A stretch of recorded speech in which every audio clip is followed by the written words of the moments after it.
谁？大小姐，奴婢给您送药来了。送什么药？本小姐没病，赶快端走。除了送饭，不要来打扰本小姐。大小姐，这药可是……本小姐说的话你听不懂吗？滚！把药端走，不用管她。本郡主的药她不配合。白阡陌交代聂文静的贴身丫鬟和白千雪、白千灵一些注意事项，才和师傅七哥返回王府。大小姐，将军府的大小姐白芊芊想见你。不见，去打水给我沐浴。是。刚沐浴完，叶楚风就来到了白阡陌的房间。墨儿，你的大姐在偏厅等了你好一阵子了，你怎么不去见她呀？父王，她不配做我的大姐，把她赶走吧，女儿不会见她的。墨儿，出什么事了？你大姐病了，是来求医的。病了是她活该，女儿没义务给她看病，让她去找别人吧。一个连母亲病了都不管的人，没资格踏入王府。原来如此，那她确实没资格踏入王府。来人，属下在，把白家大小姐赶出王府，以后不许她踏入王府半步。是。青儿，你这是怎么了？你不是去找你四妹妹了吗？母亲，我没有见到四妹妹，被王府的人赶出来了。王府的下人说四妹妹不认我，我不相信四妹妹不认我。母亲，您救救我！我感染了伤寒，可我连四妹妹都见不到。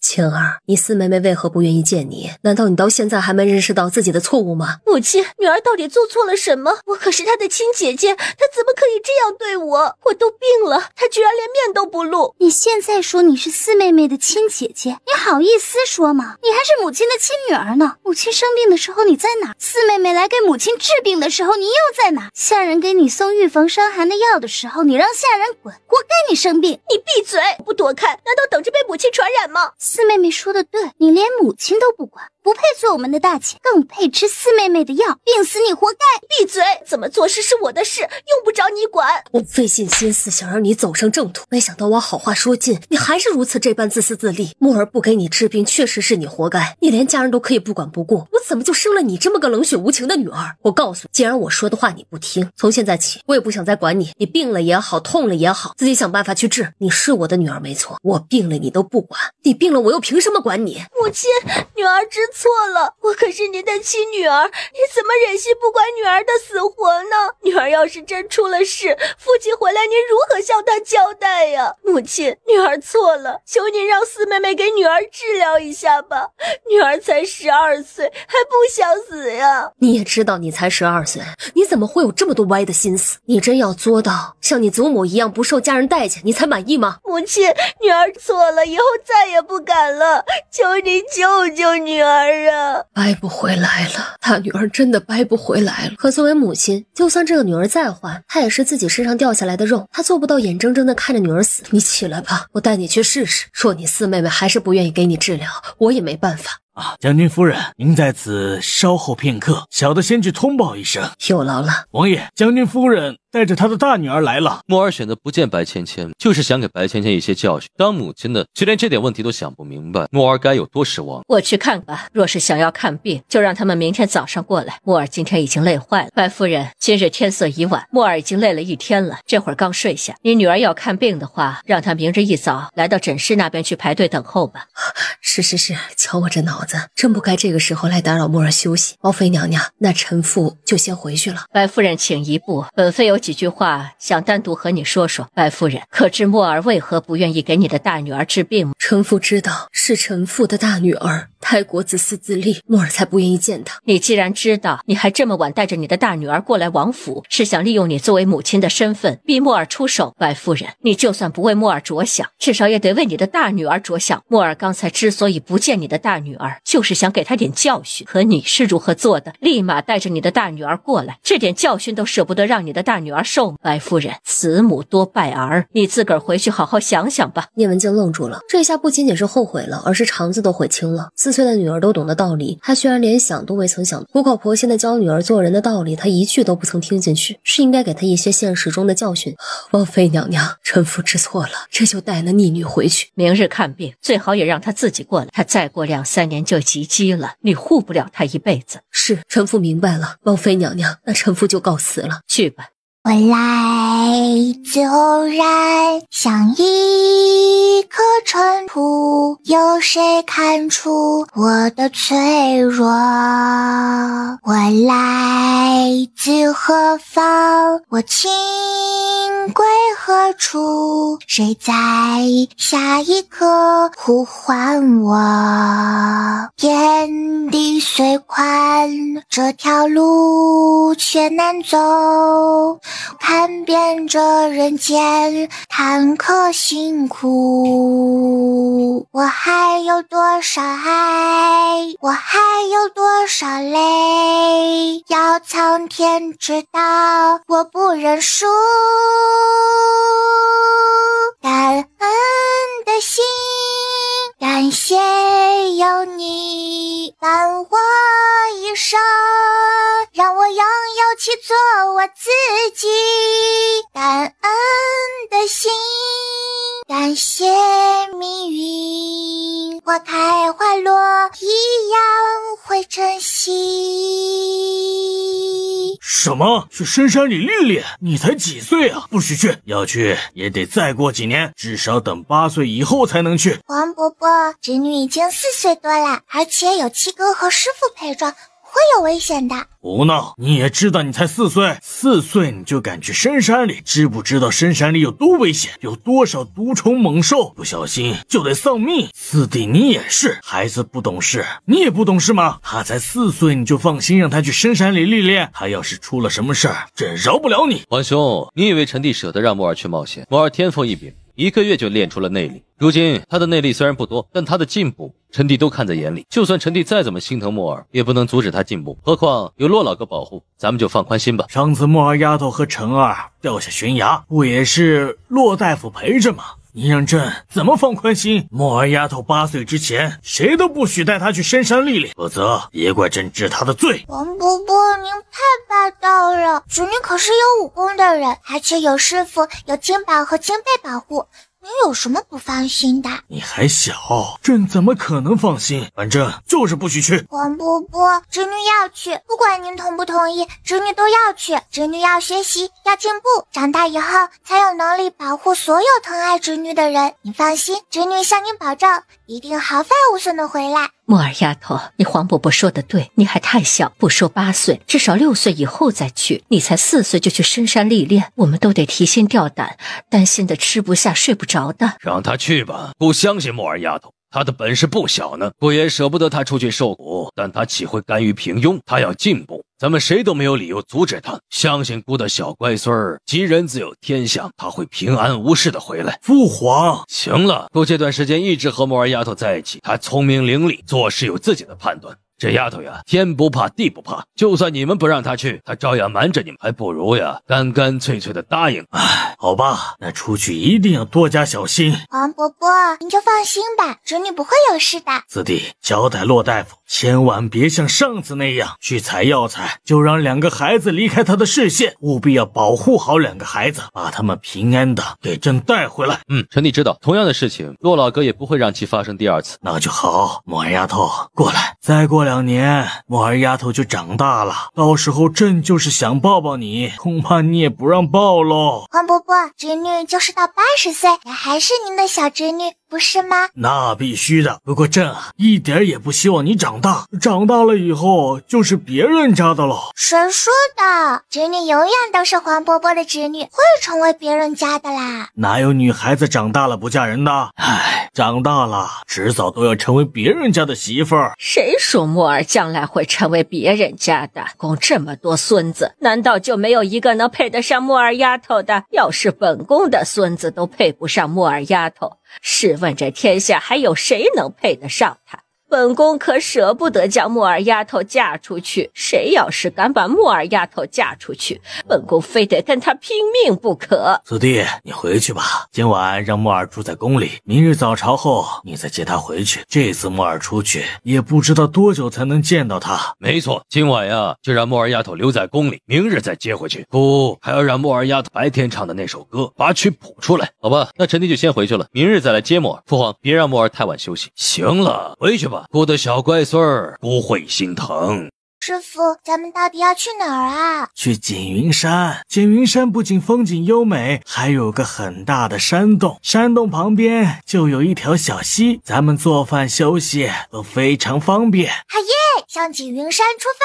小丫头才4岁，一点儿也没有离开家时的不舍，反而特别兴奋，还真是和其他孩子不一样啊。孩子们，等会儿进山，大家可千万不能走散，不能离开老夫的手视线范围，尤其是小敏和婉清，你们2个就跟在老夫身边。是骆大夫。丫头，休息一会儿，咱们去找狼群切磋。师傅，徒儿不累，不用休息，走喽，干架去。丫头晨儿，你们记住，别伤了狼群，以后他们可是你们的陪练。白千木和叶慕辰点头答应。多谢师傅。这木剑削的长度和重量刚刚好。骆大夫，那我和婉清姐姐也一起去吗？你们2个一点内力都没有，去了也只是喂狼，你们就在此好好练功，等你们练出内力，就可以和墨儿他们一起去训练了。我知道了。察觉到有生人的气味，狼王仰天长啸，似乎是在发号施令。狼崽子们，我来了，过来陪我练功。这丫头以她现在的实力，也就能对付1匹狼，可看她那模样，愣是让她摆出来对付一群狼的架势。狼王又叫了一声，发出攻击的信号，狼群瞬间弹跳而起，往师徒3人这边冲了过来。骆九一动了，身形一闪，将狼群拦下，只放了2只狼过去。白千墨和叶慕辰手持木剑动了，小身影极其矫健，速度快得不可思议。2个孩子2匹狼打得不可开交，白千墨和叶慕辰的木剑耍得咻咻作响，木剑忽上忽下，忽左忽右，每一招每一式都威力十足。独自对付1匹健硕的狼，白千墨稍显吃力，叶慕辰却比较轻松。骆九渊一边要拦住其他狼群，一边要注意2个宝贝小徒弟的安全，他比2个历练的小徒弟还难。突然，白千墨对付的狼高高跃起，呲着牙就要咬向他的脖子。白千墨嘿嘿一笑，小小的身体向后仰，充分利用他幼软无比的身体躲过狼的致命一击。与此同时，木剑刺向狼的腹部。中招，大狼崽，你输了！我的剑要是真剑，就死翘翘喽。健硕的狼不服，转身再次攻击白千墨。来得好，小身体随之跳了起来，一木剑劈在了狼的脑袋上。我又赢了，大笨狼，再来！一次次攻击，一次次落败，狼已经失去了耐心，关键是身上被木剑劈得到处都疼。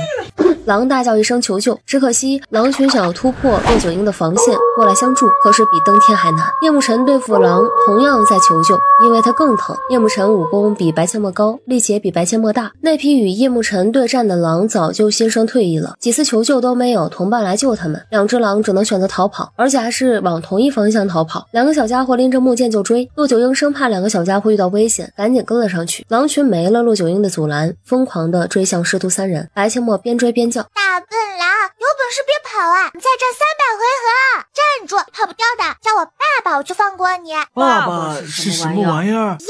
白千墨一个助跑跳跃，下一秒直接落在了狼的背上。狼疼的大叫一声：八妹，你这是想干嘛？骆九婴懵了，这是什么神操作？狼的后腰被白千墨一屁股坐得微微下压，老腰都差点给弄断。所谓铜头铁骨豆腐腰，说的就是狼。好在白千墨体重不是很重，还在狼的承受范围之内。白千墨一手抓住狼后背的皮毛，一手拿着木剑劈向狼的鼻子。狼疼得惨叫一声，扭过头疯狂的逃窜。白千墨紧紧地抓住他的皮毛，和他打起了耐力战。八妹这是要把狼打到怕呀！成而不可！夜幕沉追赶的狼直接被他一屁股把腰给坐断了。这结果怎么和八妹不一样呢？八妹威风凛凛的骑着狼跑了，我怎么就一屁股把狼的腰给坐断了呢？匹狼也太弱了。晨儿，你瞧瞧你干的好事，这狼的腰都让你给坐断了。为师不是说过让你不要伤了狼吗？师傅，这不怪徒儿，这匹狼太弱了。你看八妹追的那匹狼就能驮着八妹跑。你多重啊？你八妹才多重？狼的腰是很脆弱的，你八妹30斤，你60斤，你还跳那么高落在狼的腰上，狼能承受你的重量吗？师傅，那现在怎么办呀？怎么办？你自己把它治好啊！就他那连半吊子都称不上的医术水平，能把狼的腰治好？开什么玩笑？师傅，徒儿不会治疗。不会就学，你也学了这么长时间的医术了，总不会连一点皮毛都没学会吧？皮毛会一点，可是师傅他是狼，徒儿没学过兽医。那你八妹怎么就能治好金鹰呢？难道她学过兽医？那谁知道他梦里的老神仙有没有教过他？骆九婴差点没气得鼻孔冒烟。等你八妹来了，你问问她。糟了，木儿跑远了，先别管这匹狼了，快追！我说狼大哥，咱们讲和行不行啊？快停下！我只要你以后陪我练功，不许伤我，我们做朋友好不好？狼拒绝，如此奸诈的人类怎么可以做朋友？狼继续跑，白千墨也怒了，我先驯服不了，服不服啊？喂，不要命了，快停下！狼出尔未闻，一个猛子就扎进了荆棘丛中。白千墨跳下狼的后背，眼睛却警惕地看着面前困在荆荆棘丛中出不来的狼。白阡陌拿着小木剑不停地拍打狼屁股。服不服？服不服？你要是服了，我休息一下就把你救出来。狼发出低沉的求救声，脑袋微不可察的点了点。等着吧，我休息一下再救你出来。喵的，累死我了。木耳丫头，你没事吧？师傅，徒儿没事，这匹狼被徒儿打服了。这个小宝贝徒弟就是一头小倔牛啊，不达目的誓不罢休。八妹，你疼不疼啊？这匹狼居然把你折磨成这样，七哥杀了他，替你报仇。不要，七哥，不要伤他，他已经是我的朋友了。等我休息一下，就亲手把他救出来。那七哥帮你把他救出来。哎，晨儿，让你八妹自己救。好吧，那你先休息一下。白阡陌休息了不到1刻钟的时间，白阡陌才将狼从荆棘丛中拯救出来。人类幼崽真可怕呀！你别害怕，不伤害你，只是想帮你把身上的刺取了。你也不准伤害我哦，否则就别怪我的剑不留情了。狼渐渐放松下来，白阡陌细心的将狼身上的刺拔掉，顺了顺狼身上的毛发，狼舒服的发出低沉的呜声。这就驯服一匹狼了，这丫头处处能给人制造震惊和惊喜啊！来到被叶慕辰做断腰的狼身边时，狼群已经离开，只留下断腰的狼孤零零的躺在地上。晨儿，这狼的腰被你做断了，你去给它治疗吧。什么？这狼的腰是七哥做断的？没错，是你七哥做断的，都是跟你学的。师傅，徒儿无从下手，不知道该如何治疗。木耳，你能治吗？徒儿不确定，要检查过后才知道。那你去检查一下。是师傅。白阡陌小心翼翼地靠近受伤的狼，狼呲着牙，露出一脸的凶相。别怕哦，不会伤害你的，给你检查一下伤势。狼依旧满眼警惕，不敢让白阡陌靠近。别怕，别怕，不会伤害你，放心，我会让你重新站起来的。在白阡陌的安抚下，狼逐渐放松警惕。白阡陌一边柔声安抚，一边给狼顺毛，小手逐渐靠近狼受伤的腰部，给他检查伤势。七哥这一屁股坐的是有多重啊？不会也是助跑跳跃，然后落在狼的腰上吧？师傅，这匹狼的伤势有些重，徒儿一个人处理不了。那就让你七哥帮你，你们两个一起治疗。晨儿，学医光看书是学不会的，必须亲自上手实践。这次就是一个很好的机会，去吧。是，师傅。叶慕辰答应，抬脚靠近受伤的狼，狼瞬间抬起大脑袋，呲着牙，一脸凶相的发出低吼。别怕，别怕，你伤得很重，我一个人无法帮你治疗，我需要帮手，他是我的七哥，不会伤害你的。狼看向白阡陌，满眼的委屈。好啦，七哥也不是故意的，你就别委屈了，放松放松，我们要给你治疗啦。等狼彻底放下戒心，白阡陌才开始给狼治疗，小手一下下的在狼的腰上摸索，小嘴还给叶慕辰讲解狼的情况。听着八妹的讲解，他逐渐茅塞顿开，兄妹俩费了9牛2虎之力，最后在骆九婴的帮助下，成功将狼的腰复位。师傅，这匹狼的腰虽然复位了，它还不能站起来行走，现在该怎么办啊？哎呀，既然已经出手救他了，总不能让他在此等死，把他带回去吧。狼崽子们，快出来呀！我来啦！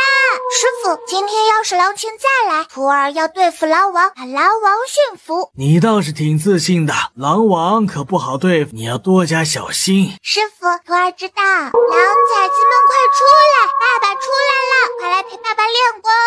八妹，爸爸是何意？爸爸就是爹呀。臭丫头，你可是女孩，居然还想当狼的爹，你咋想的？徒儿就是想当狼崽子们的爹，将他们驯服，统领狼群。白阡陌忍不住笑出六亲不认的怪声。天哪，老夫的小徒弟疯了。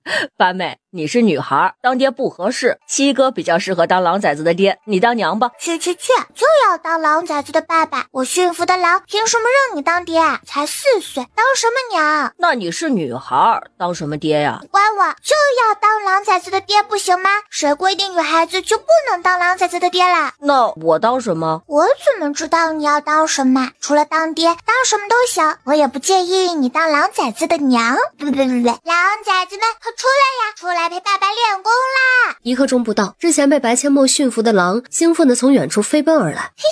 狼崽子，快到爸爸这儿来！你的同伴呢？怎么不把他们带来？走，带爸爸去找你的同伴，快走啦！带我去，我要去找你们狼王切磋武功，带路。狼还真就到前面带路。狼王是吧？照样要当你爸，以后每天陪我练功。师傅，您看到狼王了吗？看到了。你确定今日要对付狼王？要不让你七哥对付狼王如何？不要，徒儿要自己驯服狼王，当狼王的爸爸。嘿嘿，以后徒儿要让这群狼做徒儿的狼大军，上阵杀敌都没问题的那种。墨儿丫头，你这小脑袋里怎么就那么多奇奇怪怪的想法？这想法恐怕前无古人后无来者了。你要是真能办到，那才叫高。试试不就知道了？反正徒儿只是这么想，然后努力去做。至于能不能成功，无所谓，就算不成功，徒儿也不会有任何遗憾。八妹，七哥和你一起努力。好啊，不过下次你别用屁股去做狼了，狼的腰很脆弱的。知道了，都已经做断一匹狼的腰了。七哥没那么傻，还继续用你那招。师傅，咱们出发，徒儿要去 PK 狼王。八妹 ，PK 又是何意呀？PK 就是对决。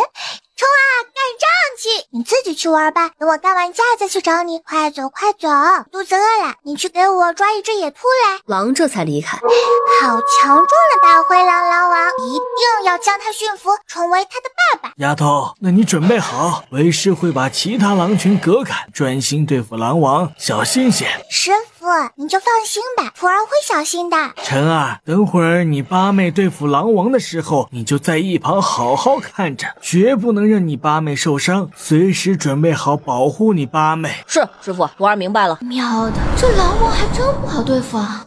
七哥，我累了，你先陪狼王玩玩，我先休息一下。好，叶慕辰拎着木剑就冲了上去。七哥加油，使劲消耗狼王的体力，我还就不信了，咱们兄妹俩轮番上阵，一定能将他体力榨干，把他驯服。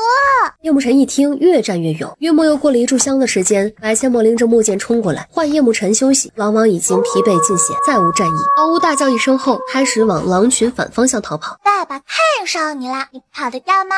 七哥，跟我一起追啊！来喽！白千墨故技重施，一个助跑跳跃，稳稳落在了狼王的背上。狼王甩不掉小奶团，开始和昨天被驯服的狼一样，往荆棘丛里钻。这回叶慕辰就不让狼王得逞，就运足轻功挡在狼王面前，挥舞着木剑将狼王逼退。大狼王，咱们讲和行不行？你只要臣服于我，以后陪我练功，叫我爸爸，我就放过你。狼王呲着牙，根本就不理白千墨。白千墨继续劈着狼王的脑袋，不臣服是吧？劈死你！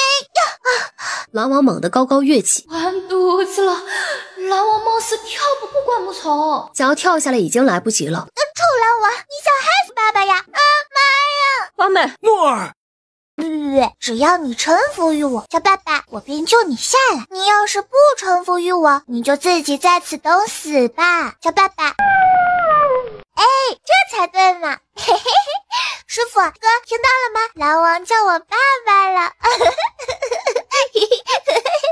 服了，不服都不行。以后你就叫二哈。狼王满脸委屈的。好啦，你身上的伤很快就会好起来的，跟我回去吧。狼王都被墨儿驯服了，下次是不是还得驯服老虎？太好了，以后八妹就是狼王的小爸爸了。二哈，以后你要乖乖听爸爸的话哦，不许伤害爸爸身边的人，还有金优、马儿都不许伤害他们。以后你的任务就是带着你的同伴陪爸爸练功，陪爸爸征战沙场。乖啦，晚上请你吃烤肉。陆九英一脸的哭笑不得，他以后不仅要养2只金鹰，还要养一群狼，打猎都不知道要打多少才够这些家伙饱餐一顿，这可是个苦差事。二哈，叫你同伴出来，怎么也得见见我这个爸爸才对吧？狼王仰天长啸，真乖。狼群聚集而来，狼王再次大叫一声，所有狼前半身匍匐在地上，向白千墨臣服。都起来吧，跟我回去。司徒敏惊叹道：好多狼啊！放心吧，现在都是我的狼，不会伤害你们的。没错，现在这些狼群都是八妹的狼大军，你们都不用担心。二哈，过来，二哈趴下。狼王还真就乖乖趴在地上。二哈，走了，咱们砍柴去。八妹，这里干柴那么多，要不你们3个砍着，七哥送一些回去。不用，那么多狼在呢，一匹狼驮一点，还愁拿不回去吗？八妹，可是咱们没带绳子出来，怎么把柴绑在狼身上？没带绳子，咱们可以割草来绑呀。而且我敢打赌，师傅他老人家一会儿就到。小丫头还真够了解他这个师傅呀。晨儿，你已经8岁了，应该多向你八妹学习，多动动脑子。你这孩子不是不够聪明，就是太懒了。师傅，徒儿知道了。7天后的上午，4个孩子正在狼群配合下练武功招式。叶楚风夫妻牵着马给他们送粮食和蔬菜，刚好看到4个孩子正与狼群搏斗，夫妻俩大惊失色，抽出武器就要冲上去解救孩子们。狼群也以为叶楚风夫妻想要伤害他们的小爸爸，要转狼头，呲着牙便冲向夫妻俩。还回来，不得无礼，那是你们的爷爷奶奶。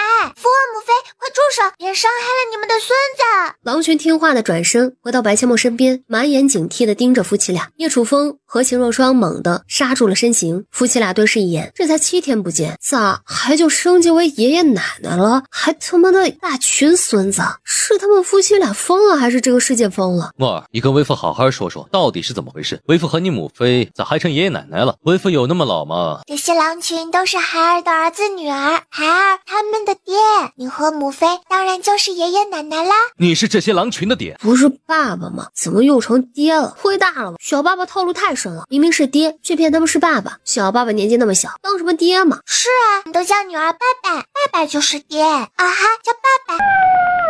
王王一脸委屈，还真叫爸爸了。墨儿，你是为父的女儿还是儿子？当然是您的小棉袄女儿呀。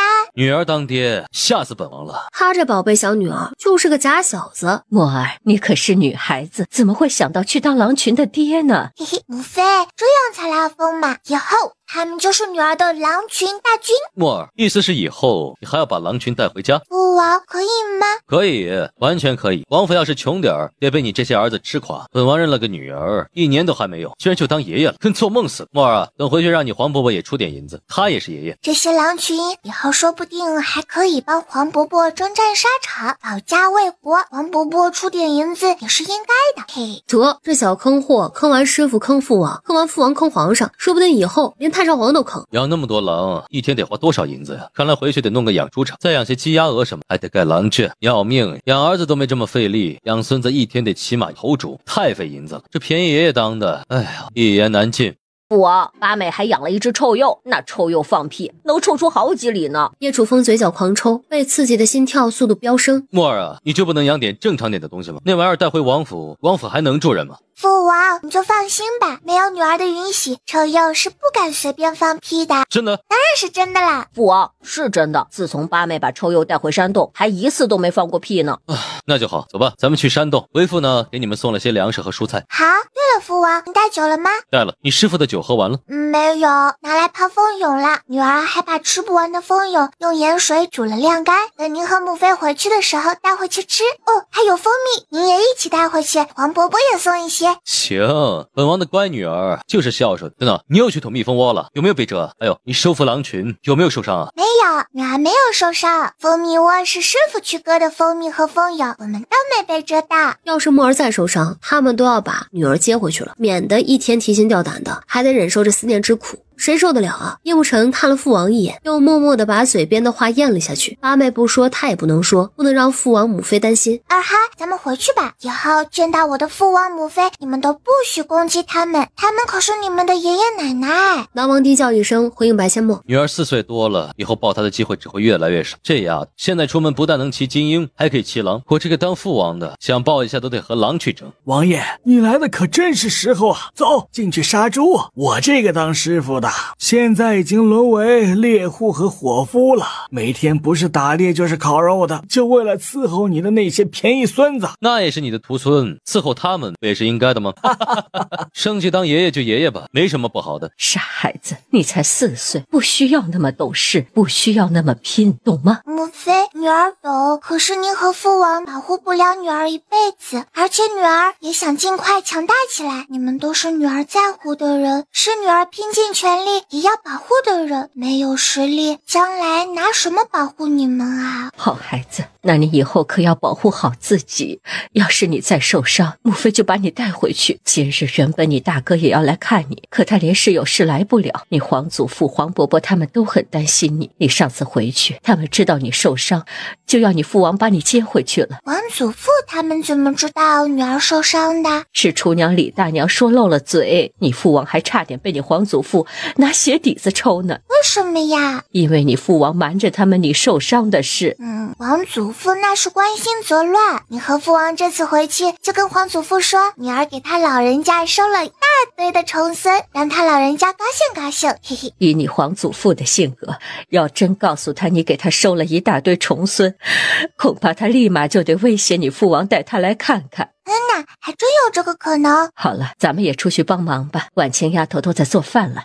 今天让婉清姐姐做个干锅野兔，让您和父王尝尝，可好吃啦。王爷啊，你是不知道，你的那些孙子一天要吃多少肉，老夫一天得去打一头野猪，附近的野猪都快被老夫打完了。哦，那就换一座山去打。你说的轻巧，你留下来几天去打猎试试。本王也想留下来几天，可是不行，提古城司徒家来信，后天要来拿成衣，而且这次拿成衣的量很大。木儿的成衣生意相当好，而且朝中也还有事等着本王回去处理。那你回去给老夫派2名暗卫过来负责打猎，否则老夫这身老骨头迟早得折腾散架。没问题，本王回去就给你派4名暗卫过来。哎呀，用不了那么多，2个就行。婉清丫头做饭不费力啊。那好吧，就给你派2个过来。骆老哥辛苦你了，我今晚就回去，明日一早便派人过来。不急这一时，老夫知道你们都很想念2个孩子，今晚就在此陪他们一晚，明日再回去。确实想念孩子，尤其是莫儿，他还那么小就出来历练，当父王的怎么可能不担心啊？放心吧，莫儿丫头很坚强，做事又很有毅力，要是没点本事，她又怎么可能驯服狼王，给你生那么些大孙子？是呀，莫儿虽然是女孩子，可她那么努力，将来长大了，本事绝不会比男人差。父王，你和母妃今晚就别回去了，现在时辰尚早，咱们再出去碰碰运气，看看还能不能找到蜂蜜窝，再弄点蜂蛹、蜂蜜给您带回去。蜂蜜给皇祖母和皇伯母泡水喝，能美容养颜呢。好，为父今日呀，陪你去找蜜蜂窝。莫儿丫头，记得带上盆。徒儿知道。带盆做什么呀？装蜂蜜。哦。双儿，咱们还是今晚回去吧，这山洞不好住那么多人。父王和皇兄恐怕已经在王府等咱们带孩子们的消息回去了。母妃，女儿不在您的身边，您和父王要保重身体。另外，告诉皇祖父和皇伯伯他们，让他们不要担心，我们不会有危险的。好，你也是，别再让自己受伤，否则母妃会心疼死。女儿知道了。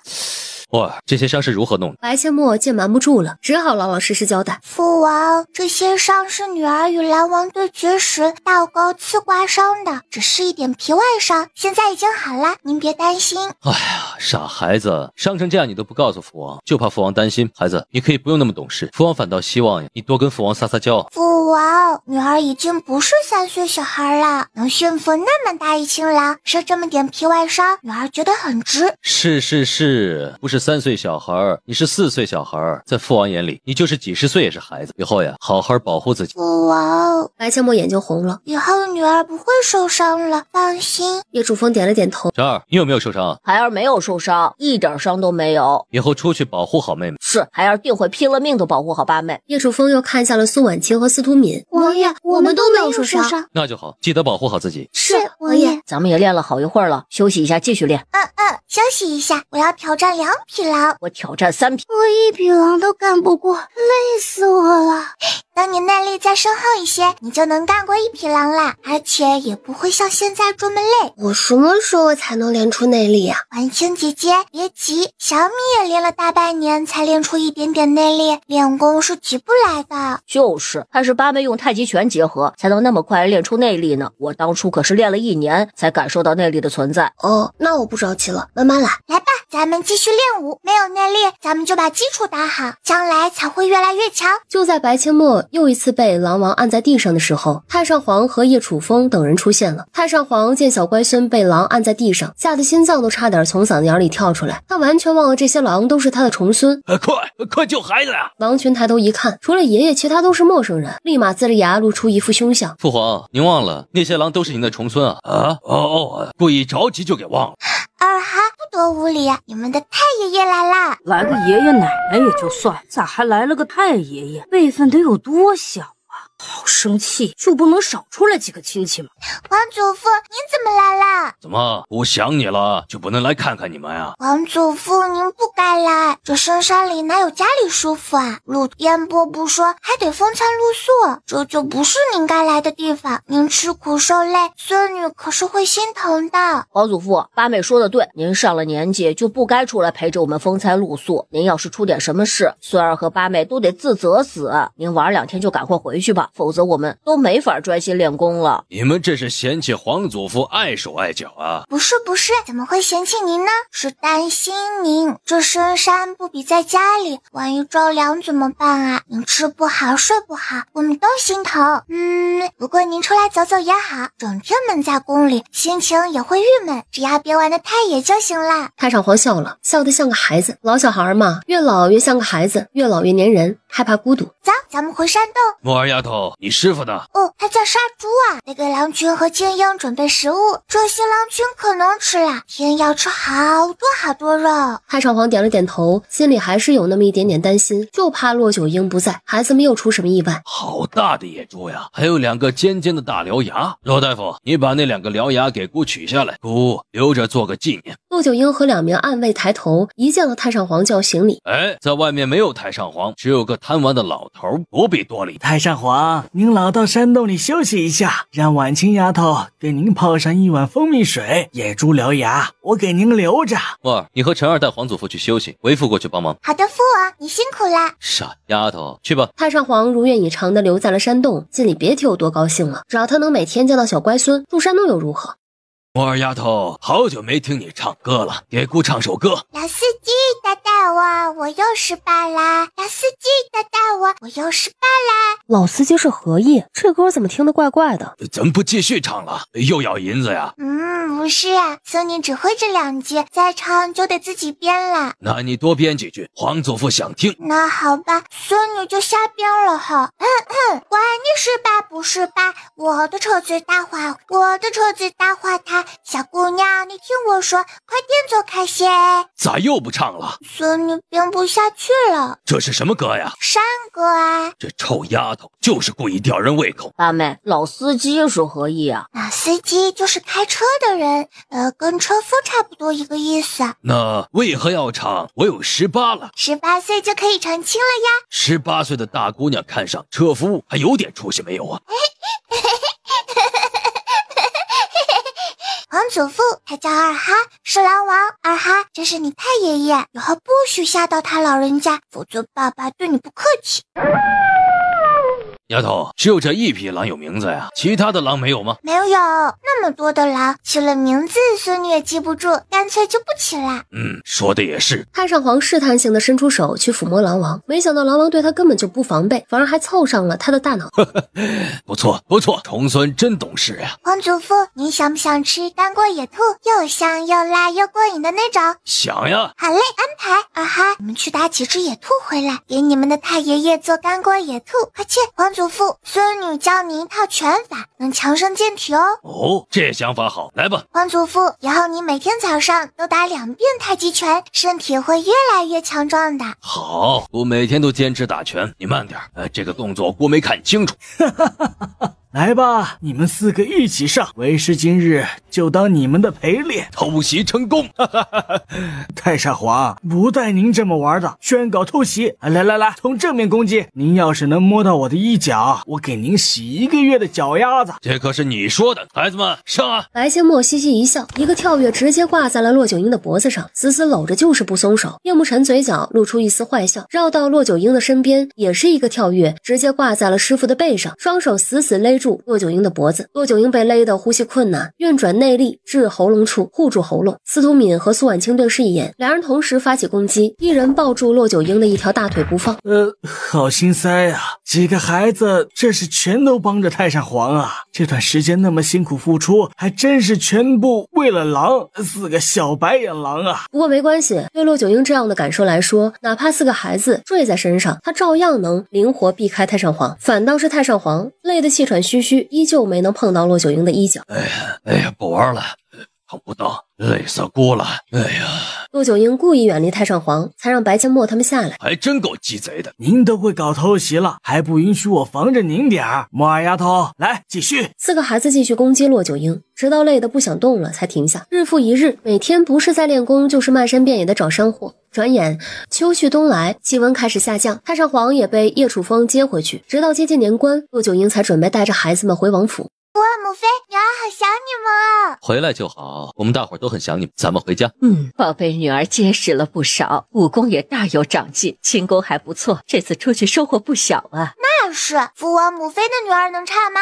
这彩虹屁拍的，叶楚风夫妻飘飘欲仙。晨儿也不错，武功进步也不小。多谢母妃夸奖，那是必须的。父王母妃的儿子都是人中龙凤，基因就摆在那儿呢，差不了。就你嘴甜，油嘴滑舌的，不过为父喜欢。你们2个小丫头也很棒，在这么短的时间内就练出了内力，可见你们都很努力。走，咱们回家。阿妹，让大哥抱抱。为父还没老呢，用不着你抱。父王，您放女儿下来，女儿还是齐尔哈，先把他们带回去。好吧。黄伯伯，侄女带您去看看您的那些大孙子吧。好，莫尔丫头真不错，居然能驯服这么大一群狼，好样的。侄女只要驯服狼王，再由狼王统领狼群就行，其实并不难。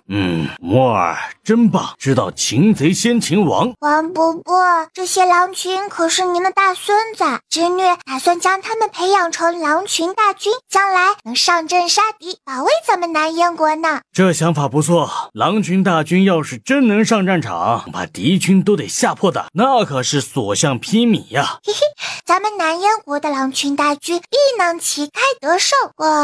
不过什么？白阡陌扬起小脑袋，露出一副臭不要脸的模样。黄伯伯，他们既然是南燕国能上战场的大军，那您是不是得给他们发军饷啊？好家伙，原来你是在这儿等着黄伯伯呀？怎么，你又没银子花了？不是，侄女的那点零花钱，父王还是给得起的。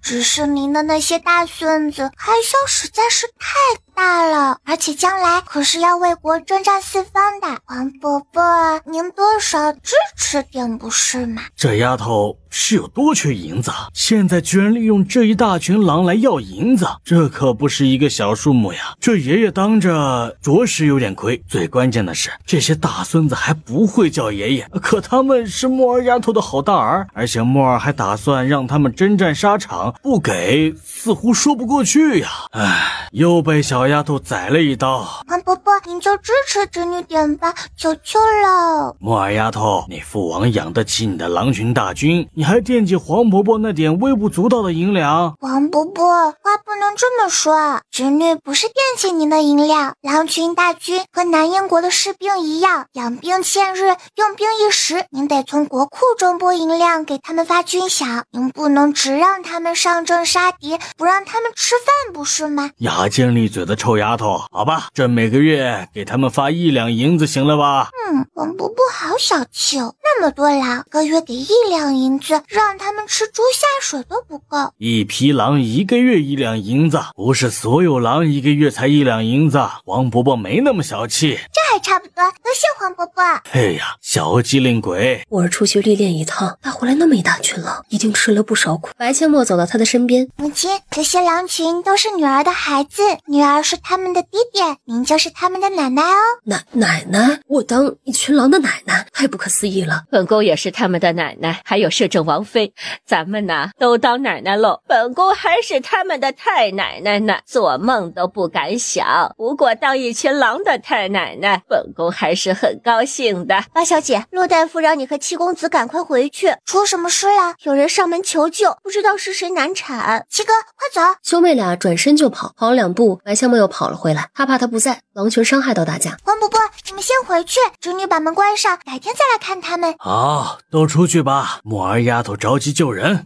哎呀，大人，孩子太大，根本生不下来，老身无能为力，不能同时保住大人和孩子。您选择要保大人还是保孩子吧？陆大人满脸的痛苦，突然看到骆九婴师徒。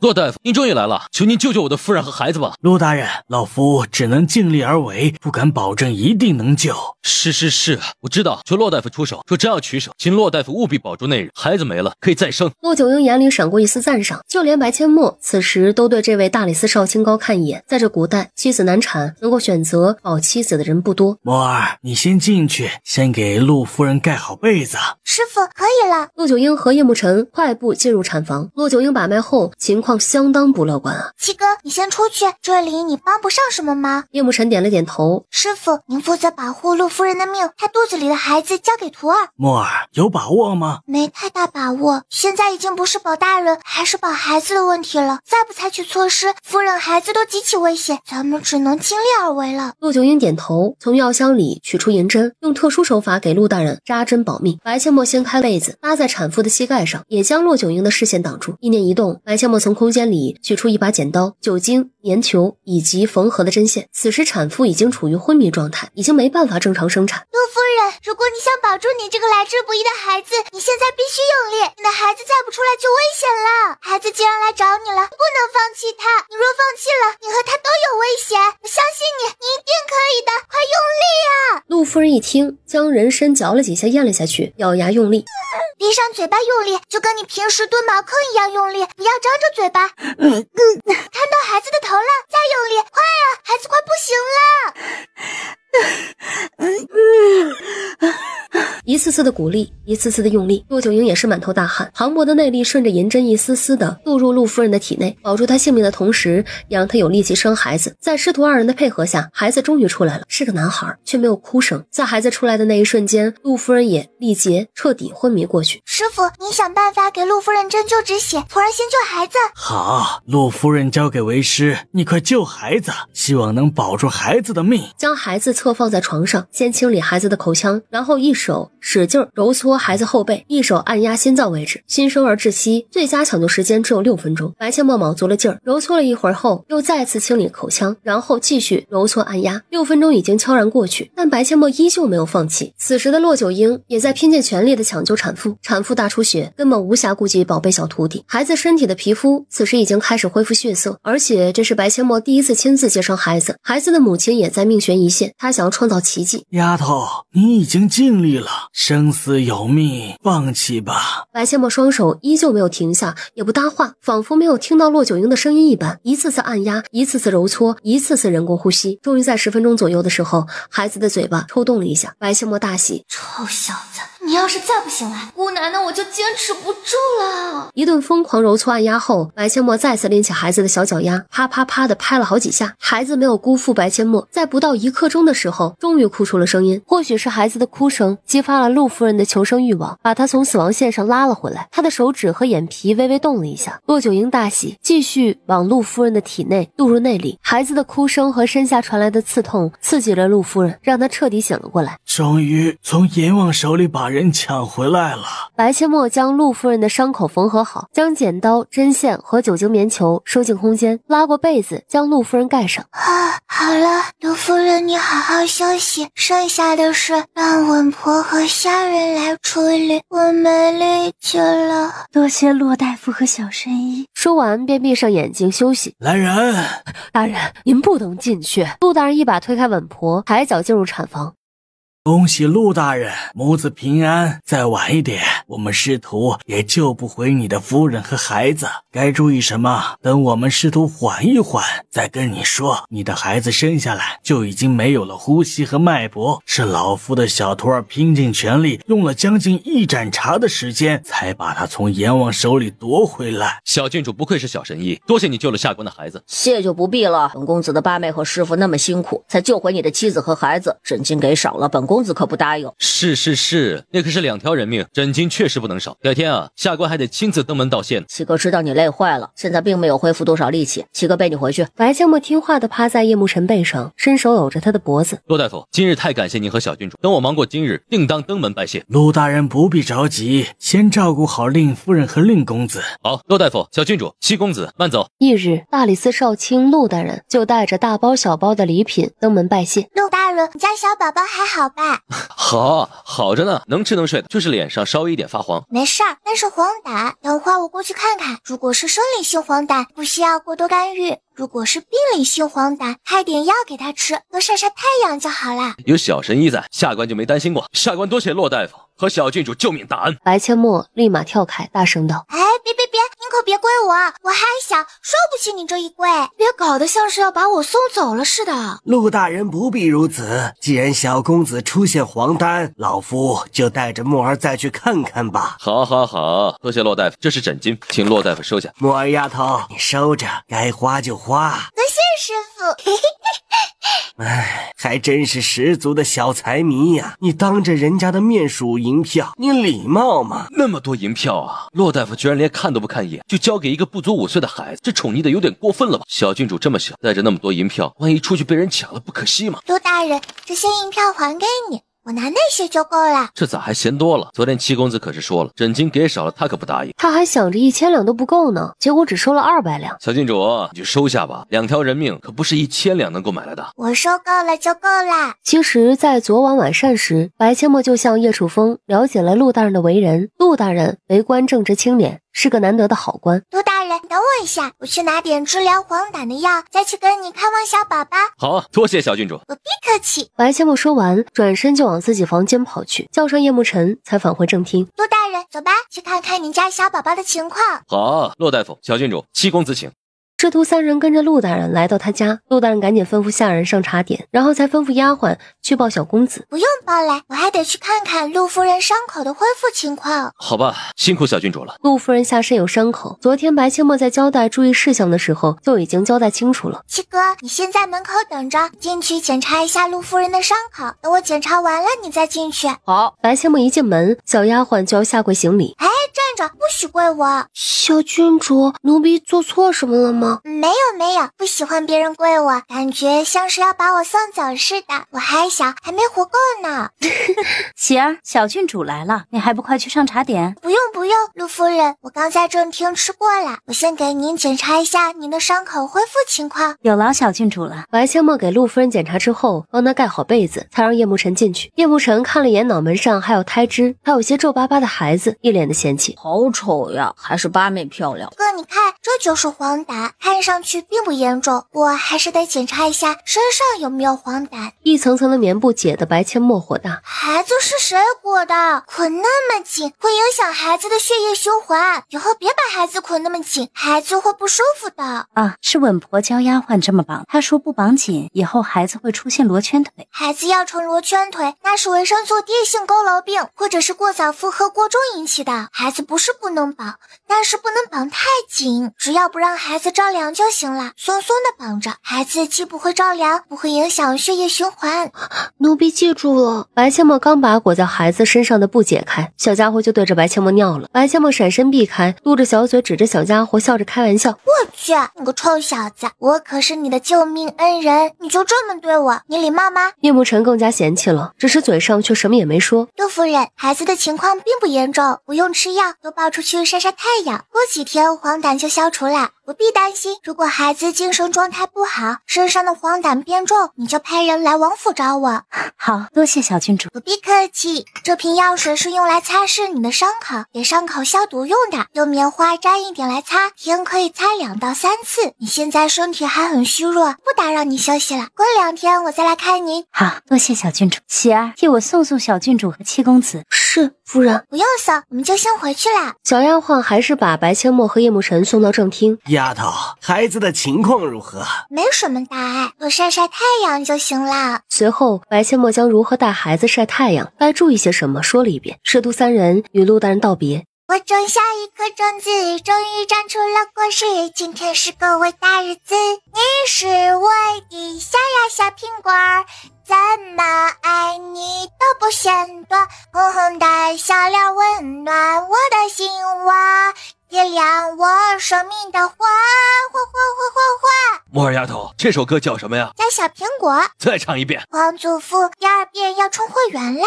小财迷要多少？那就看你想听几遍。唱到够把曲谱出来。皇祖父，您放过孙女吧，等您把曲谱出来，孙女估计又要魔怔了。唱个歌还能魔怔，至于吗？怎么不至于啊？上次唱敦煌飞天舞不就魔怔了吗？满脑子都是香蕉、苹果梨，做梦都在唱。这倒是真的。我小子，给我拿1000两银子来。父皇，你要1000两银子干嘛呀？给木耳丫头充会员。木耳丫头，1000两可以唱几遍呀？皇祖父，不带您这样的。父王的银子给您，您给孙女，最后孙女又将银子给父王，合着到最后您啥都没出，孙女还得给您唱1000两银子的歌，孙女不干。那你说怎么办吧？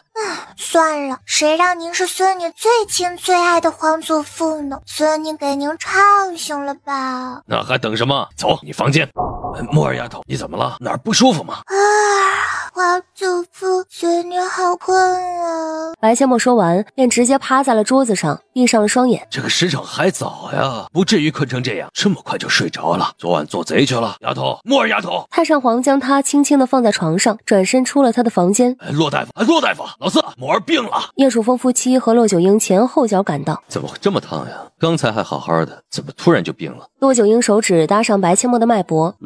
又来了，真是奇了怪了。木耳的脉象没有任何问题，和上次的高热情况一模一样。墨儿醒醒！叫了好几遍，墨儿依旧昏迷不醒。到底是怎么回事啊？怎么墨儿每隔半年就要发一次高烧呢？关键还查不出任何问题。骆大夫，丫头是着凉了吗？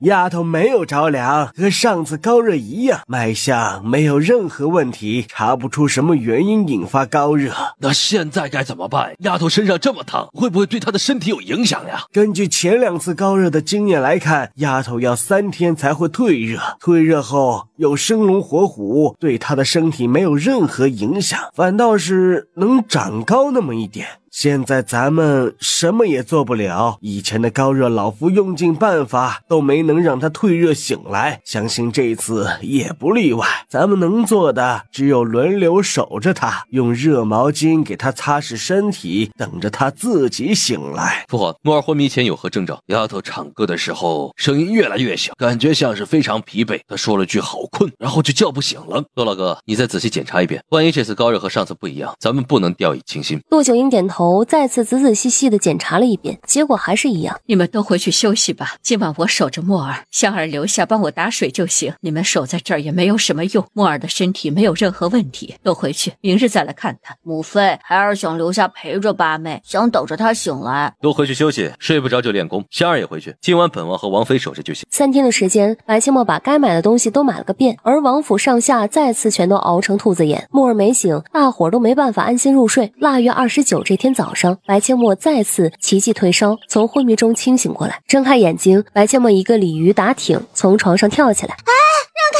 快让开，要出来了！妈呀，膀胱要炸了！慢1秒就尿裤子里了。回到自己房间，好饿哦，文清姐姐有什么好吃的吗？有，我每天都给你准备着，就等着你醒来，我去给你拿。爸妈都用这种眼神看着我，我脸上有什么吗？木耳，有没有觉得哪儿不舒服？没有，浑身舒坦，感觉只是美美的睡了一觉。奇怪了，那为何会一直高热，3天后又自己好了？徒儿也不知道啊，可能跟张三丰老爷爷召唤徒儿去学习有关吧。你又学了什么？学了医术，和把脉不一样的医术。张三丰老爷爷说那叫西医。初儿，你这是干嘛？怎么把牛都牵王府来了？四皇叔，侄儿给小老八送奶来了。送奶？给墨儿送的？对啊，新鲜的。叶楚风点头，心里都快笑抽了。的确够新鲜。墨儿呢？跑回来了，不知道躲哪儿去了。二皇子，亏你想得出来，丫头吃瘪了。哎呀，笑死哭了，给丫头送奶娘。初儿，你怎么会想着给墨儿送奶娘和奶牛呢？啊，小老八不是没断奶的小神医吗？那12就给她送奶了。原来如此，香儿，你去把八小姐叫来。是，奴婢这就去。站住，过去叫，姑亲自去叫木儿丫头。木儿丫头，皇祖父知道你在房间里，快给皇祖父开门。丫头，不说话，开门啊！再不开门，姑可要让人踹门了。木儿丫头，你倒是快点开门呀！再不开门，姑真的要让你父王来踹门了。老四，木儿的房间从里面关死了，姑叫了好半天他都没开门，不会是真生气了吧？假装生气倒是很有可能。真生气不至于，木儿不是那小气之人，可他根本就不开门，威胁都不起作用。糟了，丫头不会是被刺激的又高热昏迷了吧？木儿，你在里面吗？快回答父王，再不回答，父王就要踹门了。叶楚风心头一紧，一脚就把白阡陌的房门踹开，快步跑进内屋，甚至在屋里找了一圈，屋里却空无一人。神呢？大伙儿懵了，房间明明是从里面关死的，为何屋里却连个鬼影子都没有？所有人赶快找木儿，一个角落都不许放过。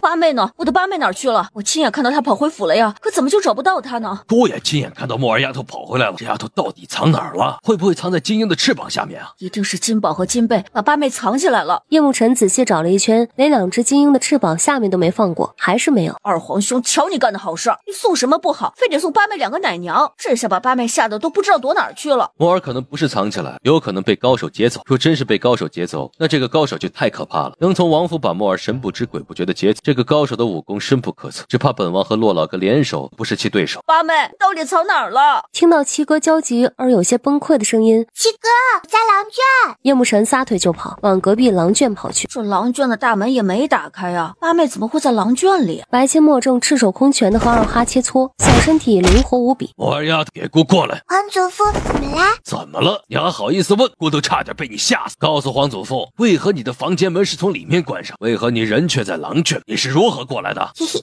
我从窗户跳出来的呀，然后爬上那棵树，运足轻功就飞过来了，很简单的。这条路线是白阡陌利用空间瞬移来到狼圈后找好的，为的就是应付长辈的盘问。臭丫头，姑原本还能活个几十年，你这一下得少活好几年，必须赔偿皇祖父。不就是补偿吗？这还不简单？就在这时，二皇子牵着奶牛，带着奶娘姗姗来迟。感受到狼的气息，奶牛差点挣脱二皇子的束缚逃跑。没问题，补偿就补偿。二皇兄送孙女的奶娘，孙女送给您啦，您老人家好好补，绝对能多活好几十年的。太上皇脸色瞬间大变。不要，你呀，还是留着自己享用，不用你补偿了。放手，快放手！叶慕辰不厚道的大笑起来。其他人也实在忍不住了，管他是不是太上皇，先笑够了再说。臭丫头，可不能这么口无遮拦。皇祖父，你也知道尴尬呀，刚才还笑孙女，孙女跟您开玩笑的啦。这还差不多。不对，你又吓皇祖父一次。二皇兄，你送的奶牛我收下了，可以挤奶给皇祖父和皇祖母补身体。奶娘你还是带回去吧，真不需要奶娘。这可是皇兄特意为你挑选的2个奶水最充足的奶娘，你真不要？不要，你要是不把它带回去，我就把它们送去给黄伯伯。好，我带回去。要是让你送去给父皇，我得脱层皮。你们2个回去吧，本皇子的八妹看不上你们。不让我背锅吗？二哈，回去休息，辛苦啦。二哈低叫一声，转身回去狼圈里。走吧，皇祖父，回去孙女挤牛奶给您喝。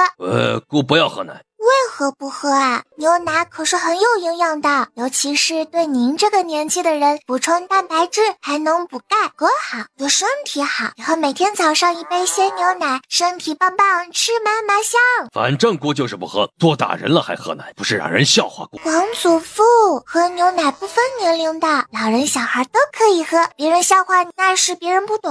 是这样吗？就是这样，牛奶对身体好，皇祖母也得喝，咱们全家人都喝，孙女也喝。好吧。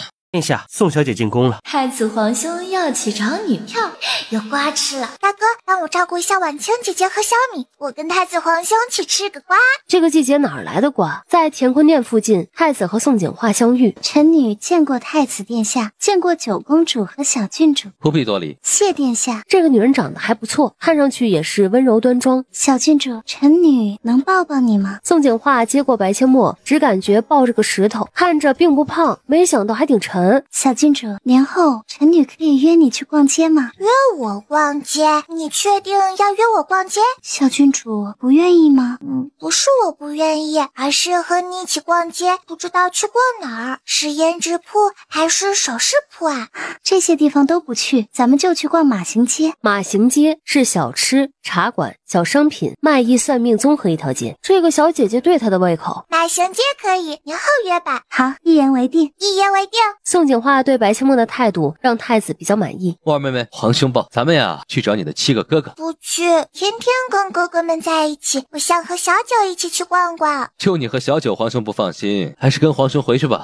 殿下，不如就让臣女陪郡主和九公主吧，臣女一定照顾好他们。好吧，有事啊就派人去叫本宫。是，殿下放心。太子转身离开，直到见不到白千墨3人。来人，属下在，殿下有何吩咐？去看着墨儿和小九。宋大小姐一旦欺负他们，立马来向本宫禀报。属下遵命。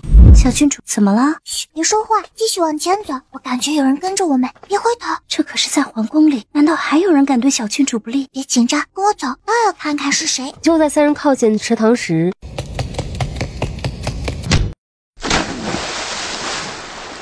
小郡主，小八妹，白千墨扭头看清楚了推她的人的长相，女人微微一愣，立马退后2步，大声叫道：来人呐，快来人！小郡主落水了！一道快如闪电的人影将水里的白千墨救起，暗卫并未停留，而是抱着白千墨直接去找太子。殿下，属下该死，没能保护好小郡主。太子猛地起身，手掌附在他的背上，浑厚的内力瞬间传遍白千墨的4肢百骸，将白千墨身上的衣服用内力烘干。怎么回事？本宫不是交代你注意保护好本宫的2个妹妹吗？回殿下，是工部尚书嫡女柳青莲。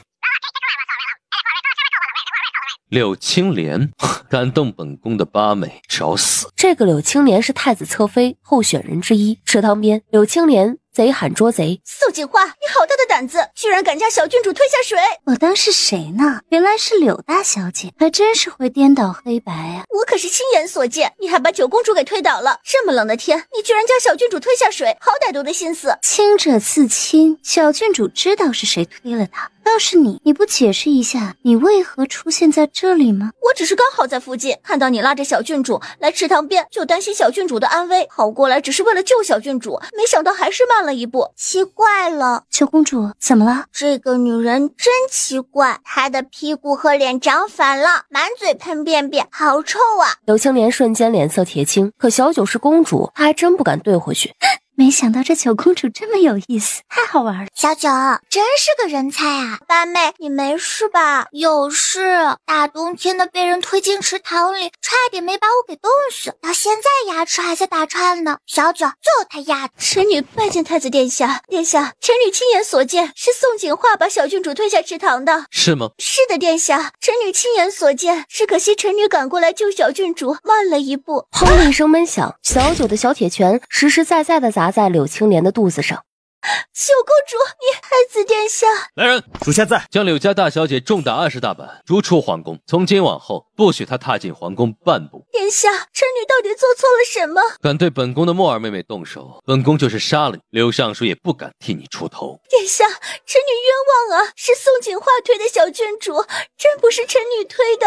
小巫婆，本郡主难道是谁推我的？我都不清楚吗？宋大小姐一手牵着本郡主，一手牵着九公主，请问她有第3只手推本郡主吗？殿下，属下亲眼看到柳小姐把小郡主推下水。柳青莲脸色大变，扑通一声跪在太子面前。殿下，臣女冤枉啊！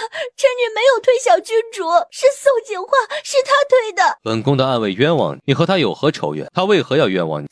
我既然你这么喜欢狡辩，那也不用重打20大板了，直接押送大牢，年后处置。带走。殿下，臣女无罪，臣女不能去大牢啊！殿下开恩呐！等等，太子皇兄，你问问他为何要谋害我？我又没得罪过他，真是莫名其妙。小郡主，臣女没有要害你，是宋景化，是他想害你啊！你都要被送去大牢了，还在贼喊捉贼，要点脸行吗？说吧，为何要害我？我没有，臣女为什么要害郡主？太子殿下，臣女和小郡主无冤无仇，怎么可能害他呀？若你不是想害小郡主，那就是想害我。自问我也没得罪过你柳大小姐，那你说说为何要害我？我没有要害任何人，我真的只是要去救小郡主，你们为何都冤枉我？是不是冤枉你自己心里清楚，现在不招，那就等到大牢里大刑伺候再招也不迟。柳青莲瞬间脸色惨白如纸，一个头深深磕在地上。殿下，臣女知错了，臣女招，现在就招。殿下，臣女对殿下一心一意，只想陪在殿下身边，不希望别的女人接近殿下，求您看在臣女一片痴心的份上，饶了臣女这一次吧。哦，原来是因爱生恨啊！本郡主靠近太子皇兄都不行，去你姥姥的皮丫的！本郡主可是太子皇兄的堂妹，连本郡主都想害，还痴心妄想嫁入皇家，谁给你的自信？小九，揍他！好嘞，敢害本公主的小八妹，简直是找死！公主打死你个狐狸精！小八妹，她这种行为是不是叫狐狸精啊？小九，她这种行为叫妒妇，狐狸精是勾引别人的人才叫狐狸精，懂了吗？哦，懂了，多谢皇兄，本公主打死你这个妒妇！本公主的太子皇兄也是你能肖想的吗？我看看你什么德行，就你这毒妇，做太子皇兄的偷房丫头都不够资格。太子瞪大双眼，没想到小九这么猛，原来有时候刁蛮点也是有好处的。小九，住手，手打疼了吧？快去洗手，不嫌脏啊。小公主，臣女带你去洗手。走，恶心死了。太子看向身边的暗卫，把他送去大牢，等年后处置。属下遵命。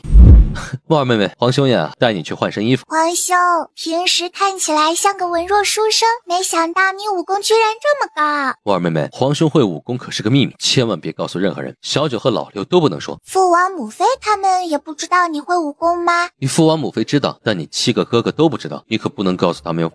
我记住了，放心，不会告诉任何人的。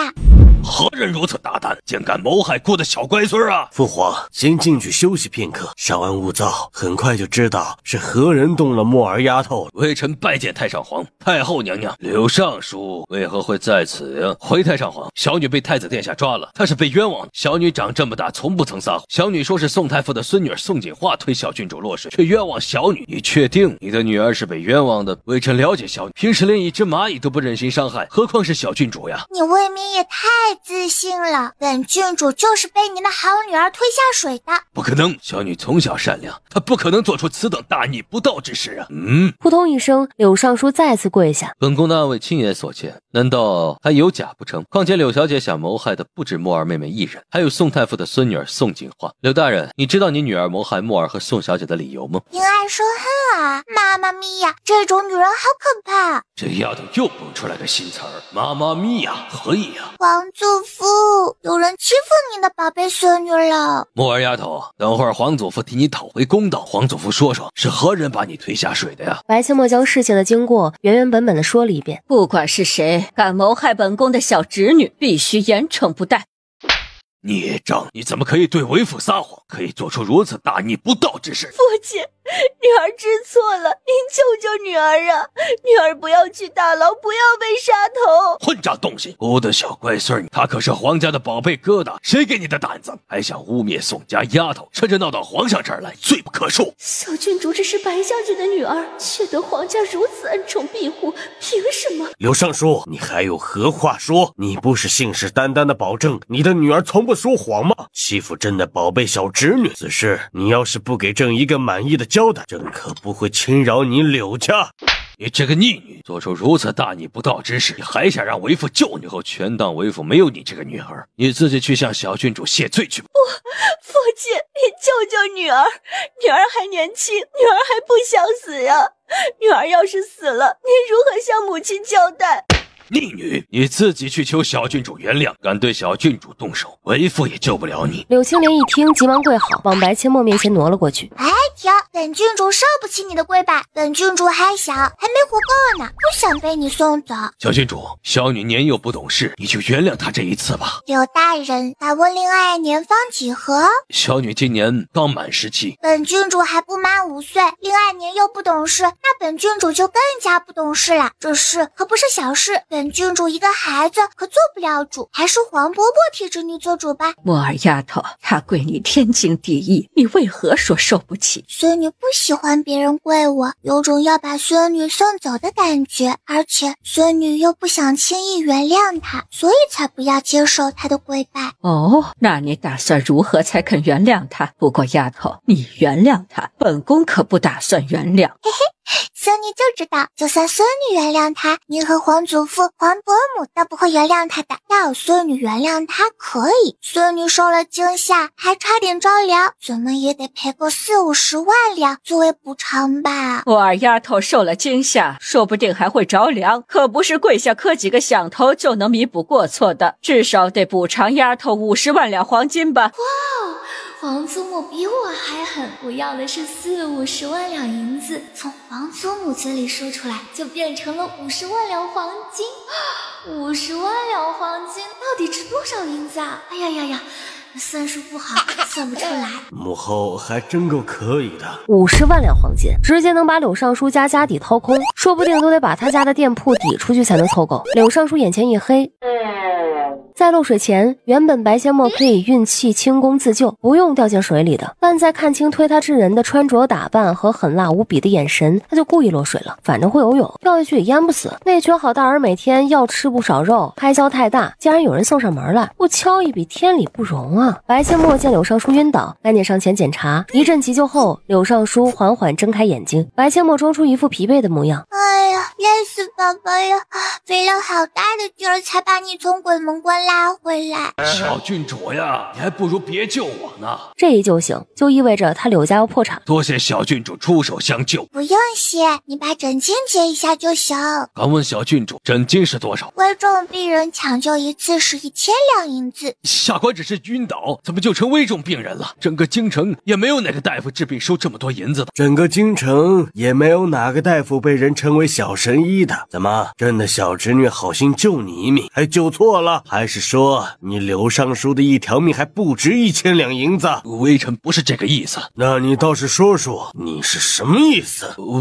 微臣一时口误，1000两银子的枕巾，微臣给。说的好像木儿丫头缺那点银子似的。姑的小乖孙不缺银子啊，不缺黄金，什么补偿？我儿不要了，我儿该如何处理就如何处理，记得给姑的小乖孙啊讨回公道。柳尚书教女无方，姑都已经开始怀疑他这个尚书是如何爬上来的。朝堂应该好好的整顿整顿了。是，儿臣遵旨。皇上，微臣愿意补偿小郡主，求皇上开恩，从轻处罚呀。何人的如此大胆，竟敢对本王的宝贝女儿下杀手？柳尚书听到叶楚风怒火冲天的声音，只想再次晕死过去，再也不要醒来。可他不敢，有小神医在，想死都死不了。要是让小神医再救他一次，1000两银子又飞了。动谁不好，非得去动郡主那小祖宗，全家人都得被他害死。白仙墨跑向4人，父王、妃、父亲、母亲，你们怎么都来了？墨儿有没有受伤？受到惊吓了吧？有没有哪儿不舒服？父亲，女儿没有什么大碍，你们都不用担心。能不担心吗？为父就只有你一个宝贝女儿，你要是真出了什么事，为父非得让伤害你的人全家陪葬。父王，女儿这不是好好的吗？没事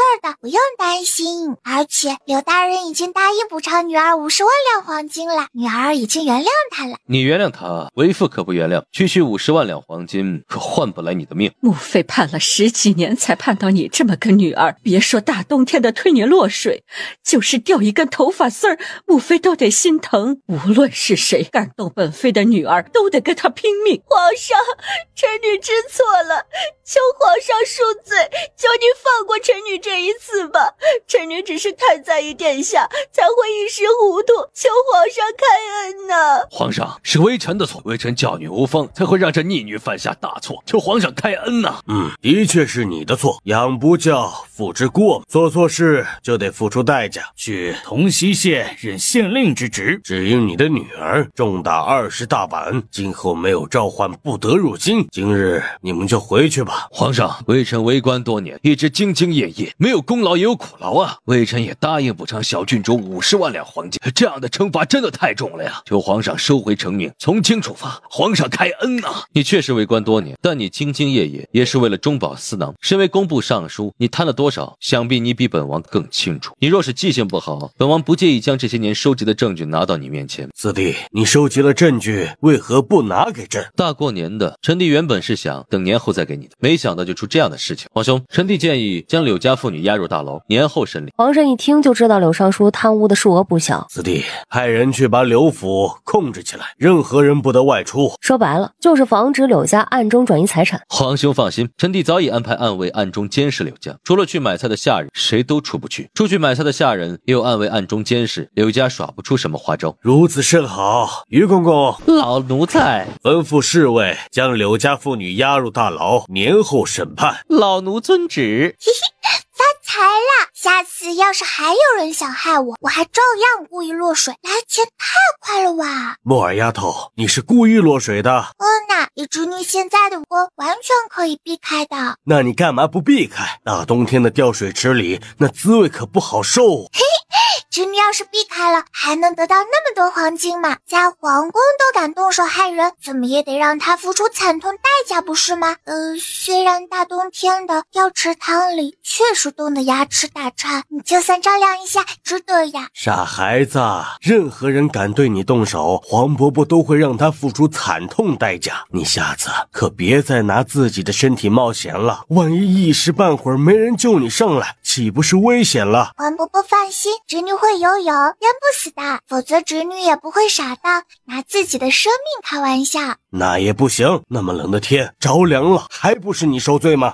好吧，下次换一种方法。任何方法都不可以拿你的身体和性命开玩笑。皇祖父差点没被你吓死。是，孙女记住了。这还差不多，你呀可是姑的小乖孙儿，谁敢伤害你，姑都不答应。没错，任何人只要敢伤害你，就算你没有受到任何伤害，本宫也要让他付出惨痛的代价。白千墨一脸幸福，有这样无条件宠他、爱他、护着他的家人，这辈子太值了。看着我的脸，你怎么会突然害羞？是不是被我的美貌冲昏了头？我知道我完美的让你无路可走，其实我只是有一点可爱过头。我会萌萌的害羞，会萌萌的摇头，会萌萌的说讨厌讨厌讨厌。我要你爱我永久，在你小宇宙，永远要记得女人本来就很美。感觉自己萌萌哒，心里开出了花，快乐就怕。感觉自己萌萌哒，想和你么么哒，烦恼就啪啪啪。摩尔丫头，再来一首。不来了，再来就要收费了。收费就收费，姑早有准备。这次姑可没向你父王要银票啊。好多钱钱，那孙女就唱给你一个人听。众人动作一致，开始翻身上的钱袋子。嘿嘿，发财了！来吧来吧，为了银票，今晚唱飞了都没问题。白千墨清了清嗓子，开始一首接一首的唱，唱的全是欢快的歌曲。直到此时，白千墨嗓子都有点哑了，大伙儿才意犹未尽的勉强放过他。收获满满的白千墨累得窝在叶楚风的怀里沉沉睡去。抱着小棉袄就是暖和呀，一点都不觉得冷。朕也有小棉袄，还是2个。贤儿、嫣儿，过来。老六和小九听话的走到皇上的身边，皇上伸出双手，一手搂一个，一脸挑衅的看着叶楚风。你的小棉袄没有臣弟的暖和。不唱了，唱不对了。好的姐姐，我发财发财了啊！母妃、父王、女儿爱你们，你们是世界上最好的父母。皇祖父呢？皇祖父是世界上最好的皇祖父吗？小没良心，做梦都梦不到皇祖父吗？皇祖父您最好了，希望您长命百岁。太上皇瞬间满足的眉开眼笑，皇上也想过去凑个热闹。行了，别打扰莫尔丫头，这丫头心里都装着咱们呢，有什么好吃的，丫头哪次不惦记着你，哪次不给你送。大过年的，莫尔丫头明日要回将军府，今晚就让她在宫里休息，明日给她准备一些礼品，让她带回去给她的父母。母后放心，儿臣早就给莫儿准备好了。你是我的小呀小苹果，怎么爱你我都不嫌多。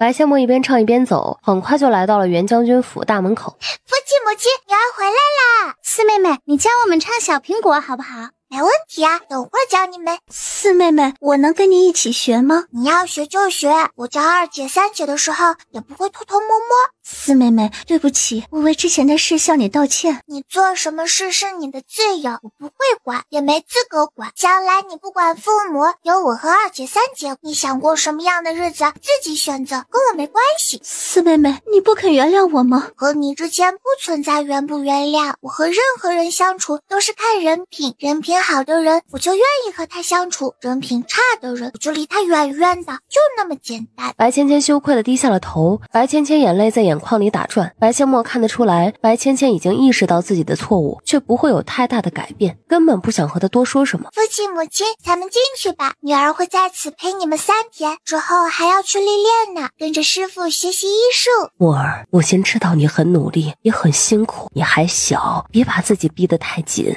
你就放心吧，女儿知道欲速则不达，该努力的还是努力，女儿会注意劳逸结合的。你看你回来还带那么多东西，你是回自己的家，又不是去做客，下次别带了。女儿孝敬您和母亲是应该的。对了，父亲，女儿有东西给您。什么东西？进屋说，二姐、三姐，你们先在外面等我，我一会儿来找你们。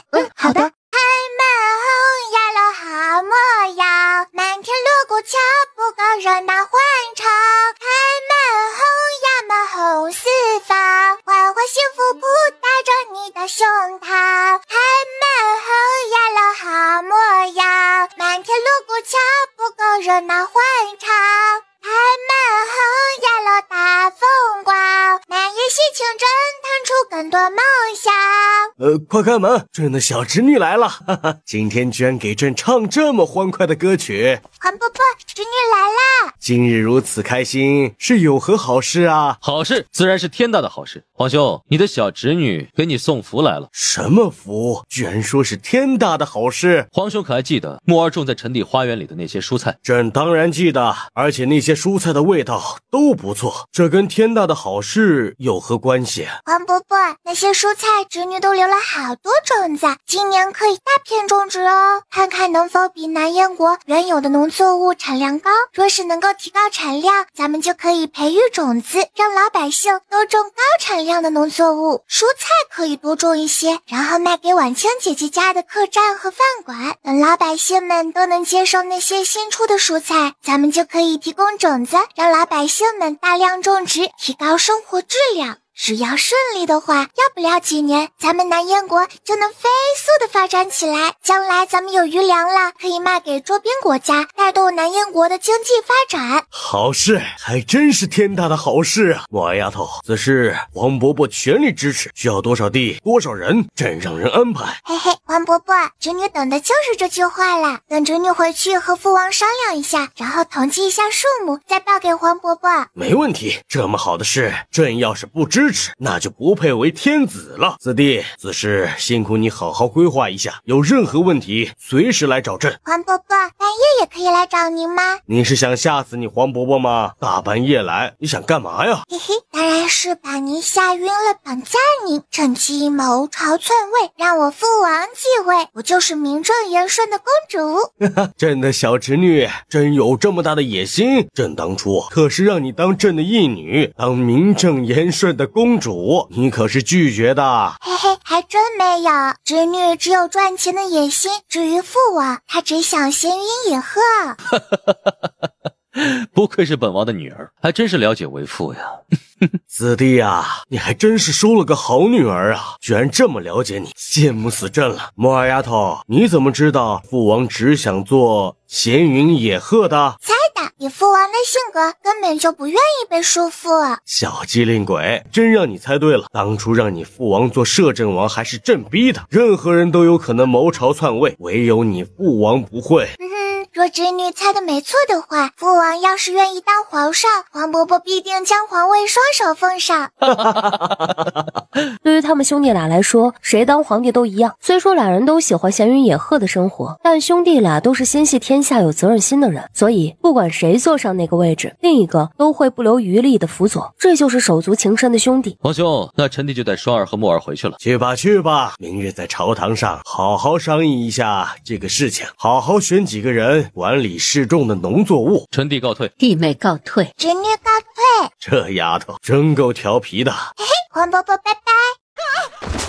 抱歉，你没事吧？我不是故意的。你摔一下试试，看看有没有事。真是没教养的东西，骑着个畜生到处乱跑。你说吧，这事如何处理？都道歉了，你还乱骂人，到底谁才是没教养的东西啊？本小姐不接受你的道歉，你和这畜生吓到本小姐，害得本小姐摔倒。本小姐凭什么接受你的道歉？那你到底想怎么样？哼，本小姐可是京兆府少尹的千金，本小姐吓得摔倒，至少得赔偿500两银子。她从二哈身上下来，给500两，我赔你。女人嚣张地接过银票，往王府大门口走去。白千墨冷冷一笑，爬上二哈的背，将二哈送回狼圈。回到王府时，女人已经进入王府，正和叶慕林在院子里聊天。白千墨嘟着嘴，气呼呼地走向叶慕林。女人看到白千墨迎面走来，这小畜生怎么会出现在王府？这2年他不在京城，也没有参加宫宴，所以并不知道白千墨是叶慕林的八妹。叶慕林3年前无意间救过他，两人才相识。可后来他拜师学艺，离开京城3年，昨天才回京。这次回来，他是要想方设法地走进叶慕林的心里，想要成为王府的世子妃。八妹，怎么了？刚才还好好的，怎么现在一脸的不开心？谁惹你生气了？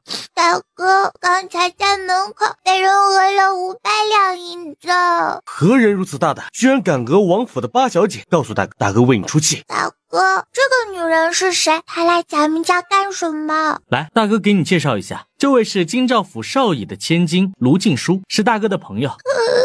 刚刚就是他讹了我500两银子。叶慕林的脸色瞬间变得极其难看，连过程都不问一下。你走吧，以后别再与本世子联系。慕林哥哥，这都是一场误会，我真不知道她是你妹妹。不是本世子的妹妹，你就可以讹她的银子吗？不，真的是误会。慕林哥哥，我向他道歉，把银票还给他，我知道错了，求你别这样对我。白千墨毫不犹豫地接过银票。大哥，他还骂我是没教养的东西。是吗？没有，我没有骂他，真的。慕林哥哥，你要相信我。本世子的妹妹不会说谎，也不屑冤枉，滚出王府，从此以后就当我们从未认识过。慕林哥哥，我们相识3年有余，我的为人你还不了解吗？你居然不相信我，我怎么可能骂他？我真的没有啊！你什么为人，本世子的确是不了解，但本世子妹妹的为人，本世子非常清楚，你不用再狡辩了，滚！慕林哥哥，我滚！灵儿，出什么事了？这位姑娘是王妃娘娘，您不记得臣女了吗？3年前，慕林哥哥救了臣女，家父是京兆府少尹。本妃没问你。母妃，京兆府少尹千金刚才讹了八妹500两银子，还骂八妹是没教养的东西。王妃娘娘，臣女冤枉啊！叶楚风黑着脸将白千墨抱在怀里。墨儿，银票要回来了吗？我要回来了。来人，属下在。把这个女人赶出王府，以后不许踏入王府半步。属下遵命。王爷，臣女知错了，求王爷原谅。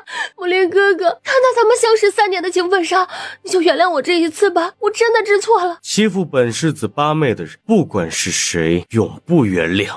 慕林哥哥，我不相信她是你的亲妹妹，难道我们3年的感情要因为她彻底断了吗？本世子和你只是认识，并无任何感情，少往自己脸上贴金，滚！慕林哥哥，我错了，救我！敢讹本郡主银子的人还没出生呢，哼，也不看看本郡主的后台有多硬哦。八妹，抱歉，让你受委屈了。才不委屈呢，我就知道大哥会为我讨回公道和银票。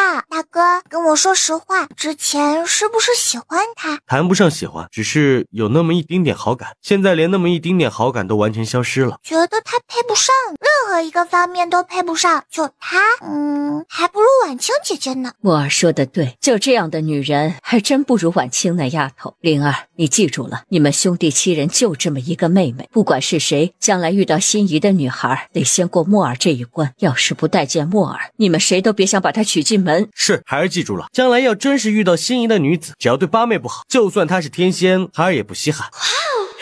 将来不仅有7个哥哥疼我，还会有7个疼爱自己的嫂子，哇，真爽啊！大哥爸爸，凑近叶慕林的耳朵小声说道：大哥，我很喜欢婉清姐姐哦。大哥知道了。好了，你还小，大人的事啊，别瞎掺和。反正以后大哥啊，绝对给你找个疼爱你的大嫂。好嘞，那我就放心了。人小鬼大。糟了！怎么了？什么糟了？我和太子皇兄的女票约好了要一起去逛街的，我给忘了。女票何以？女票就是女朋友啦，女朋友有可能就是未来媳妇儿。由于他们还没定亲，所以只能算女票，不能算未婚妻。哦，懂了。墨儿，没定亲之前叫女票，谁教你的？咦，女儿自己想出来的呀，嘿嘿。合情合理。那女儿明天去约宋大小姐逛街？没问题，想去就去，为父会派人暗中保护你们。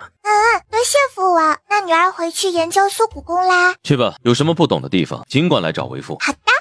八妹，七哥，你快出去！对不起，我什么也没有看到。叶慕辰赶紧抬手捂着眼睛，转身就往外走，脚绊在门槛上，摔了个狗啃泥。萧儿正好拿着毛巾准备进来伺候白清墨洗澡，叶慕辰摔在他的面前，吓得他猛地跳到一边。他可受不起七公子五体投地的大礼。七公子，你没事吧？没事，你快进去关门。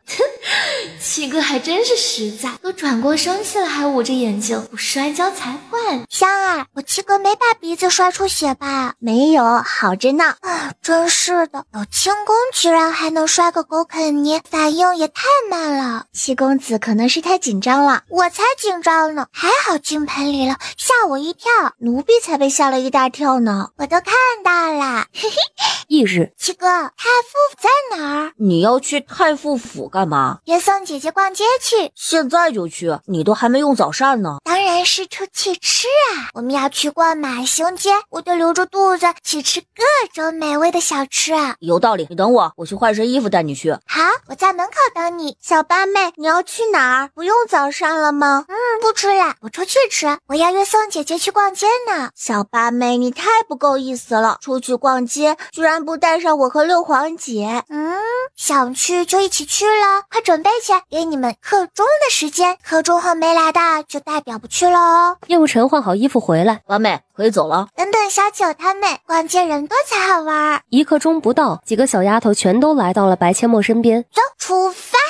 来到太傅府大门口，香儿上前敲门。小姑娘，你找谁呀？我家八小姐要来约你家大小姐去逛街，麻烦你通报一下宋大小姐。你家八小姐？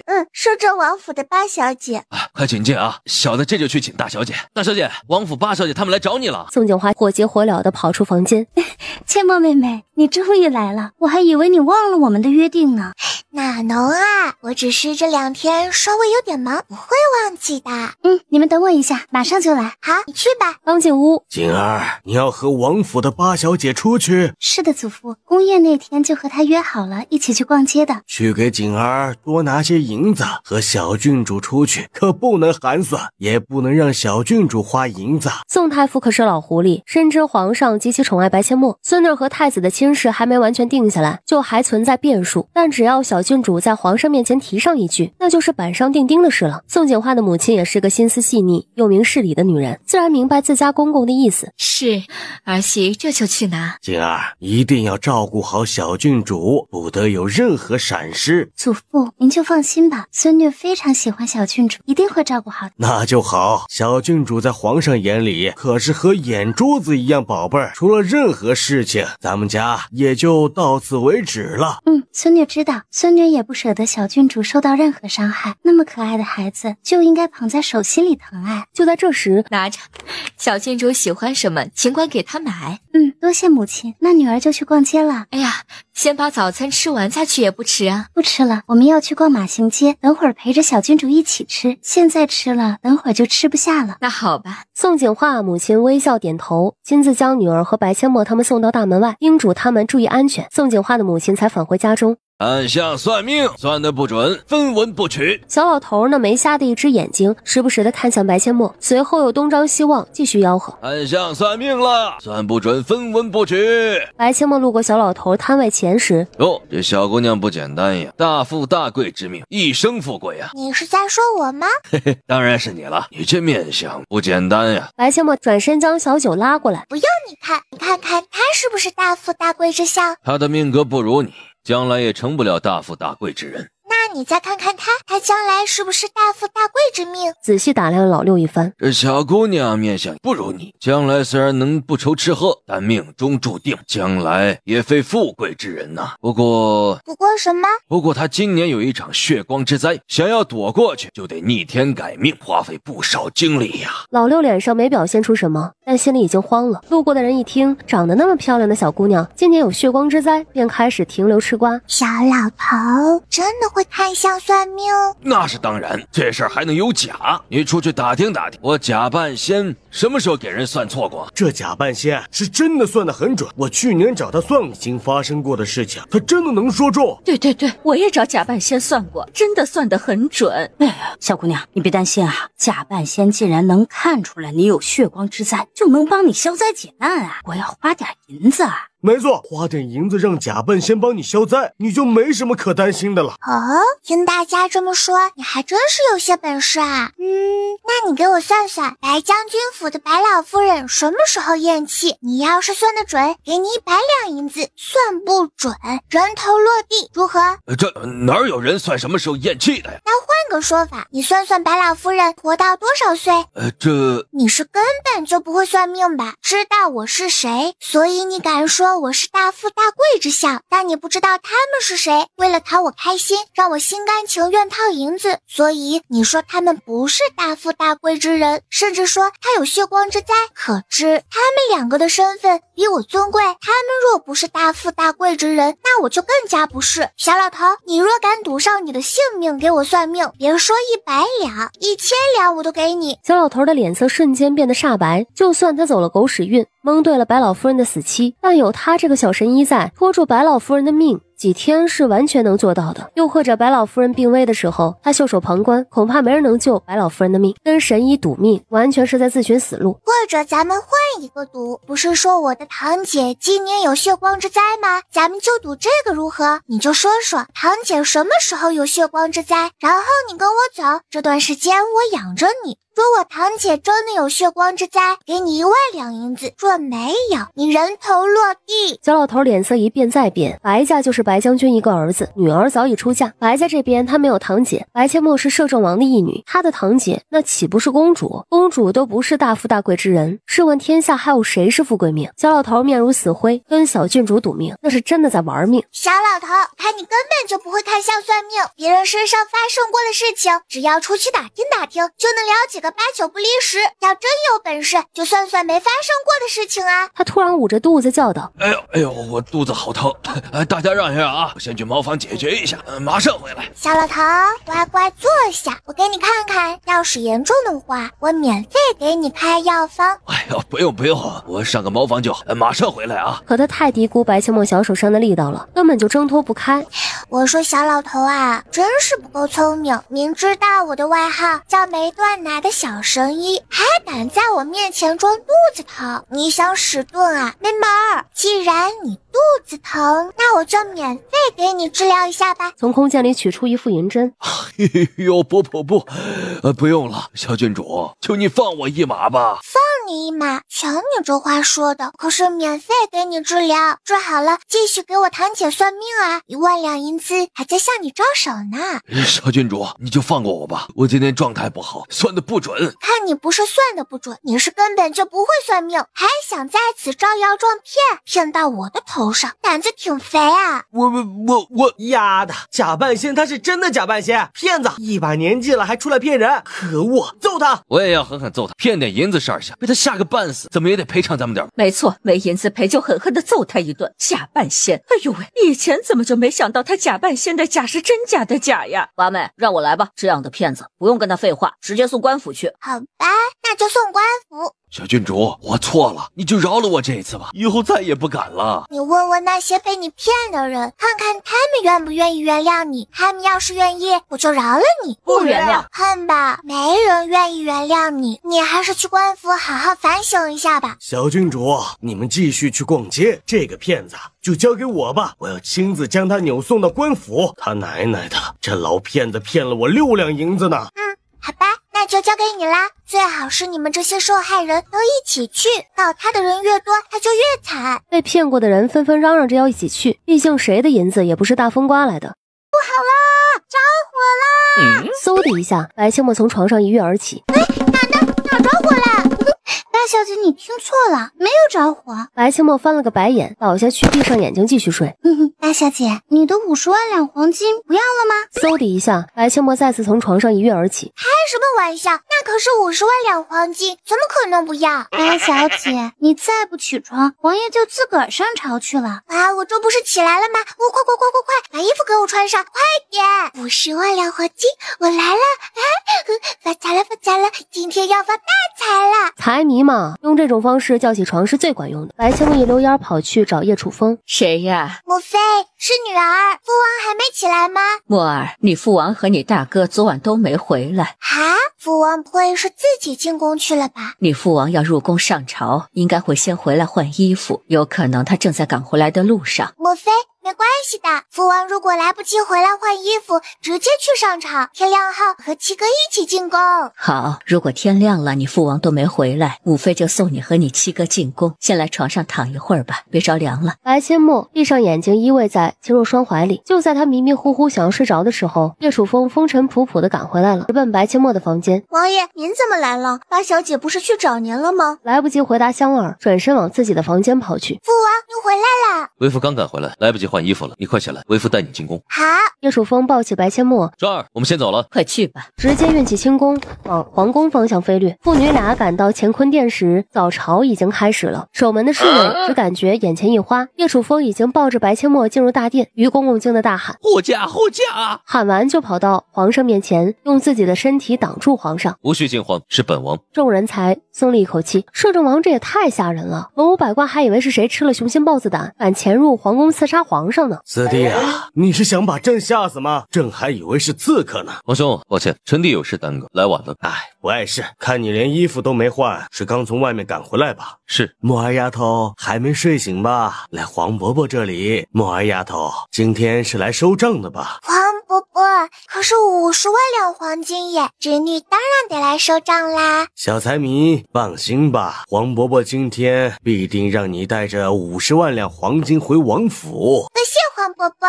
看你一脸没睡醒的样子，靠在黄伯伯怀里休息一下吧。黄伯伯，侄女现在睡意全无，您看侄女像是没睡醒的样子吗？您是不知道，父王为了赶时间，抱着侄女直接飞过来了，严重超速，可刺激了。那冷风嗖嗖的从脸上吹过去，哪还有什么睡意呀？侄女的小心脏现在都还狂跳个频呢，压都压不住。哎，要不是侄女的头发长长了，今天扎得比较紧，恐怕早就被吹成扫把头了。皇上狠狠地瞪了叶楚风一眼。四弟，你就不能慢点吗？你就是晚点来，朕也不至于怪罪于你。你看看你把朕的小侄女折腾成这样，你不心疼，朕还心疼呢。那是因为臣弟带墨儿来了，要是臣弟自己来，你会不怪罪才怪。朕是这么不讲理的人吗？你要是真有要紧事耽搁了，朕能怪罪你？是，皇兄最讲理。行了，言归正传，刚才说到哪儿了？继续。朝堂之上瞬间变得严肃起来，白阡陌睁着布灵布灵的大眼睛，跟看古装电视剧似的。早朝还没结束，白阡陌已经在皇上温暖的怀里睡着了。嘘，都给朕小声点，别吵到朕的小侄女睡觉。一众大臣嘴角狂抽，只有叶楚风嘴角上扬，一脸得意。众位爱卿，朕的四弟摄政王和小郡主弄到了一些稀有的蔬菜种子和一些高产粮的农作物种子，需要几亩地试种一下，看看能否达到高产。若是能达到高产，明年便可大面积种植。不知哪位爱卿愿意出面管理试种的土地？那可是风吹日晒的苦差事。皇上看着文武百官皱眉，正想开口时，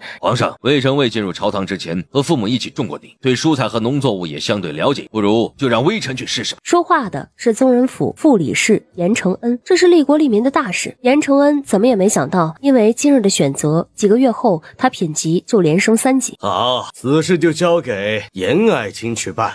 夫人，皇上可是带着小神医来的，你有没有病？小神医一看便知。混账东西，你为何不早说？你想害死老娘是吧？夫人，要不是摄政王控制了整个柳家，不让我们这些下人离开，你以为你还有嚣张的资本啊？柳大人都被关进大牢了，过了今天，你以为还有谁愿意伺候？叫你一声夫人，皇上和摄政王都亲自上门了，你以为你尚书夫人的头衔一辈子都在啊？现在还叫你一声夫人，你还真就把自己当盘菜了。你给我滚！切，老子倒是想滚呢。过了今日，你看老子滚滚不滚啊？等柳大人正式受审，你还不如老子呢！呸！柳夫人气得差点吐血。木儿丫头，走，和黄伯伯一起进去看看，这柳夫人真的快病死了，还是装的？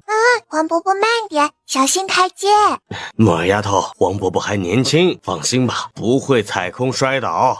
黄伯伯，侄女也没说您年纪大呀，侄女是看您生气了，提醒您让您注意台阶，怕您一生气忘了前面有台阶啦。油嘴滑舌，走吧。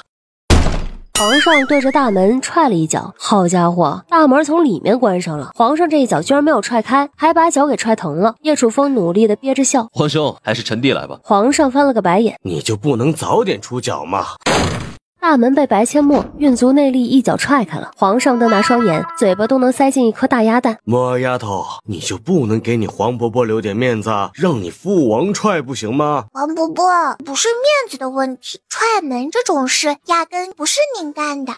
你说的有道理，走吧，进去看看这柳夫人是不是真的快死。柳夫人被下人气的正扶着门框喘个不停。木儿丫头，你去看看柳夫人是不是真的快病死了。是。范父拜见皇上，皇上万岁万岁万万岁！既然都快病死了，还是去床上躺着，让朕的小侄女替你治疗治疗吧。不用了，范父谢过皇上，范父并无大碍。手指搭上了他的脉搏，柳夫人慌的心跳加速。片刻之后，黄伯伯，柳夫人的身体没太大的问题，只是有一点焦急，还有就是情绪太过激动，应该是受了点刺激，并无大碍。柳夫人，你不是卧病在床了吗？并无大碍了呢。朕可是说过，欺君之罪，株连九族。皇上饶命啊！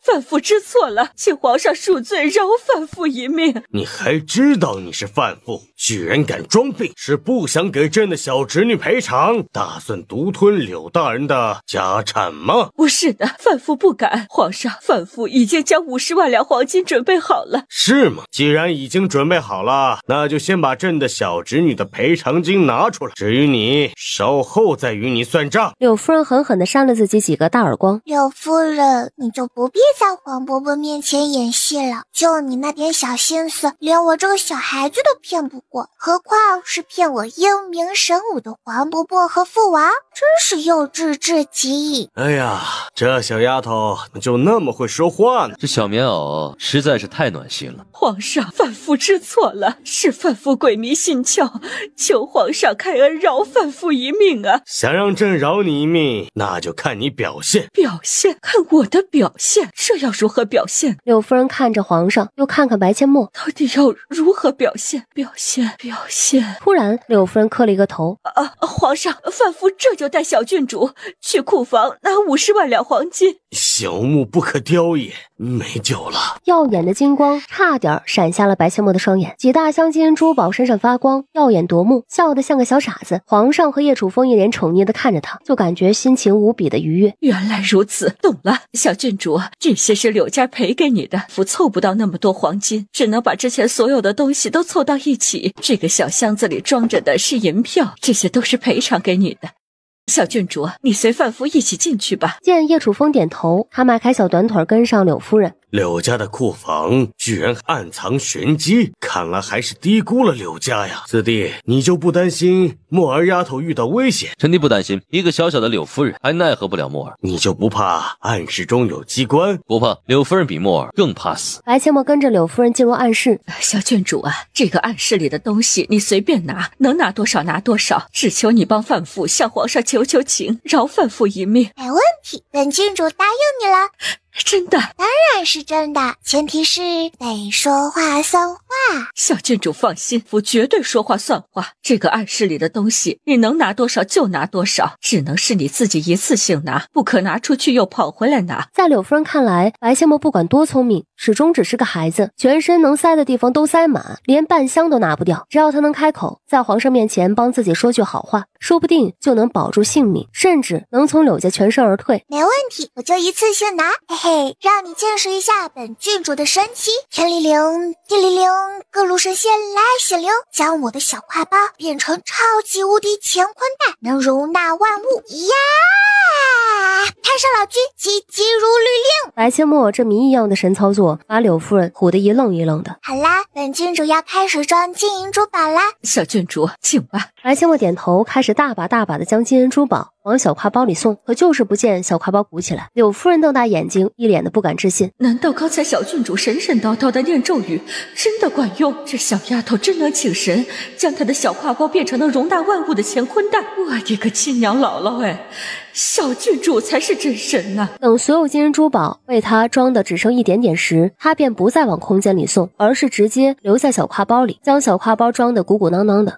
好了，装完了。出了暗示，王伯伯，侄女答应了柳夫人，她暗室里的财宝任凭侄女拿，希望您饶她一条小命。侄女答应她啦。就这一小包珠宝，你就被收买了？皇上，反复暗室里有4箱珠宝，全都被小郡主装到她的小包包里了呀！皇上和叶楚风惊得差点把下巴都掉地上。4箱珠宝，你那箱子不会才有拳头那么大吧？皇上，您进去看看就知道那箱子有多大了。这么大的4个箱子，莫儿的小包包能装得下？皇兄，你信吗？你当朕是傻子吗？莫儿丫头的小包包那么小，怎么可能装得下这么大4个箱子的珠宝？嘿嘿，王伯伯，父王是真的，满4箱子的珠宝全被我装进小包包里了。你是如何做到的？这小包包还能装多少？请神帮忙啊，把外面那些全装了，不是问题。莫儿，你去把外面那些珠宝全都装进你的小包包里，装不下的，为父给你扛回去。天灵灵，地灵灵，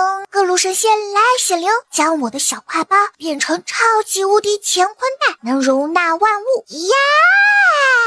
太上老君，急如律令。当他的手指指向小挎包时，原本鼓鼓囊囊的小挎包瞬间瘪下去了。叶楚风和皇上使劲眨了眨眼睛，又抬手揉了揉，没眼坏，小挎包真的瘪了。莫儿真能请神？回过神来的皇上看了柳夫人一眼，此人不能留啊，否则小侄女能请神的事必定会被传出去。与此同时，叶楚风也是一样的想法，将所有的金珠宝从他的小挎包送进空间。王伯伯，侄女厉害吧？厉害，朕的小侄女天下无双，厉害无比。王伯伯，侄女答应柳夫人的事，既然你都答应了，欺君之罪可以免他一死，但其他罪行得看大理寺的调查结果。大理寺秉公审理，朕不打算插手。柳夫人一听，心都跌入谷底，至少小命暂时保住了。离开柳家库房，叶楚风特意交代侍卫头领，让他着重关照一下柳夫人，不准他与任何人提起白阡陌。四弟，朕还是不放心，你想个办法，让柳夫人永远开不了口。臣弟已经想到了，莫儿还太小，现在还不足以自保，只能咱们来保护他。晚上，臣弟会让骆老哥出手。骆大夫出手，朕就放心了。回去交代莫二丫头，以后这种本事尽量不要在人前显露。臣弟知道。好了，你带莫二丫头回去，真有御林军，你也不用担心。皇兄慢走。我去，这也行？莫儿，你今天可把为父和你黄伯伯惊得够呛，这本事也是你在梦里学会的。是啊，是女儿在梦里学会的，这叫魔法，嘿嘿。能不能教教为父啊？女儿教不会啊，这个得传授魔法，女儿做不到。那就算了，不是谁都有那个天赋的。莫儿，你的那些财宝要不要先放到库房去？等你的暗室建好了，放去暗室，或者就装在你的小包包里，安不安全？别人能不能拿到啊？父王，不用了，放在我的小包包里，没有我的允许，谁都掏不去。那就好。不过呢，为父还是打算给你建一个暗室，以后呀可以放大件的物品。多谢父王。傻丫头，跟为父就不必那么客气了。为父带你去找你大哥。找大哥？大哥昨晚跟你一起出去，没和你一起回来吗？没有，你大哥还在程大师家。昨晚为父赶回来，就是为了带你去上朝，把柳家欠你的赔偿金要回来。哦，程大师是做什么的？程大师是有名的神级大师，他已经答应帮你布置暗室了。哇哦，挺厉害的样子。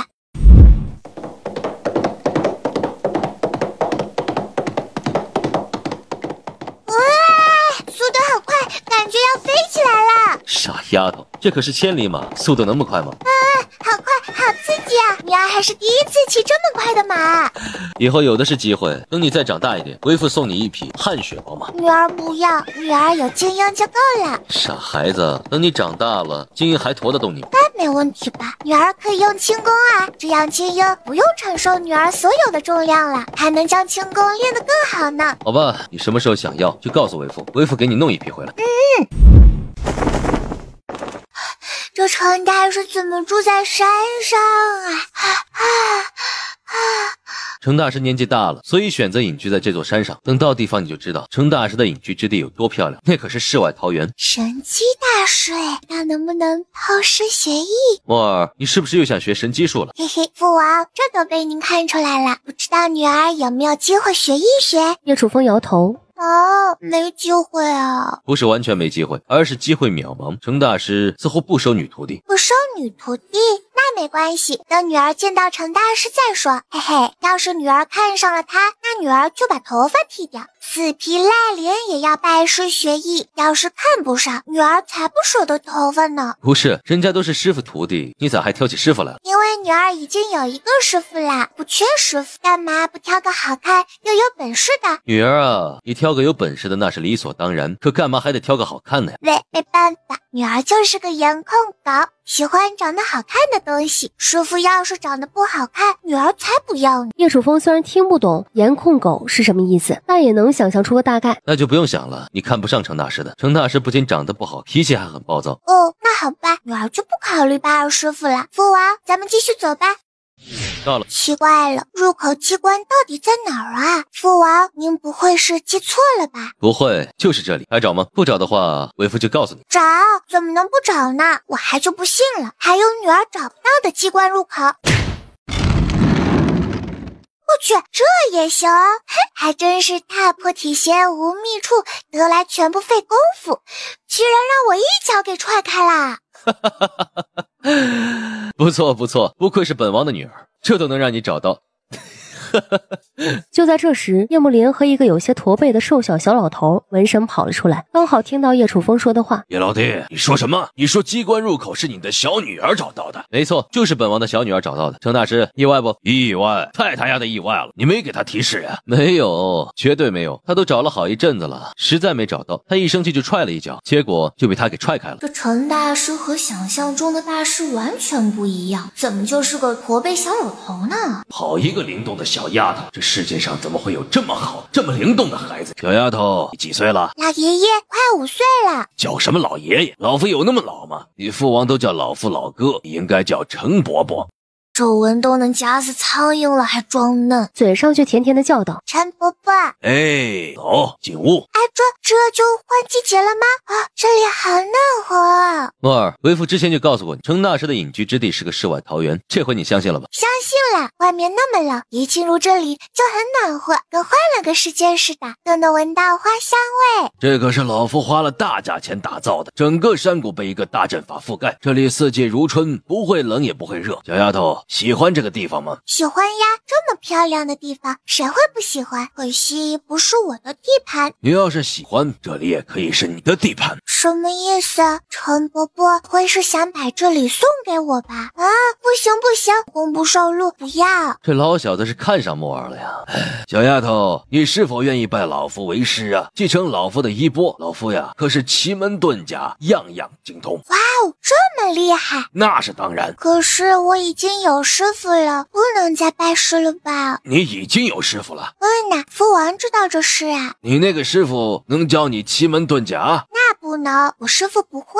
那你还拜他为师，还不如拜老夫为师。拜您为师，您能教我医术和武功？武功老夫会一些，不高；医术老夫也不会。那不就结了？你也不是万能的，我师傅武功高强，医术高明，我干嘛不拜他为师啊？老夫精通奇门遁甲，这可是大本事，整个南燕国可没几个精通奇门遁甲的人，你为何不拜老夫为师呢？因为我已经有师傅了呀，我要再拜师，是不是得我师傅同意？而且就算我师傅同意，你也只能是二师傅。他才不要当什么二师傅，要当就当大师傅。小丫头，老夫带你去山谷里逛逛如何呀？好呀，程大师，您不是不愿意收女徒弟吗？为何会想要让我拜您为师？哎呦，老夫不是不愿意收女徒弟，而是没有遇到比较灵动的娃。孩子，奇门遁甲不是那么容易学会的，脑子不够灵光，老夫教了也是浪费时间。今日见到你啊，老夫一眼就看出来你是个心思细腻又聪明的孩子。哎，这么说吧，就是你大哥老夫都没看上。你大哥不是不聪明，而是他脑子没你那么灵光。打个比方啊，老夫教你一套阵法，你能举一反三，研究出更多阵法。而你大哥呀，他就只会学老夫教的这一。没想到这程大师虽然长得不好看，但看人还挺准的。他大哥的确聪明，但想法往往会很古板，别人教他的东西他可以很快学会，但让他自己创新的话就差了那么点火候。嘿嘿，这么说我还挺聪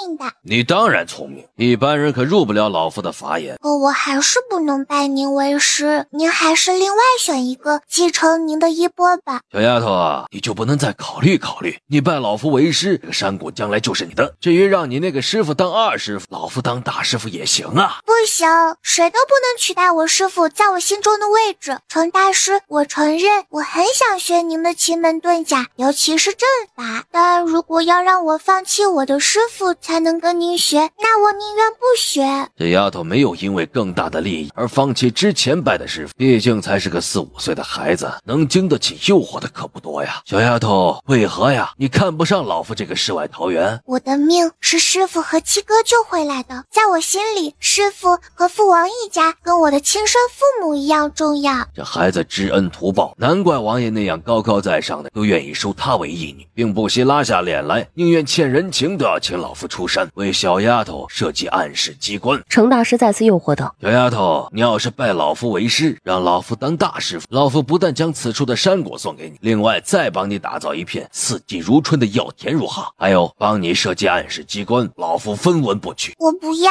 这些东西都是身外之物，没有我师傅重要。这个山谷虽然我很喜欢，但交通不便，连马儿都来不到这里。至于药田，可以自己打造，我不会阵法，但我可以用科学倒几个大棚就可以了。科学是什么玩意儿？大朋友是什么玩意儿啊？科学就是反映自然社会思维客观规律的分科的知识体系，是建立在可检验的解释和对客观事物的形式、组织等进行预测的有序知识系统，是已经系统化和公式化的知识。至于大棚，您可以理解为暖屋。这个山谷无非就是四季如春，只要控制好温度，不用阵法，我一样可以捣鼓出来。把程大师说的脑子打结，字能听懂，可意思一点都不懂，跟听天书似的。小丫头，对这个世外桃源一般的山谷，你真不心动啊？心动啊！可山谷再漂亮，那也没有师傅重要。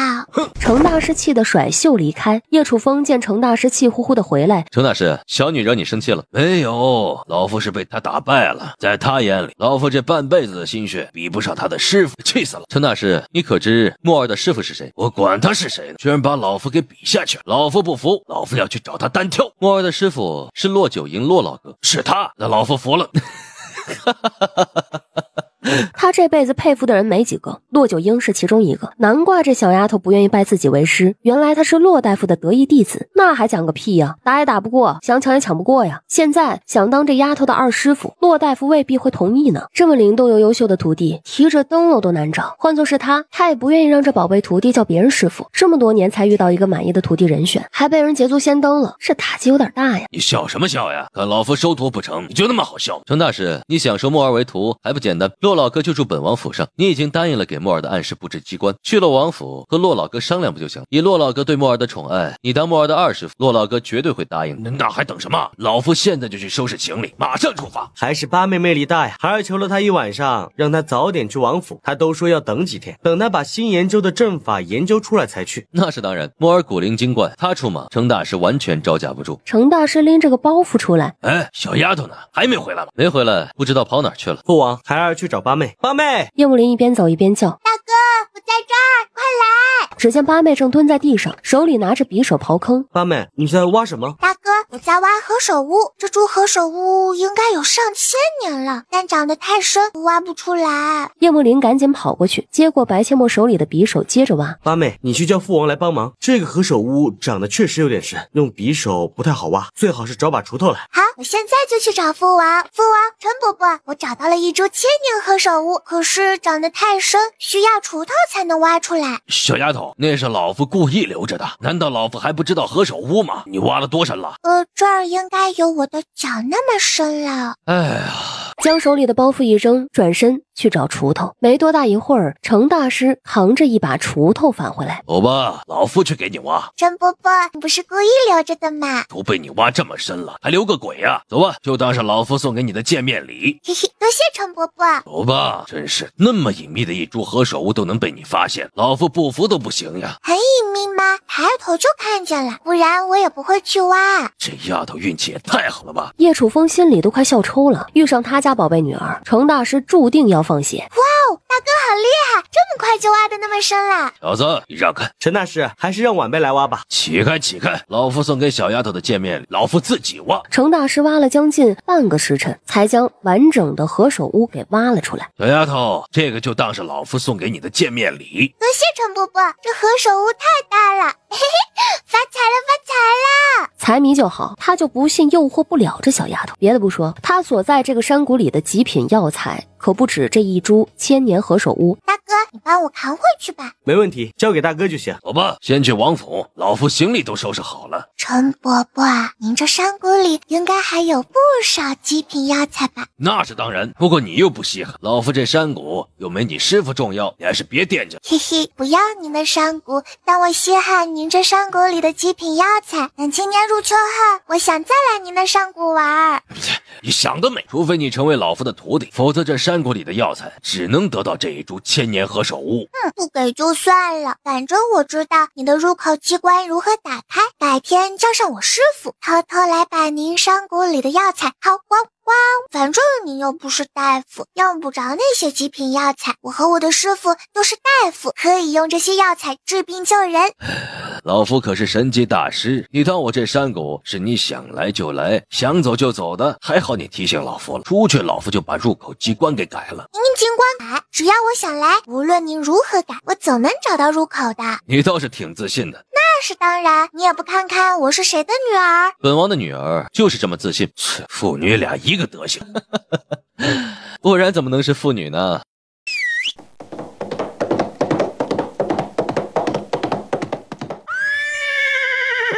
只有一匹马，怎么去啊？程大师，当然是你骑马，我们用轻功飞回去。小丫头，你跟老夫一起骑马如何呀？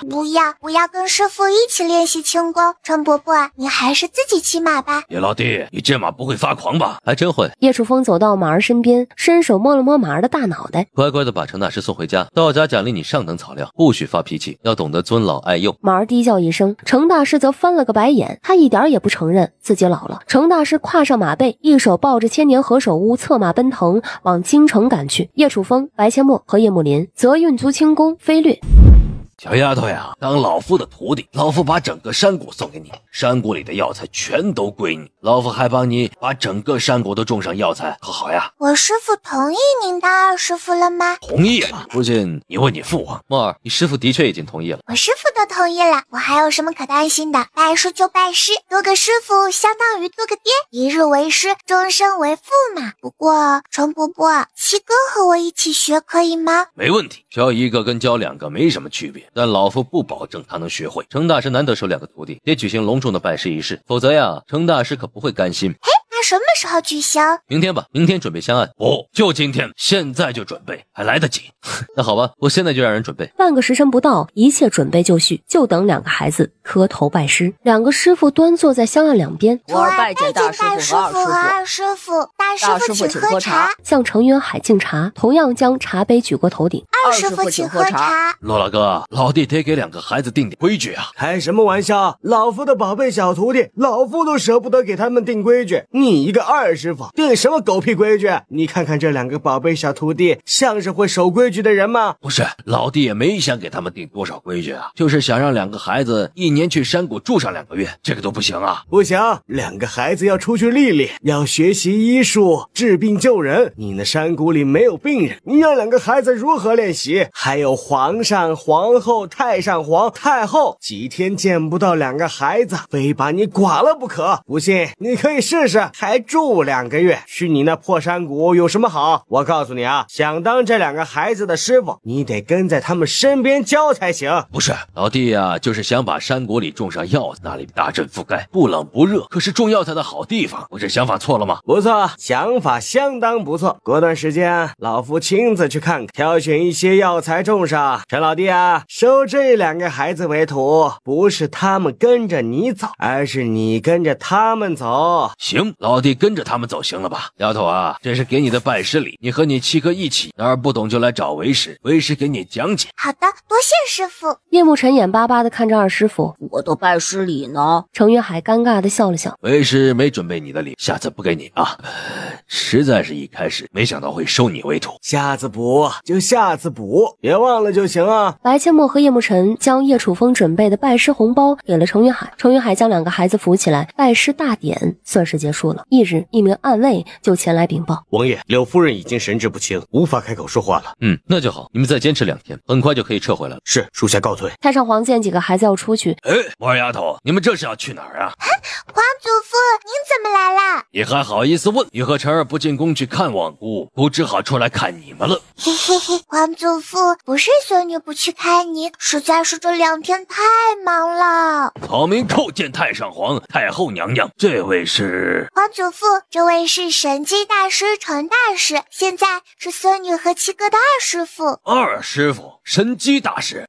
哎呦喂，程大师，快请起，以后在姑和太后面前呀，免你跪拜，跟骆老头一样，行站姿叩拜礼即可。多谢太上皇。我二丫头，你还没告诉姑，你们这是准备去哪儿啊？皇祖父，我们要去斗牛，训练轻功和反应能力。斗牛？哪儿来的牛啊？城门口西边一个大叔养着一头牛，还是前2天遇上的。那位大叔让我们随时可以去他家斗牛呢。听起来好像很好玩的样子，姑和你们一起去。好呀，走吧。我们的祖国是花园，花园的花朵真鲜艳，灿烂的阳光照耀着我们，每个人脸上都笑开颜。这首歌真不错呀，挺欢快的。我二丫头，姑听说你又要去历练，什么时候走呀？孙女也不知道，可能就这2天。父王要代天巡狩，孙女要跟着父王一起去呢。你父王代天巡狩，你跟着去历练什么呀？医术呀，出去外面总会遇到许多不同的病症，只有实践才能让孙女和7哥进步得更快。你们这次出去，姑是不能跟你们一起去了。好孩子，再给姑唱一曲。等你和你父王出去，姑就得好长时间听不到你歌了。皇祖父放心，芒种之前我们都得赶回来，不用多长时间的。那也要几个月呢，唱一曲。好吧，找点空闲，找点时间，领着孩子常回家看看，带上笑容，带上祝愿，陪同爱人常回家看看。母亲准备了一些唠叨，父亲张罗了一桌好饭。他怕大伙听不懂，把爸爸妈妈改成了父亲母亲。我二丫头，以后不管去了哪儿，一定要常回家看看。王府和皇宫也是你的家，知道吗？皇祖父，孙女知道。皇祖父，咱们要到了，今天让您和皇祖母好好欣赏一下精彩绝伦的斗牛。红色小披风披上，大叔在家吗？我们来和你家牛一起玩啦！在家，快进来！拴在梨树上的黄牛已经开始暴躁起来，黄牛猛地挣脱绳子，迎着白阡陌他们冲了过来。快跑，往空地跑！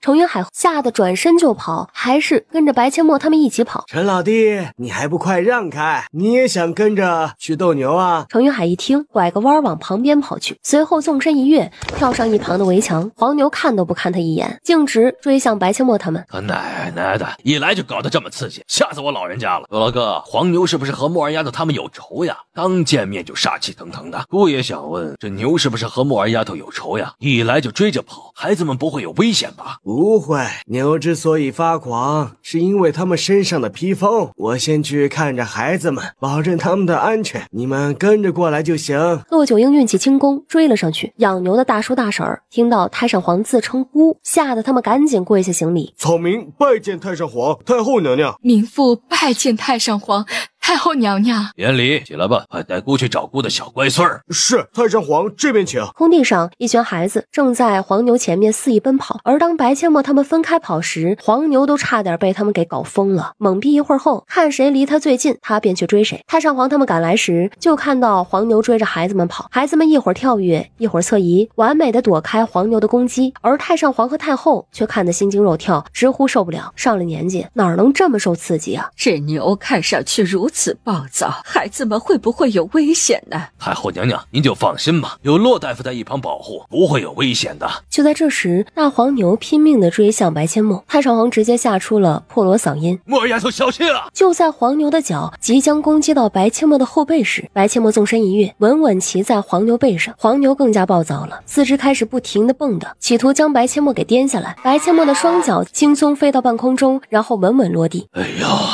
呀，不行，姑不能看了，这太刺激了，看得心都要从嗓子眼里蹦出来了。本宫也不看了，看得心惊胆战的，腿都吓软了，真不敢想象当初墨儿丫头对付狼王得有多凶险。太后娘娘，您说什么？您说墨儿丫头对付狼王什么时候的事情？年前的事儿。姑的小乖孙呀，可是20-30匹狼的爹，怎么你居然不知道啊？没人跟草民说呀？草民上哪儿知道去？这么大的事儿，这么大个王府，居然没人告诉草民，没天理呀！哎呦，你什么时候来王府的呀？草民昨天才来的，昨天来的，今天知道算晚吗？姑的小乖孙还有2只精英，这事儿你应该知道吧？还真不知道。昨日晚饭后就忙拜师大典，啥都不知道。你现在知道也不晚，跟着姑的小乖孙啊，以后你可就享福了。不是，这到底是谁跟着谁啊？不应该是徒弟跟着师傅吗？我的小乖孙可厉害着呢，姑这辈子就没见过哪个4、5岁的孩子能干出那么多惊天地泣鬼神的事儿。哎，太上皇，您快跟草民说说，这丫头都干了些什么惊天地泣鬼神的事儿啊？太上皇找了个地方坐下，开始滔滔不绝、唾沫横飞地讲述起白阡陌和叶慕辰的英雄事迹。程云海时不时地咽一口口水，这口水有代表震惊的，有代表馋的。难怪太上皇说跟着他的小乖孙以后就享福了，还真是。野生菌炖鸡是什么味道？还真想尝尝。不等太上皇说完一半，白阡陌他们已经收起披风，不再斗牛了。皇祖父，咱们回家了，孙女肚子都饿了。好，饿了就回家用膳。老四，干什么去啊？墨儿丫头饿了。父皇，边关告急，白将军马上要出征，儿臣带墨儿去送白将军。哎，慢着，先给墨儿丫头拿点东西垫垫肚子。皇祖父，关系的，孙女回来再吃。先吃个鸡蛋，孙女有鸡蛋吃。快去吧。哇，谢谢您。傻丫头，一个鸡蛋而已，就把你感动成这样。此时，白俊宏已经战袍加身，白阡陌的大师兄齐风华和二师兄霍思雨看着王府的方向，三人在等墨儿。出征前，他们想看看墨儿。小师妹，父王飞高高，女儿要飞高高。叶楚风还真就把白阡陌抛得高高的，扔向齐风华。哇哦，大师兄接住我！来喽！将白阡陌稳稳接住。大师兄，我来送你们啦！哎呀，你再不来啊，大师兄都要启程了。大师兄，这个是臭气烟雾弹，你一定要把关好。眼罩除了睡觉时间戴上，遇到危险就将臭气烟雾弹使劲摔在地上，然后闭气逃跑。好，大师兄记住了。小师妹，如果臭气烟雾弹摔在地上不闭气逃跑，会怎么样？你会直接被臭晕。这么厉害，什么玩意儿做的？嘿嘿，是我养的臭鼬身上提取的臭液做成的。你要是不戴护眼罩，直接让你眼睛暂时性失明。厉害啊，这玩意真不错。等回来，你叫二师兄制作这个臭气烟雾弹，多做一些，上战场能直接让敌军屁滚尿流。教你做可以呀，但没那么多材料，我就只养了1只臭鼬。没关系啊，有机会二师兄也去抓几只回来养着。白阡陌笑着点了点头，并没有告诉二师兄臭鼬在南燕国很少，自己能遇到一只也只是运气好而已。白俊宏接过白阡陌，紧紧抱在怀里。墨儿，为父知道你很懂事，很努力，别把自己逼得太紧，你还小，该玩的时候要放开了玩。为父希望你每天都开开心心的，知道吗？父亲，女儿知道，你放心。有空多回来看看你母亲。为父该走了。父亲出马必定旗开得胜，你要注意安全，把护眼罩戴上，这一刻你也戴上，女儿和母亲等您安全归来。白俊宏接过臭气烟雾弹，然后将白阡陌放下，利落地跨上马背，目送着父亲和2位师兄离开。母亲放心吧，父亲很快就会回来的。你父亲一定平安归来。墨儿，你吃饭了没有？还没有，女儿回王府去吃，父王还等着女儿呢。您请勿休息吧，晚些时候女儿再来看您。去吧，别让你父王久等。四妹妹，你晚些时候真的会过来吗？当然是真的。二姐、三姐，要不你们跟我一起去王府玩一会儿，晚些时候一起过来。好呀，我想去看看你的老儿子。母亲，女儿和三妹可以跟四妹妹去玩吗？女儿保证不会给四妹妹添麻烦。去吧，晚饭前回来就行。墨儿，晚点带着九公主他们一起来吃饭，母亲给你们准备好吃的。好的，母亲，那女儿就先走啦。好。白芊芊一脸羡慕地看着三个妹妹，心里很不是滋味。她也想一起去啊，可是三个妹妹连看都不愿意看她一眼。白阡陌回王府用完午膳，一群孩子便去了狼圈，看着一个个威武雄壮的狼。四妹妹，我可以和那匹狼切磋一下吗？你确定要和他切磋？我想试试。那就试试吧。白阡陌将大灰狼放出来，交代了大灰狼几句，然后对两姐妹说道：二姐、三姐，你们两个一起上吧。两姐妹一脸严肃的点头，捏起拳头便和大灰狼切磋起来。一个照面，两姐妹就被大灰狼按翻在地上。她们两姐妹都还没碰到狼，就已经败了。二姐、三姐别气馁，你们要知道，我的狼群可是战斗力超强，你们还没有内力，当然不是他的对手啦。四妹妹，我和三妹可以跟你一起学习吗？我也想变强，以后才能保护母亲，才能和你站在一起。当然可以。二姐，你能这样想，我很开心，但我没有时间和你们一起训练呢，我还要学医术。这样吧，晚点回去，我教你和三姐一套内功心法，再把太极拳教给你们，你们一定要努力学习，尽快练出内力，这样才会越来越强。四妹妹，等我变强了，我来保护你，谁都不能欺负你。好呀，那你可要努力了，否则的话，咱们姐妹不知道是谁保护谁了。我一定会努力变强的。哥哥，你背的是什么药材？我背着的是一株野山参和几种药材，能给我看看吗？当然可以。小妹妹，你是和你的父母来买药材的吗？不是啊，我是和我的哥哥姐姐一起来的。大哥哥，你受伤了吗？去那边吧，帮你看看伤势如何。不用了，我伤的不重，只是点皮外伤。来吧，去那边看，那边人更少一些。他的手那么脏，手上还有泥呢，怎么可以牵八妹的手？八妹，你慢点，等等七哥。七哥，等会儿我再买个篮子，我和你一起背。不用，七哥背得动，这不是你该干的事。这株野山参算得上是极品，年轻小伙儿挖这株野山参应该吃了不少苦头。大哥哥，我也是个大夫哦，你蹲下来，帮你看看你的伤势。检查了一番之后，的确只是皮外伤，虽然伤得不重，但也要处理，否则感染发炎就麻烦了。好了，大哥哥，你这株野山参打算卖多少银子？小妹妹，谢谢你帮我包扎伤口。这株野山参我原本打算卖20两银子，另外这几种药材就送给你，如何？这个大哥哥是不知道这株野山参有多珍贵吗？怎么才要20两银子啊？就在这时，一名年过半百的老者走了过来。哎呦，小伙子，这野山参呀，20两银子老夫要了。这位前辈，非常抱歉，晚辈已经答应了这个小妹妹15两银子卖给她了。年轻人，他还没付银子呢，老夫给你的可是20两银子，你挖半年的药材也未必能卖那么多。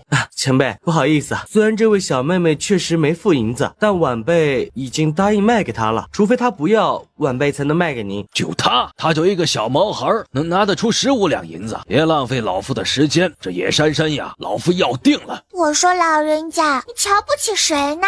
你哪只眼睛看到我付不起15两银子啦？一个4、5岁的孩子，你知道15两银子有多少吗？你父母怎么可能让你一个孩子身上带那么多银子呀？15两银子算多吗？看到没有，这是100两银票，这只是我的零花钱而已。小丫头是故意的，故意露出自己的银票，就想看看这老头会不会心生歹念，顺便体验一下钓鱼执法是一种什么体验。他父王现在就在县衙，而且是代天巡狩，能多抓一个坏人，老百姓就多一份安宁。老者见到100两银票，果然目露贪婪。这老者一看就不是什么好东西，八妹怎么还把自己的银票露出来了？但在看到八妹一脸邪笑时，叶慕辰懂了，这老头要是心生贪念，必要倒霉。白阡陌将100两银票塞给年轻小伙。大哥哥，这株野山参已经算得上是极品了，只卖20两你太亏了，给你100两，你连背篓一起卖给我好啦。年轻小伙在心里挣扎了一小会儿，还是将100两银票塞回白阡陌手里。小妹妹，你若不说，我也不知道这株野山参能值那么多银子。但我之前就说过，只要你的15两银子，你就给15两吧。你还帮我包扎伤口了呢。那你包扎伤口只是举手之劳，这株野山参加上其他那些药材也值180两银子呢，你就拿着吧。不管怎么说，赚银子啊比你容易。嘿呦，你才多大呀就赚银子？赚你父母的银子吧。白阡陌看都不看老者一眼，直接把他当空气，伸手去竹篓里拿野山参。真是个傻子呀，人家只要15两，你给100两，脑子缺根弦啊！4个孩子齐齐瞪向老者，敢说他的八妹是傻子，简直找死！干什么呀？你们这是想干什么？想威胁老夫吗？大哥哥，咱们换个地方，这耳边嗡嗡的，烦死了。跟着白阡陌走到另一边，老者也不是傻子，瞪了白阡陌的背影一眼，转身离开。有钱人家的孩子没什么了不起的，他可不会轻易放过他们。白阡陌用100两银子买下年轻小伙的所有药材，包括背篓。我来背吧，小妹妹，你们还要买什么药材尽管买，等会儿我送你们回家。好呀，谢谢大哥哥。白阡陌之所以答应，是因为刚才那老者贪婪的眼神，他担心年轻小伙自己回去会有危险。白阡陌的担心并非多余的，几人离开卖药材的街道没多远，便见到了刚才的老者。老者身边跟着2个年轻男人，正一脸嚣张地看着白阡陌一行人。老者手里捧着一个紫砂壶，故意走到白阡陌面前，很是嚣张地将手心一偏，紫砂壶掉落在地上，碎了一地。想用破碎的紫砂壶讹钱啊？早说嘛！你说吧，要多少？100两。老头，100两少了，紫砂壶可是值大价钱的古董，少说也得1000两。哟，没想到小丫头这么懂货呀。老夫这紫砂壶确实值1000两，不过看在你是个孩子的份上，赔100两算了。这是赔给你的。只见冥币上写着天地通用路路通100元等字样。这是什么玩意儿啊？天地通用银票啊，等你死后让你家孩子烧给你，保证管用。你老者气得差点原地升天。死丫头，你故意的吗？难道你不是故意的吗？自己打破茶壶让我赔偿，还张口就要100两，你也不怕天上打雷把你给劈了？老头，这种银票我要多少有多少，你还要吗？多给你几张。死丫头，看老夫不撕烂你的嘴！死老头，100年纪了还心术不正，我们又没招惹你，你居然想讹我，你选错人了！老者伸手就想抓白阡陌，敢碰本公子的八妹一根手指头，本公子剁了你的双手！便将老者推得向后倒去。若非2个年轻人眼疾手快地扶住他，非得将屁股摔成4瓣不可。老夫是让你们来看戏的吗？还不给老夫动手啊？七哥，像个垃圾而已，让婉清姐姐和小敏练练手。这2个小妹妹也太厉害了吧！2个年轻力壮的男人居然被他们收拾得毫无还手之力。都快入土了还这么坏，还想讹我阡陌妹妹的银子，也不掂量自己几斤几两。嘿，打死你这个坏老头！你们太无法无天了，老夫要报官，打伤老夫定要你们付出代价。报官好呀，我也想报官呢。小敏住手，咱们把他们送去官府。好嘞。老者眼里闪过一丝欣喜，云轩驿的县令大人他可是熟得很，等到了官府，非得让这几个小魔王的父母大出血不可。小妹妹，真的要去官府吗？那个县令……大哥哥你就放心吧，县令又不是这老头的爹，咱不怕他。县令不是这老头的爹，但也不是你爹啊。那狗官只认银子，去官府不管你有理没理都得破财啊。大哥哥，把心放在肚子里，保证倒霉的只会是他。这几个孩子不会是跟县令大人有什么关系吧？我跟着去会不会受到牵连？不去似乎不太合适。这几个孩子一身正气，都没让我吃亏，根本不像县令狗官有关系的人啊。不过这个小妹妹出手阔绰，她才4、5岁，身上就带那么多银子，家世应该不比那老者差。想到此，还是觉得得送他们回去。那么多药材，让几个小姑娘背也不太合适。走吧，不是要报官吗？一起去官府。老夫自己会走。少废话，快走。七公子、小郡主，你们回来了。七公子、小郡主，难怪他们一点都不怕，这样的身份会怕一个小小的县令？哎呀，回是真的踢到铁板了呀！回过神来之后，老者转身就跑。跑什么？不是要报官吗？进去啊！我不报官了，行吗？不行，不报本公子报，敢讹小郡主的银子，你还是第一个。进去吧。老者还想跑，被暗卫直接拦住。另外2个年轻人也拼命挣扎，同样被暗卫上前控制住。大哥哥，一起进去吧，你可是真人哦。七哥，咱们是不是得先敲敲呀？小郡主，你呀不用敲鸣冤鼓，直接进去就行。王爷已经等着你们了。哦，好吧，我还想敲2下玩玩呢。哎呦，不行啊，鸣冤鼓是不能乱敲的，快进去吧。父王，女儿回来了，女儿抓了3个坏人哦。墨儿，这3个坏人干什么坏事了？这个臭老头，他讹女儿的银子，还叫了2个打手，想欺负我们呢。王爷开恩呀，草民知错了，草民不知道他们是您的孩子呀，草民再也不敢了。草民武小磊拜见王爷。墨儿，他是什么人？父王，他是女儿的真人哦。免礼，起来说话。多谢王爷。他们若不是本王的孩子，就活该被你讹吗？这么小的孩子你都讹，还有什么事是你做不出来的？还找打手，真是无法无天啊！王爷饶命啊！草民知错了，草民再也不敢了。王爷饶命啊！我们什么都不知道，我们只是杨老板店里伙计，他让我们往东，我们也不敢往西呀。你叫武什么来着？你来说说事情的经过。回王爷，草民叫武小磊。事情是这样的。武小磊将事情的经过原本的讲述了一遍。叶楚风直接听笑了，这老头应该是看墨儿他们只是几个孩子才敢这么做，这么蹩脚又没有技术含量的讹人，一看就是初犯。这老头绝对是个欺软怕硬的家伙。父王，女儿怀疑他和县令有关系。明明是他讹人，他却嚷嚷着要报官，这其中必定有猫腻。父王知道。好了，你们也累一天了，去休息吧，这里交给父王处理就行。父王，县令应该贪了不少银子吧？要是散出去5000两银子，可还远远不够，还有很多老百姓饥一顿饱一顿的呢。去找你师傅。好嘞。对了，那个大哥哥帮女儿把药材送回来，女儿遇到危险，他还挺身而出保护女儿呢。他是个采药人，对药材应该有些了解。大哥哥人品不错，女儿想让他跟在七哥身边，你看可以吗？当然可以，你七哥身边确实需要一个可以信任的随从。既然他懂一些药材，跟在你和你七哥身边，也能成为你们的助理。不过莫尔，他要是愿意，父王就让他跟着你；他若是不愿意，你和你七哥不可勉强人家，明白吗？女儿明白，女儿这就去找他聊聊。去吧。大哥哥，跟我来，我想跟你商量个事情。见叶楚风微笑点头，他才跟着白阡陌往县衙后院走去。来到后院，找了个地方坐下。大哥哥，我没银子了，你能把你的100两分我一半吗？给你，你给我15两就行。大哥哥，你说起来吧，跟你开玩笑的。不过我是真的有事找你商量。大哥哥，你知道多少药材啊？我家从我爷爷那一辈就是采药人，我爹从小就教我认药材，这附近山里的药材我基本上都认识。你家里还有什么人？我父母健在，家里还有个哥哥，一个弟弟和一个妹妹。你愿意跟我七哥走吗？做我七哥的随从。我和我七哥都是学医的，也需要一个懂药材的帮手。小郡主，你说什么？你希望我跟着你的七哥？是，我希望你跟着我七哥做他的随从。我愿意，我非常愿意。什么情况？八妹这是给我招了个随从。七哥，发什么呆啊？不愿意吗？不是，我当然愿意。八妹帮我选的，自然不会差。谢谢八妹，我很开心。那个小郡主，我该如何行礼？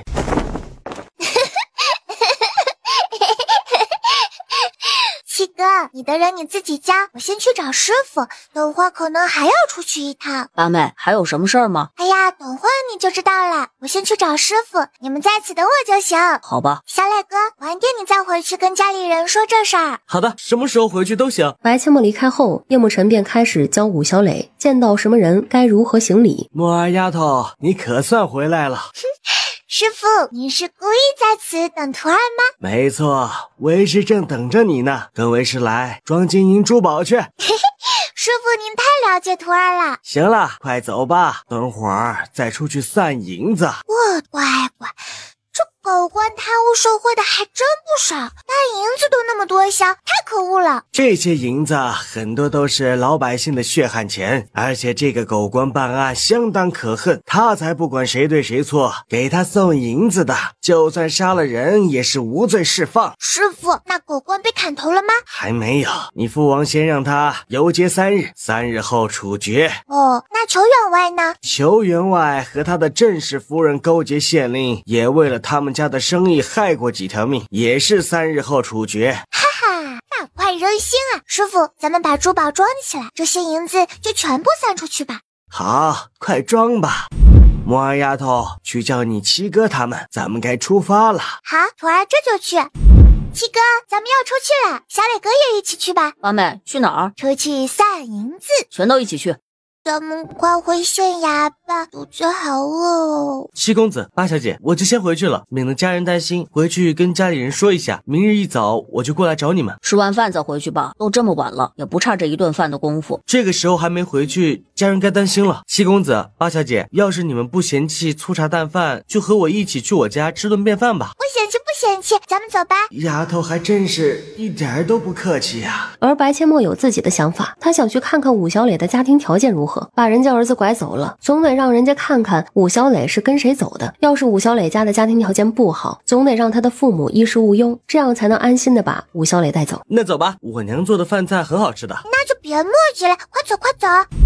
爹娘，我回来了，你们快出来，咱们家来贵人了。武小磊赶紧将白切莫一行人的身份向自己的父母和兄弟介绍了一遍。武家人刚要行礼，就被白切莫阻止。哎，别跪，武大叔、武大婶，我不喜欢别人跪我，我也希望你们别随便的暴露我们的身份。没错，我也不喜欢别人跪我。武大婶，我们还没吃饭呢，现在肚子好饿哦。啊，怎么这么晚了还没吃饭呢？饿坏了吧？我给你们做饭吃。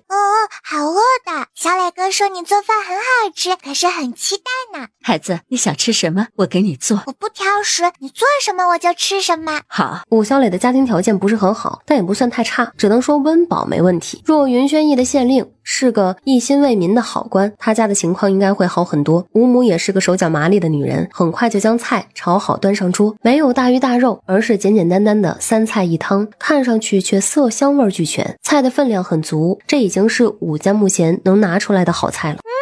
果然很好吃，大婶厨艺真好。其实要真比较起来，吴母的厨艺还真比不上苏婉清，但白切莫非常给面子，一边大口吃饭，还一边不停的夸赞，夸得吴母都有些不好意思了。晚饭过后，娘，这是孩儿今日卖野山参的银票，您收好。武小磊的家人全都愣住了，什么样的野山参能卖100两银子？他们一家人最多的时候也就能卖20两，而且只有那么1-2次。100两对于他们家来说，无疑是一笔巨款，一年都很难赚到100两。小磊，你这100两到底是怎么来的？大叔，你不用怀疑，他这100两就是卖野山参得来的，而且那株野山参和其他药材是我八妹买的，野山参品相很好，值这个价。可能你们以前卖的很便宜，所以才会觉得不可思议。哎呀，我以前也挖到过品相好的野山参，被杨氏药铺的老板买走，也就卖了20两。杨氏药铺的老板，不就是今日被我们狠狠揍了一顿的老头吗？就是他。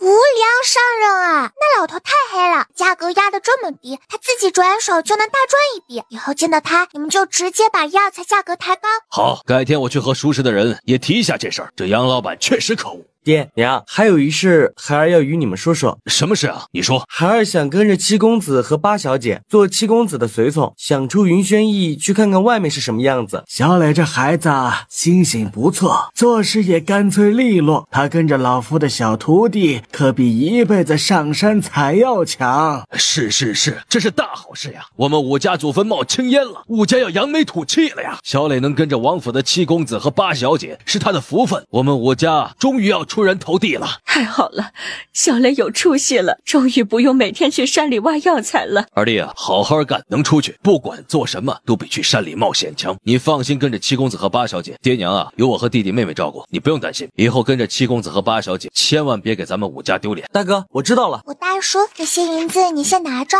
八小姐，你给我这么多银票干嘛呀？这宝贝小徒弟出手是不是太大方了？一出手就是3000两，不得这么败家的呀。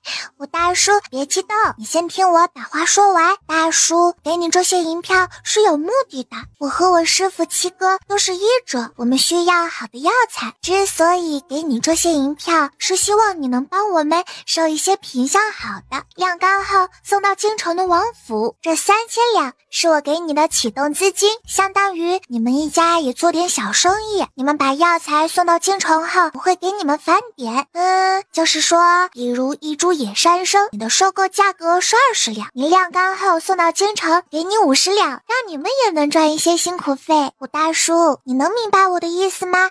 不是很明白。那这些银票要如何算呀？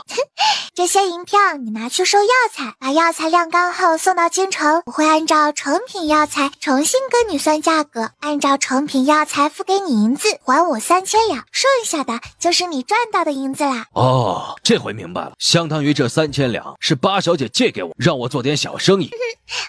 就是这个意思。我这3000两不用着急还，等你自己赚的银子能够周转开，慢慢还我就行了。多谢八小姐，我一定收品相好的药材，绝不会让你失望。木儿丫头这么做还真是一举两得，不但自己能得到质量好的药材，还能帮武小磊一家改变现状。这可就比直接给武小磊的父母一笔银子，然后把武小磊带走强多了。八妹真是太聪明了，以后有武家提供药材，至少药材的质量能够得到保证。八小姐，谢谢你，你放心，品质不好的药材我们绝不收。还有那些品相好的药材，你们别把价格压得太低，你们也做过采药人，知道采药人有多辛苦啊。是啊，八小姐放心，我们不是那样的人，不会做出杨氏药铺老板做的那些事。好了，那我们就先回去了，小磊哥明天早上到县衙找我七哥就行。好的，八小姐。将白阡陌他们送出门，武家人默默向着他们的背影深深鞠了一躬。救命啊！救命啊！谁来救救我的孩子？你不要命了，停下！你放开我，我要去救我的孩子。你退远一些，我们去救你的孩子。他也只是个4、5岁的孩子，自己的孩子比他还大，怎么可能救得了自己的孩子？他用力想挣脱白阡陌的小手，白阡陌死死拽住他。七哥，控制住他，我去救人。不行，太危险了，你控制他，我去。不行，七哥，你听我说，我会游泳，我有办法救他，可你不行，你必须听我的，我保证我一定会平安无事的。不可以，八妹，这么大的海浪不是闹着玩的，我内力比你深厚，听话，你控制他，我去。七哥，今天要是敢去，我就不认你这个七哥。叶慕辰脚步一顿，2秒后，他还是义无反顾地往大海跑去。七哥，再敢往前一步，我就死在你面前。八妹，你给我回来！八妹，你别冲动，我回来，快把匕首放下。给我老实待着，再敢往前一步，我就一刀捅了你。中年妇女彻底愣住了。七哥，相信我，你在这里等着，真的有办法救人。你若敢进海里，我就死在你面前，绝不是吓唬你。八妹，你是我唯一的妹妹，我不能让你冒险。相信我，还有拦住其他人，别让任何人靠近。白阡陌清楚地知道，自己下海还能利用空间救人和自救，但七哥下海，海浪那么大，就算他内力比自己深厚，也10有8九回不来，所以他才用死威胁七哥，不允许七哥下海。七哥等着我，你的力气还要留给海里的人急救。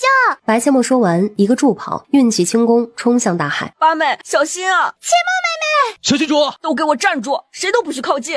七公子，别拦着我，我去救小郡主，他还那么小，他游不上来的。八妹有办法救人，有办法回来，你们都给本公子老实待着，否则别怪本公子不客气。众人愣住了，在叶慕辰心里，白阡陌比任何人都重要，白阡陌的话在他这里甚至比圣旨都好使。八妹让他拦着大伙，他必须这么做，可是他的心里急得都要冒烟了呀。小郡主这速度也太快了吧！司徒敏一脸担忧着急，还不忘夸赞白阡陌。那是当然，阡陌妹妹可是会武功有内力的人。此时的他没有太多的力气了，必须尽快将小男孩送上岸抢救。如果在空间里抢救小男孩，长时间不露头，他怕七哥他们不顾一切的冲到海里找他，到时候只会有更多的人陷入危险。他利用空间一边躲避海浪袭击，一边瞬移，没多大一会儿，他离岸边越来越近。叶慕辰直接运起轻功飞掠，瞬间来到白阡陌的身边，兄妹俩紧紧的拉着小男孩奋力往岸边游。围观群众们纷纷伸出援手，我抓住了，快拉！后面牵着手的人一起用力，趁着海浪没来之前，把白阡陌3人拉到海滩上。七哥，救人，把他放在平坦的地方，先清理口腔，快！七哥，人工呼吸，吹气2次，然后胸往外压。时间1分1秒的过去，溺水男孩依旧没有任何起色。白阡陌手指搭上男孩的脉搏，没能感受到脉搏跳动。半刻钟过去了，男孩还是没有苏醒的迹象。都断气了，还能救回来吗？唉，白费力气啊！这吹口气再按压几下，确定是在救人吗？不会反而把人压死？谁知道呀？没见过这样救人的，咱们又不是大夫，说不定这样真能救人呢。能救？我想起来了，我听说过小神医就是这样救人的，他不会就是小神医吧？原来他就是小神医！天哪，他居然能从海里救人，他还那么小，太厉害了！是呀，那么汹涌的海，我们都不敢下去。他一个4、5岁的孩子，不但下去救人，还把人救上来了，就是不知道还能不能救活呀。若他真的是小神医，我相信他一定会尽力，不管能不能救活，他都把人从海里捞上来了。你给我醒过来呀！我八妹拼了命了才把你拉上来，你要是不醒过来，你对得起他吗？七哥，我来吧。我来，你已经够累的了，我还能坚持。七哥，我来吧，我已经恢复了不少力气了，再抢救一会儿，要是没能苏醒的话，咱们只能放弃了。你是小神医对不对？求求你，你救救他，他还小啊，我求你了，不要放弃好不好？唉，我只是个大夫，不是万能的神，我只能治病，不能治命。大神，我尽力而为。七哥，你让开。八妹，叶慕辰更加心疼白阡陌。七哥，配合我人工呼吸，快！好，兄妹俩一起配合，简直默契十足。突然，微弱的咳嗽声传来，活了，真的活过来了！我就说嘛，小神医能救，他一定会尽全力的。太好了，真的救回来了！他们兄妹俩真厉害啊！是啊，两个都是小神医。父王，师傅，你们怎么来啦？还不是担心你们。哎，莫儿，你们身上怎么全湿了？父王，我们下水救人了。胡闹！你们没看到海浪那么大，怎么可以随便下水？就是个水性极好的成年人都不敢轻易下去，你们怎么敢？要是你们出点什么事，你们让为父怎么办啊？父王，女儿要是没有十足的把握，不敢下水救人。您放心，要是有生命危险，女儿不会去赌命的。墨儿、晨儿，以后不管做任何事情，一定要三思而后行。若是在你们的能力范围之内，可以不必多考虑；但若是超出了你们的能力范围，为是希望你们先保护好自己。若别人没救上来，反而搭上了自己的命，就太不值得了。师傅，徒儿记住了。你们都回去洗漱，换身衣服，别着凉了。这个孩子交给为师即可。好，我们回去。快回去洗个热水澡，千万别着凉了。好的，师傅。您来了，徒儿就能放心的回去洗澡了。叶楚风蹲下身子，运转内力，先将兄妹俩身上的衣服蒸干，随后又将司徒敏他们的衣服蒸干，才带着他们回家。回到家洗完澡，叶楚风看出了儿子的不对劲儿。父王，有什么事吗？孩子，为父看你回来后呀，就一直不开心，出了什么事？能和为父说说吗？父王，孩儿太弱了，根本就保护不了八妹。到底是怎么回事？父王，今日那个溺水的男孩是八妹救上来的，他根本就不让孩儿下水。叶慕辰将他们救人的事情原本的说了一遍。那么汹涌的海浪，孩儿都没有把握下去后还能不能上来，都怪孩儿太弱了，救不了别人，也保护不了八妹。八妹为了不让孩儿去冒险，才会用自杀来威胁孩儿，不让孩儿下水，都怪孩儿。若孩儿不那么弱，八妹也不用自己冒险下水救人了。晨儿，你八妹虽然年纪比你小，但她做事向来比你稳，考虑事情也比你周到。不过今日这事的确很危险，你下去或许就真的上不来了。为父不知道你八妹是用什么方法上来，但为父记得他说过的一句话，没有把握的事情不会去做。他不让你下水是对的，你下去可能帮不了他，反而拖了他的后腿。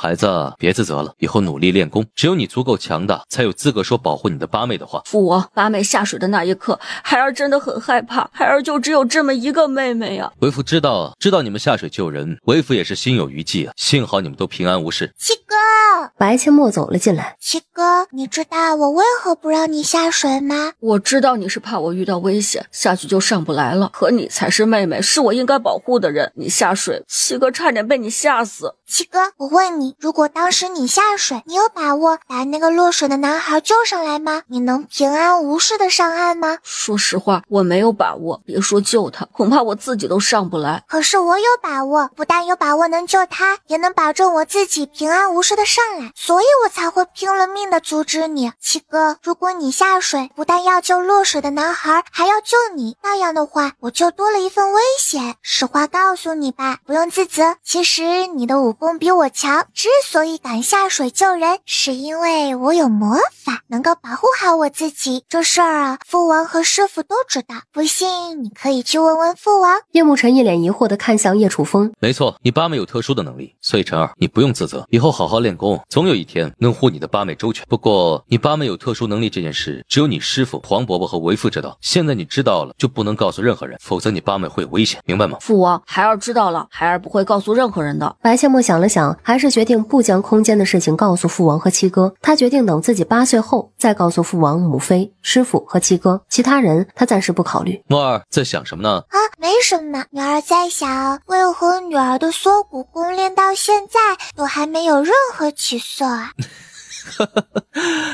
怎么，墨儿着急了？练功呀，并非一朝一夕就能练成的。你和你七哥的天赋已经很不错了，不用着急。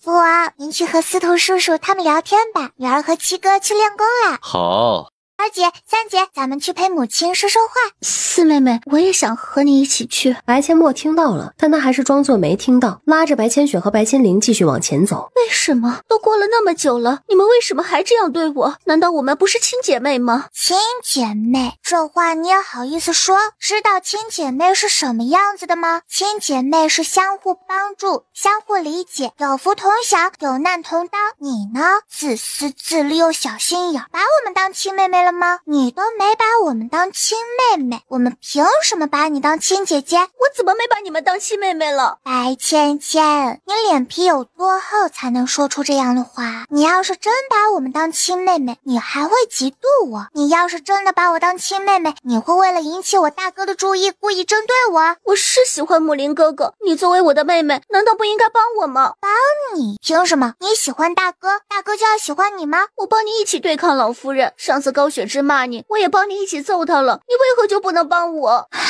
你那是帮我吗？自己什么德性你不知道吗？自私自利还白莲花，你觉得你哪儿配得上我大哥？白芊芊，你尚未及笄，除了满脑子想着如何嫁入权贵之家，成为人人都羡慕的贵妇，你还能想点别的吗？人要有自知之明，自己几斤几两掂量不清楚，你觉得你有脸让我帮你？可是我是你的亲姐姐，你帮我难道不是应该的吗？亲姐姐配吗？你若真把我当亲妹妹，你还会想着利用我进入王府接近大哥？你若真把我当亲妹妹，你会妒忌我，你会针对我？你若真不会当姐姐，看看别人是怎么做的啊！二姐、三姐还知道心疼我这个妹妹，你呢？6公主和9公主也知道心疼我这个没有血缘的妹妹，你呢？除了羡慕我、嫉妒我、针对我，你满脑子幻想的都是别人都得对你好，都得宠着你，都得喜欢你，因为你是银子，让所有人都喜欢你，你算个什么东西？长得好看难道还不够吗？男人不都是喜欢长得漂亮的女人吗？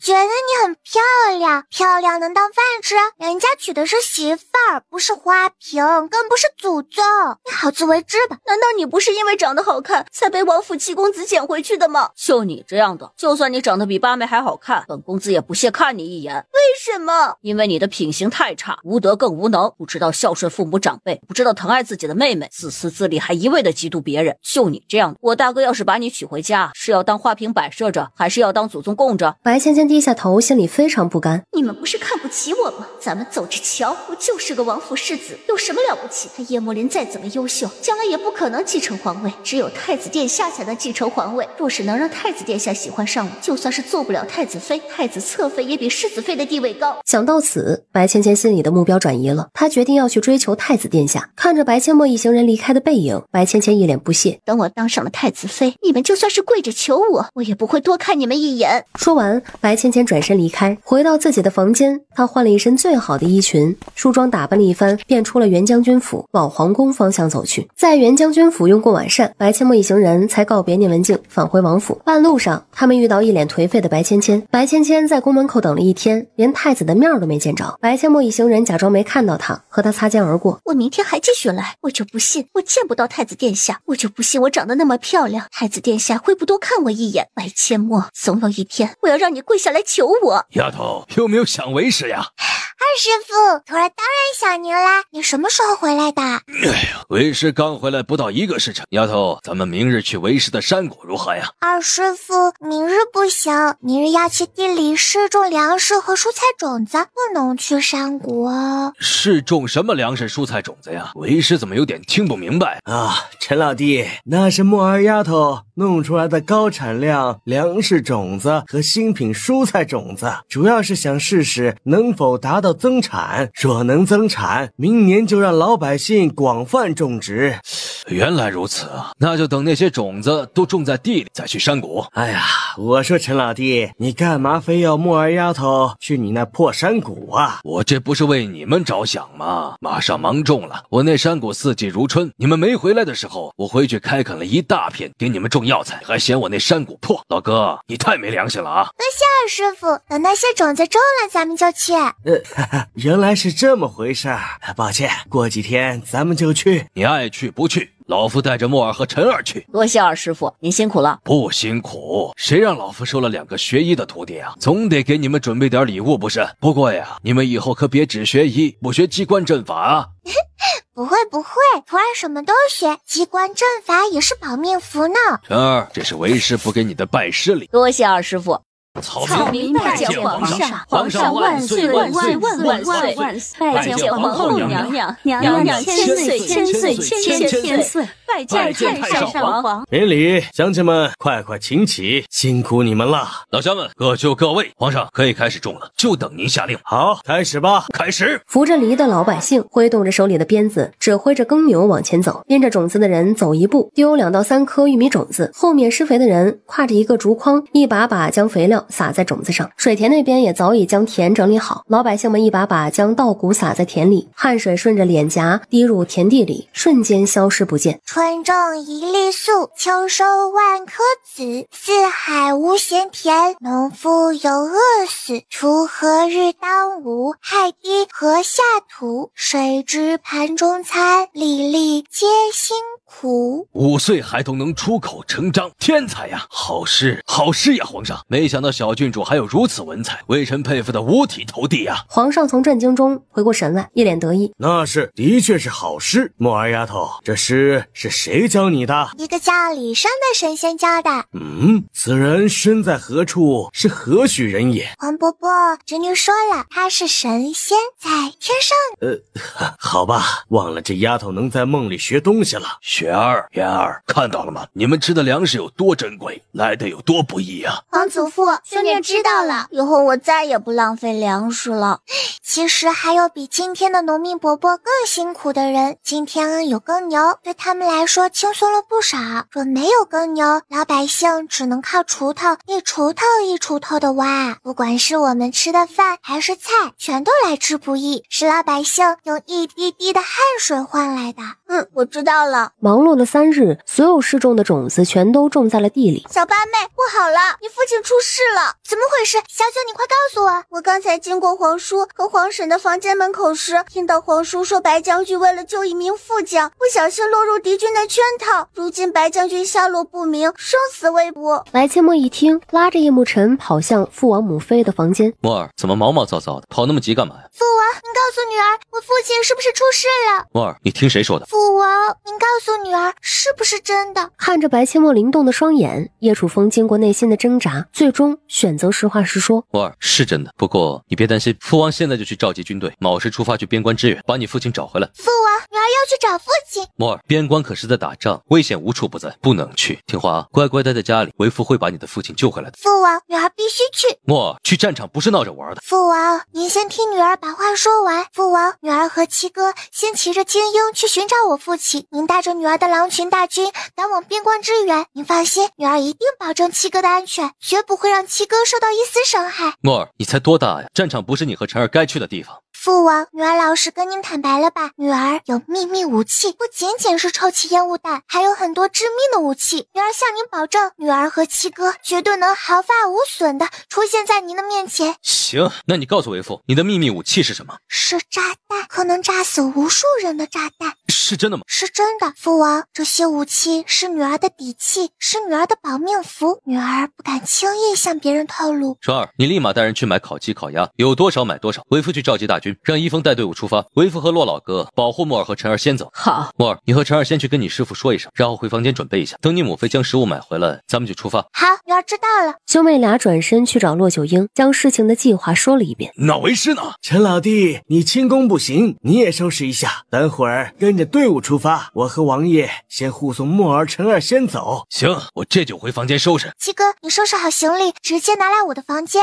我知道了。他直接将师傅和七哥的行李塞进小挎包里。八妹，这么2包行李塞进你的包里，包都没有鼓起来，塞哪儿去了？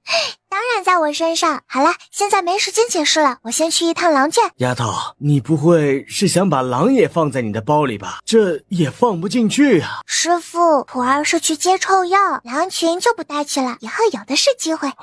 原来如此，那你去吧，带臭鼬上战场，绝对能帮上大忙。那当然，一个屁就能团灭敌人。八妹，我陪你一起去。走吧。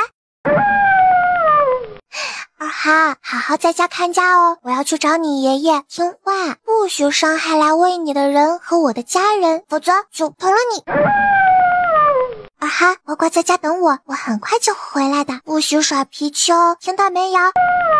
好了，爸爸该走了，下次带你们去战场上大杀四方，爸爸长脸。白阡陌和叶慕辰骑上金鹰，叶楚风和骆九婴运起轻功跟上，整整赶了7天的路才赶到边关。来到军营，士兵们一见到叶楚风，瞬间士气大涨。叩见王爷！都起来吧。齐风华在何处？王爷，卑职带您去找齐副将。前面带路。是。大师兄，小师妹，师傅，师弟，王爷，你们终于来了。风华，你跟本王说说白将军出事的细节，还有时间地点。原来20多天前，白俊宏带领大军将前来挑衅的敌人打得落花流水，一名副将带领一队人马乘胜追击，却没想到敌军早已设下了陷阱，副将带着的队伍死伤惨重。就在副将即将被敌军带走时，白俊宏单枪匹马赶到，将副将救下，他自己却因双拳难敌4手被敌军抓住。等齐风华带兵赶来时，白俊宏被敌军挟持，齐风华趁敌军不备，将白阡陌给他的臭气烟雾弹扔在地上，白俊宏憋气逃跑，敌军没有被臭气熏到的人立马追击，齐风华也立马带人追了上去，却因落后太多未能赶到，在追到一处悬崖边时，眼睁睁地看着白俊宏掉下悬崖，到悬崖下去寻找白俊宏，却生不见人死不见尸。父亲应该还活着，只是有可能困在某个地方回不来。父王，师傅，我和七哥骑着金鹰顺着悬崖壁搜索一番，说不定父亲根本就没有掉到悬崖底下。我也是这么想的，可悬崖实在太高，我们根本就没办法下去悬崖半中央去寻找。莫尔说的可能性很大，如今莫尔和陈儿带着金鹰到了，正好可以顺着悬崖壁寻找一圈。哎呀，可这都过去快1个月了，没有食物和水。白将军他……白阡陌打断齐风华，父亲一定会没事的。七哥，咱们骑着金鹰去找。好，小师妹，我带你去。走吧，越快越好。来到悬崖边，白阡陌和叶慕辰骑着金鹰飞下悬崖去找白俊宏。父亲，白将军，父亲，白将军。此时的白俊宏跟个野人差不多，他有气无力地坐在洞口，静静地看着悬崖下，多希望女儿的金鹰能够出现在他的视线里。忽然，父亲，白将军，是莫儿吗？还是我饿了太久，命不久矣，吐下幻听了？父亲，白将军，真的是莫儿，莫儿，为父在此。白阡陌和叶慕辰没听到他的声音，两个孩子依旧一声声地呼唤着白俊宏。白俊宏赶紧脱下破得不能再破的披风，找了一根棍子拴起来，伸到洞外。金鹰的视力不是人类能比的，披风刚挂出来就被2只金鹰发现，金鹰大叫着飞向披风。在那儿，七哥，父亲在那儿。找到了，八妹，终于找到了白将军了。父亲，莫儿，为父终于等到你了。父亲，女儿来晚了。看着已经看不出原来模样的父亲，白阡陌心疼不已。父亲，莫儿，为父身上太脏了，你身上有没有带吃的？为父快饿死了。白阡陌赶紧将手伸进小挎包，从空间拿了一块面包。白俊宏接过面包，都没尝出什么味儿，就狼吞虎咽地把面包吃了。从空间里取出一只给金鹰准备的烤鸡，递给白俊宏。父亲，虽然凉了，但还能填饱肚子。白俊宏接过烤鸡，大口地吃了起来。父亲，赶快打坐调息一下，等会我让金宝和金贝带您上去。好。没过多大一会儿，白俊宏睁开眼睛。父亲，您抓抓住金宝和金贝的脚，同时运起轻功，金宝和金贝就能带您上去。平安上去后，金宝和金贝会下来接女儿和七哥的。好，在悬崖上方等待着叶楚风、骆九婴和齐风华，急得团团转。金鹰的叫声从悬崖下方传来，三人一脸激动。等金鹰将白俊宏安全地送到地上，他们才冲到白俊宏面前。王爷，末将就知道你和墨儿一定会来救末将的。金鹰再次扇动翅膀，下去接白阡陌和叶慕辰。白将军没事就好，没想到这么顺利就找到你。你们要是再不来，末将就真的要饿死了。说说你是如何活下来的？幸亏墨儿在末将出征前给了末将2颗臭气烟雾弹，才保住性命。当时被敌军抓住，末将拼命挣扎，坚决不做敌军俘虏。敌军就想将末将处之而后快，末将情急之下将墨儿给的臭气烟雾弹扔在地上，然后憋气逃跑，却跑错了方向，被追得失足掉下悬崖。末将侥幸活下来，好不容易找了个山洞落脚，却上不来也下不去。山洞周围能吃的野草和树叶都被末将吃完了。苦了你了，你先回去洗个澡换身衣服，等回去再说。本王在此等着墨儿和陈儿。好，末将先回去洗漱一下，20多天都没洗脸沐浴了，跟乞丐没啥区别。凤华，你送白将军回去。白将军现在这个样子，本王担心士兵不让他进军营。属下遵命。墨儿，怎么了？父王，女儿没事，我们再晚了2日，父亲恐怕就活不了了。傻孩子，你父亲福大命大，不会那么容易死的。山洞口周围的野草非常少，白将军每天省着吃，但能够得着的野草和树叶都被白将军吃完了，只剩一株断肠草，白将军勉强能够着。我们要是再晚来2天，白将军就得吃那株断肠草充饥了。还好及时找到了他。父王，幸好小山洞里有一滴一滴的滴水，否则白将军不被饿死都得被渴死。那个水滴好一会儿才滴一滴下来。墨儿，别难过了，能找到你父亲，他现在平安无事就是好事。白将军应该能认得断肠草。墨儿，回去吧，咱们既然来了，就让敌军付出惨痛代价，为你父亲报仇。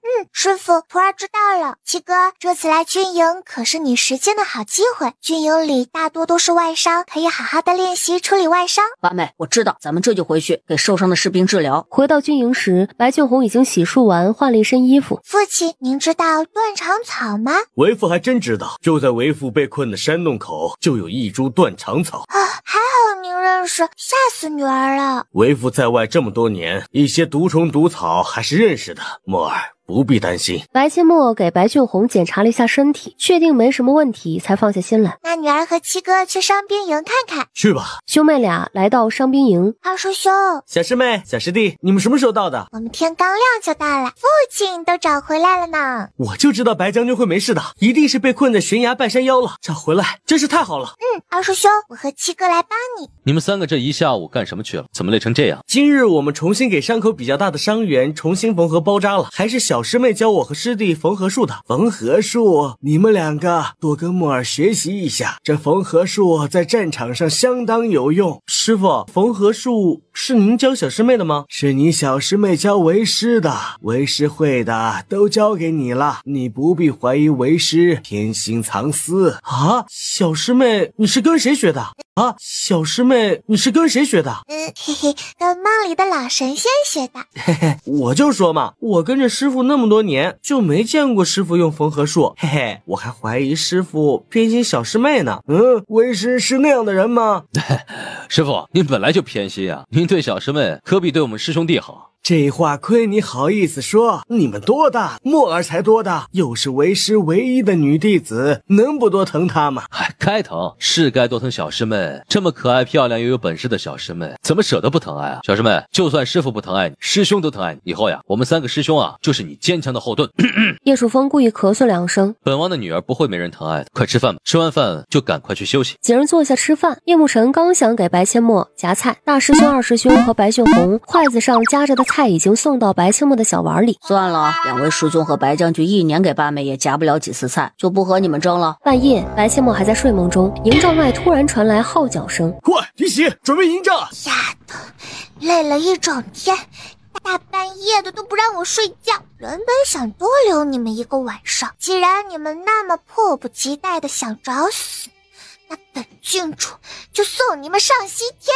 大叔兄，敌军的驻扎地在哪儿？哎呀，小师妹，快回去睡觉，打仗的事你别插手，太危险。大师兄，这乱哄哄的，你觉得我睡得着吗？快告诉我，敌军的驻扎地在哪儿？我去端了他们的驻扎地。哎呀，小师妹，你别闹了，敌军的驻扎地是你说端就端的吗？快回去，这里危险。凤凰，告诉他，敌军既然这么着急想找死，那就早点让他们去地府报道。王爷，小师妹她，你只管告诉莫尔，其他的事你不用考虑，放心，本王的女儿不会有事。齐风华将信将疑，但还是说了，在北边30里外。白切莫转身就走。莫尔，注意安全。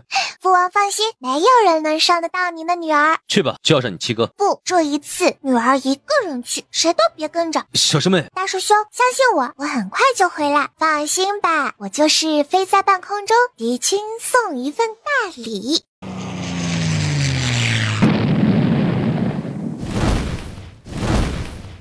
金宝，离远一些，先把我放下去，不要出声。金宝听话的将白阡陌放在距离敌军驻扎地2里开外的树林中。你们在此等我，我很快就回来找你们，放心吧，我很快就回来了。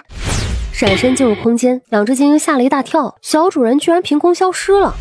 下一秒，白阡陌的小身影在100丈距离处出现，精灵的视力在晚上更加敏锐，他们成功捕捉到了小主人的身影，吓死鸟了，还以为小主人原地升天了呢。这里就是敌军的粮草仓库。哇哦，这么多粮草，那本郡主就不客气了。就当做是你们打扰本郡主睡觉的补偿吧。看着敌军空荡荡的粮草仓库，白阡陌满意一笑，利用空间瞬移回到2只精灵的藏身地。金宝，金贝，再飞高一些，我要投炸弹了，怕伤到咱们自己，再高一点，别出声。此时的叶楚风、骆九婴和叶慕辰距离敌人的驻扎地还有3、4里，而白阡陌骑在金宝的背上，意念一动，一颗炸弹出现在他的手里。叶楚风、骆九婴和叶慕辰猛地刹住身形，一脸震惊地看着远处的火光。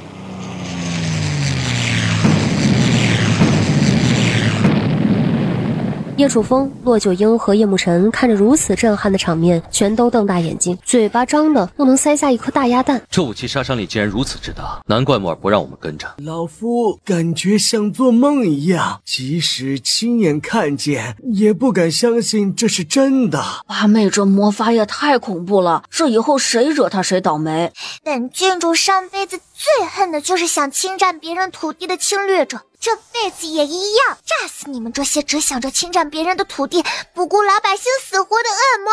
将敌军的驻扎地夷为平地，白阡陌又指挥着金鹰往敌军的粮草仓库飞去。来到粮草仓库上空，白阡陌又是一顿狂轰乱炸，将粮草仓库也夷为平地。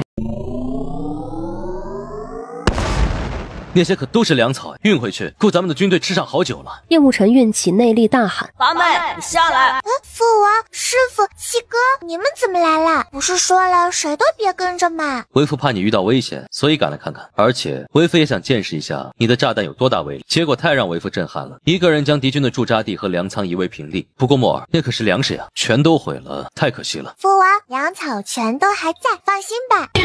粮草在八妹的小包包里，那我和父王师傅的行李呢？这小包包到底能装下多少东西？而且看上去里面什么东西都没有啊！莫尔，你是如何装进去了？这也太快了，而且为父都没看到你下去粮仓里。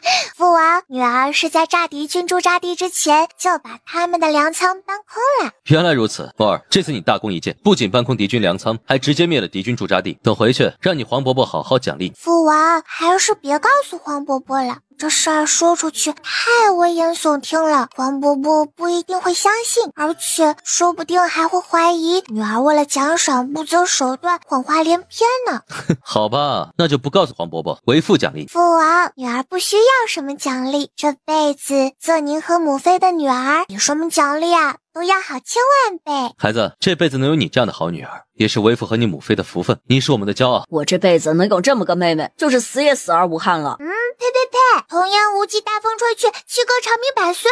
七哥，咱们先回去吧，我还打算去给偷袭咱们营地的敌军准备一份大礼。什么大礼？你要炸了他们？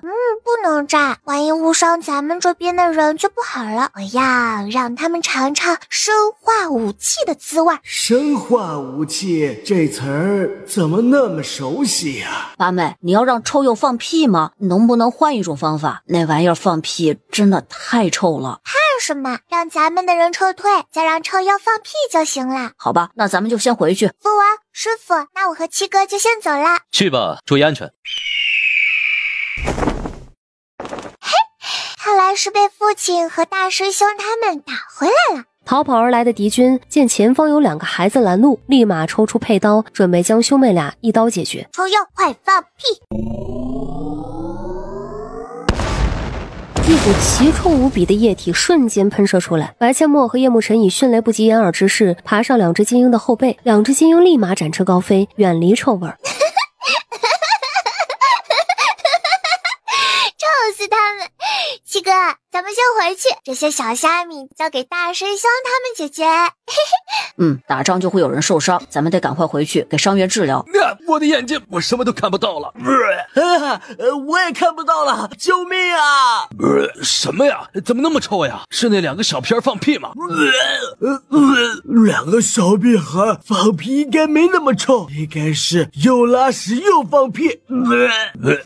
应该也没这么臭吧？远处带着队伍追杀敌军的齐风华和白俊宏闻到前方飘来的臭味儿。白将军，这味道应该是小师妹丢的臭气烟雾弹，咱们要不要趁现在把敌军给解决了呀？现在太臭了，咱们冲过去可就要遭罪了。遭罪我也要砍，就是他们害得你掉下悬崖的。说完，齐风华一手捂住口鼻，一手握紧长剑向敌军冲去。白俊宏掏出一块手帕捂住口鼻，也赶紧追了上去。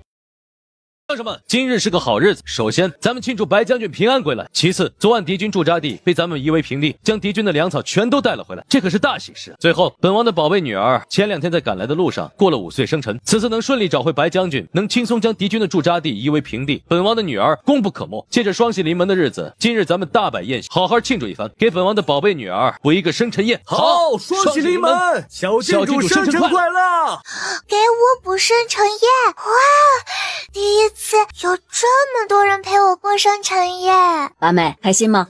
当然开心了，既然是庆祝，那吃完饭再弄点娱乐节目，让兵哥哥们也好好放松放松。木耳，什么娱乐节目？什么都可以呀，开心快乐为主，想怎么玩就怎么玩，唱歌跳舞摔跤等等都可以玩。嘿，好主意啊！嘿嘿，没想到老夫提前赶来，还能赶上这么开心的事情，太好了。你大腿都受伤了，玩得动吗？大腿受伤，眼睛和嘴巴又没受伤，我不能玩，难道不能看着年轻人玩呀？看着年轻人玩也快乐。将士们都坐下吃饭，吃完饭听本王的女儿安排，你们想怎么玩就怎么玩。哦，小郡主威武，小郡主生辰快乐！木耳，今日啊，你是小寿星，由你来宣布开饭如何？白千墨兴奋点头，大声道：各位将士叔叔们，开饭啦！士兵们跟着大喊：开饭啦！王爷，大喜之日怎能不喝酒？首先，卑职们祝贺白将军平安归来，祝贺咱们消灭敌军，大获全胜。最后，祝小郡主生辰快乐，年年有今日，岁岁有今朝，往后每一天都快快乐乐，无病无灾。好，说得好，干了！喂，等一下，木耳，怎么了？你们喝酒，女儿和七哥不能喝酒啊，我们要喝奶。军营里除了小郡主是个女孩之外，别说女人，连个母的动物都没有。小郡主要喝奶，这不是为难一大群老爷们吗？小丫头大笑着将手伸进小挎包，从空间里取出2瓶果味酸奶，将其中1瓶递给叶慕辰。干！将碗里的酒一饮而尽。哎，原来小郡主随身带着奶瓶啊，这奶能放那么长时间吗？小郡主手里的奶一看就非同寻常，你们见过那么别致的奶瓶吗？恐怕也只有王爷能弄到。有道理，人家小郡主可是没断奶的小神医，在京城啊都家喻户晓，有啥大惊小怪的呀？我还听说，为了不让小郡主断奶，二皇子还给小郡主送了2个奶娘和1头奶牛呢。小郡主都5岁了，怎么可能要奶娘啊？奶娘是没要，但奶牛要了。丫头，这是为师给你的生辰礼，你看看喜不喜欢呀？龙涎香，二师傅，你从哪儿弄来的？哎呀，这你就别管了，你喜欢就行，收起来吧。多谢二师傅。沈一峰带领的队伍才赶到营地。一峰，你带着队伍去好好休息一下，明日启程回京。啊，王爷，属下带着队伍好不容易赶来，仗都还没打呢，这就要回去了。敌军的驻扎营地都被莫尔夷为平地了，那些敌军死伤惨重，完全没了战斗力，咱们还跟谁打呀？什么？被小郡主夷为平地？小郡主是如何做到的？一凤，不该问的别问，你只需要知道敌军已经被消灭了就行。小郡主可是神医，神医可以救人，同样也可以杀人于无形，懂了吗？属下明白了。皇祖父、皇祖母，孙女回来啦！哎呀，木耳丫头，你这是怎么了？木耳，来人呐！罗大夫，快来看看木耳。快点醒来吧，丫头，都要过年了，再不醒来，你都收不到压岁红包了。黄伯伯，侄女先去茅房。哎呀，臭丫头，你终于醒了，睡了大半年，吓死姑了。哎呀，皇祖父，孙女都快被你累死了，你能放松一点吗？臭丫头，居然昏睡了那么久，今年都没吃到野生菌，没吃到条和蜂蛹蜂蜜，都怪你。皇祖父，孙女也不想啊，孙女是学习去了，所以这次昏迷的时间有点久。学习？你学什么去了呀？睡大半年，居然是去学啊？对呀，小乖孙可以跟梦里的老神仙学习。木耳丫头，快告诉姑，你都学了什么呀？皇祖父，孙女学了西医，老神仙还送了孙女不少医疗器械和药品呢。啥？送你的东西在哪儿啊？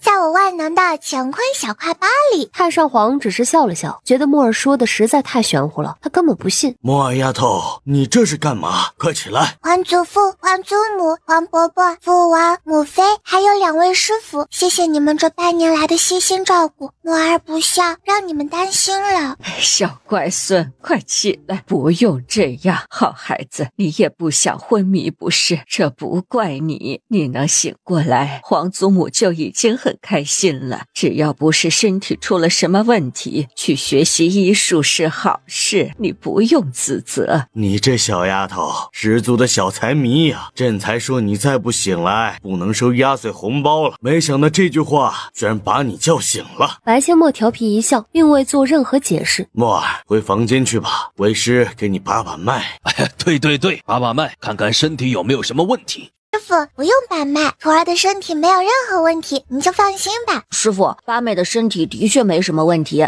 您就放心吧。哎呀，没事就好，都回去休息吧。木儿睡了大半年，应该饿坏了，快去吩咐厨房给木儿做点好吃的。太上皇，不用吩咐了，民女去做。千墨妹妹最喜欢民女做的菜了。好，小丫头，快去做吧，姑也喜欢你做的菜。是，民女这就去做。婉清姐姐，我给你打下手，给千墨妹妹做一顿好吃的，好好补补。走吧。木儿丫头，你知道今年市中的粮食和蔬菜怎么样了吗？黄伯伯，怎么样啦？有没有增产？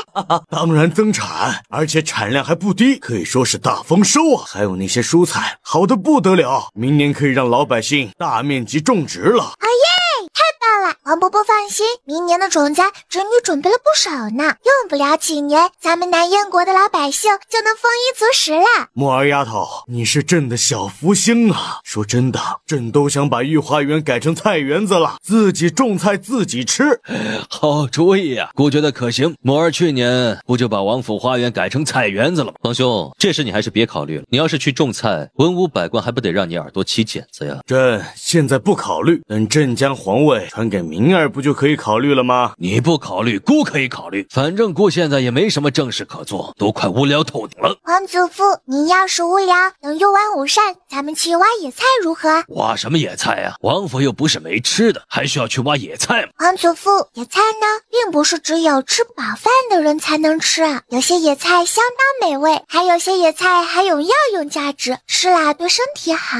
哦，这样，那行，用完午膳就。姑啊，已经大半年没出去走动了。墨儿，今年卖蔬菜赚的银，除了一些开销，为父已经让你二师傅全都放进你的小金库里，晚点你自己去看看。多谢父王，等明日女儿清点一下，咱们就把银子分了，嘿嘿。你这孩子那么财迷，还想着分银子？不用分，那些银子你自个留着吧。那不行，侄女只是提供了种子，其他什么事都没做，不能独吞的。傻丫头，该给的工钱为父都已经给了，用的就是卖菜得来的银，你就不用分了。等你成为南燕国首富，我们都能跟着你吃香的喝辣的。好吧，到时候女儿定让你们全都过上从未享受过的好日子。这一刻，叶楚风夫妻俩和皇上都坚定不移地相信白千墨，这孩子是个知恩图报的人，而白千墨脑子里已经开始规划将来如何孝敬父母长辈了。太子皇兄、二皇兄，两位皇兄年30，脚洗得干净啊，踩着饭点来吃饺子。诺儿妹妹，你什么时候醒的啊？太好了，能一起过年了。今天早上醒来的，你们怎么不早点来？早点来还能一起包饺子。别提了，我和太子皇兄早就来了，没想到宫门口被人堵了。谁这么大胆，敢堵两位皇兄？二皇子很有深意的看了白俊宏一眼，把白俊宏看得心里一咯噔。不用问，用脚趾头都能猜到是白芊芊那个蠢货。白阡陌顺着二皇兄的目光看向自己的父亲，瞬间明白是白芊芊堵二位皇兄。嘿嘿，没事，只是个异想天开、白日做梦的女人而已。太丢人了，那个孽女实在是太丢人了。两位皇兄，以后再遇到她，绕着走就行。快来吃荠菜饺子，吃一口，保证你忘掉所有的烦恼。什么饺子这么神奇啊？荠菜饺子是我们今天去地里挖来的野菜，还有蒲公英呢。那我得好好尝尝。太子皇兄，你今天要是早上来，可以和我们一起去挖野菜了呢。皇兄忙呀，好不容易将父皇交给我的事情忙完，结果出来皇宫还被人堵在宫门口好半天。等会儿我去看看是谁敢堵我的皇兄，看我不骂死他。两位皇子对视一眼，微微一笑。好，吃完饺子咱们就去行吗？我倒要去看看是哪个不要脸的女人。白阡陌偷偷看向父亲和母亲，父母的脸色很难看，眼里满是藏不住的怒气。夫妻俩恨不得现在就去宫门口把丢人现眼的白芊芊拖回去，跪在祖宗牌位前反省。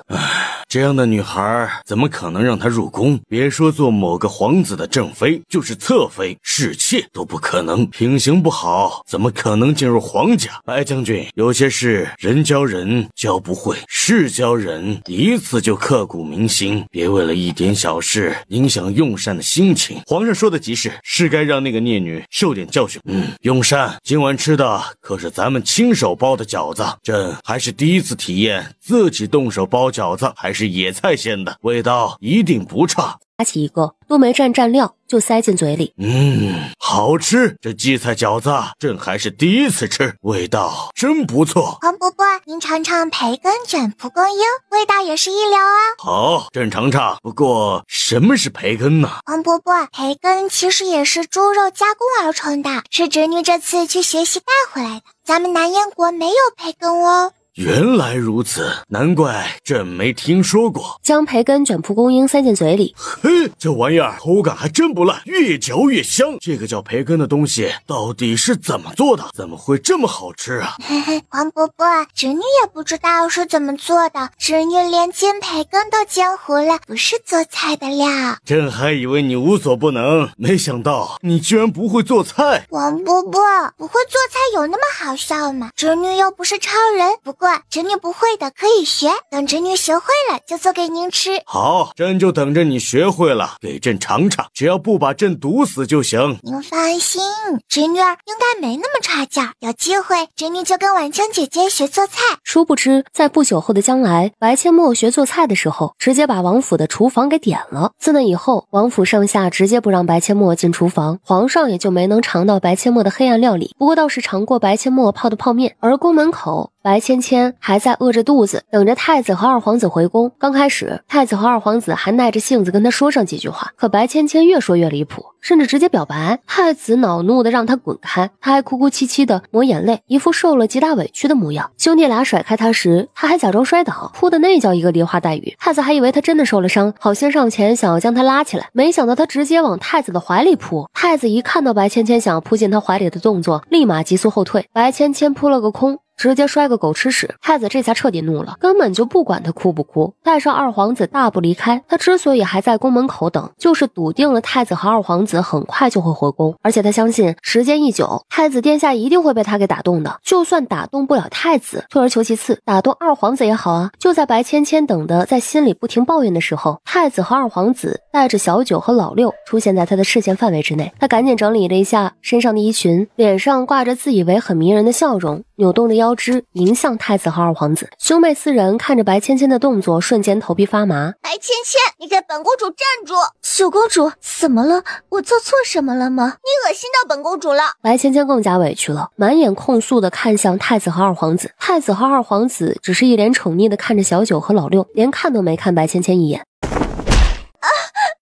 小公主何出此言？我又没有招你惹你，我到底哪儿得罪你了？你要这样针对我？嘿，居然敢说没得罪本公主！本公主的太子皇兄和二皇子出宫的时候，你拦住他们，你意欲何为？你拦住他们就是得罪本公主。就说刚才不看到我们你就不扭腰摆臀，一看到本公主的2个皇兄你就扭得跟蛇一样，还迎着本公主过来，捂了本公主的眼睛。看到你那恶心的模样，本公主晚上回去肯定做噩梦。你还说没得罪本公主？你也不看看你是个什么东西，尚未及笄就企图勾引本公主的皇兄，想嫁进皇家下辈子也别想。就你这样不知羞耻的人，本公主皇兄的侍妾都不够格，你可别来恶心本公主的皇兄了。看着白芊芊哭，滚开，要哭回家哭去。本公主看着全身难受，想勾引男人上大街上去勾引，那儿的男人更多，什么样的男人都有，别在这恶心本公主。皇家的皇子不是你能肖想的。白芊芊哭得更凶了。妹妹出马，果然能让白家大小姐吃瘪。见四人要绕开她，她赶紧拦住四人。白芊芊，你要不要脸？骂你的话还没有听够吗？那咱们接着来。本公主还从未见过像你这般不要脸的女孩，才多大呀？就那么迫不及待的想把自己送出去吗？想把自己送出去也不是不可以，你找别人去。皇家的男人你高攀不起，因为你不配。亏的还是白老夫人调教出来的白家大小姐。你看看你自己，现在你有一点大小姐的样子吗？你不是一直想弄明白为什么那么多人喜欢小八妹妹吗？今日本公主就告诉你，小八妹妹比你强几万倍。她不仅人长得好，还懂礼貌，懂得孝顺长辈，努力上进，时时刻刻都想着学习。你呢，整天无所事事，只想着如何引起别人的注意，只想着以后嫁给什么样的男人才能过上风光无限的日子。可你想过没有，就你这样胸无点墨，要本事没本事，要相貌没相貌的人，谁会看得起你啊？别说本公主皇兄，就是京城通的年轻男人都没人看得上你。你给本公主让开，别逼本公主动手揍你。太子殿下太子殿下，臣女到底做错了什么？臣女喜欢您难道有错吗？您就这么看着九公主打臣女吗？你没错，是本太子错了。你喜欢本太子什么？本太子改还不行吗？你要是喜欢本太子这太子的头衔，本太子明日就奏请父皇将本太子的太子职位给撤了。你要是还喜欢本太子的皇子身份，本太子也可以奏请父皇将本太子贬为庶民，这样可以了吗？本皇子等会儿就请父皇将本皇子贬为庶民。为什么？为什么你们要这样对我？难道我长得不够漂亮吗？漂亮的女人不都应该被男人细心呵护吗？谁告诉你长得漂亮的女人就应该被男人细心呵护？白家丫头，女人长得好看还得有德有才，德是一个人的品行道德，这也是最重要的。一个女人就算长得再怎么倾国倾城，一旦品行差，道德沦丧，你认为谁愿意细心呵护？说句你不爱听的话，你也没有倾国倾城的美貌，品行还这么差。你想让别人细心呵护你的话，回去躺着睡一觉，梦里你想要什么都有。这一刻白芊芊内心已经崩溃了，为何皇后说的和白老夫人说的不一样？白老夫人教她的那些招数，在几个皇子面前根本就一点用都没有。躲在暗处的白俊宏夫妻又急又气，难道他们的大女儿真的掰不回来了吗？只是骂她几句，对她来说不疼不痒，过后还是会像和现在一样。此时此刻，白俊宏甚至希望六公主和九公主狠狠揍她一顿，让她长长记性。皇后娘娘，回去，这么晚了还不回去，你的父母会担心你的。臣女不回去，女人天生就是依靠男人而活，臣女为何就不能追求自己想要的生活？你想追求你想要的生活，你就去啊，别挡本公主的道。本公主算是见识到不要脸到极致是什么样了。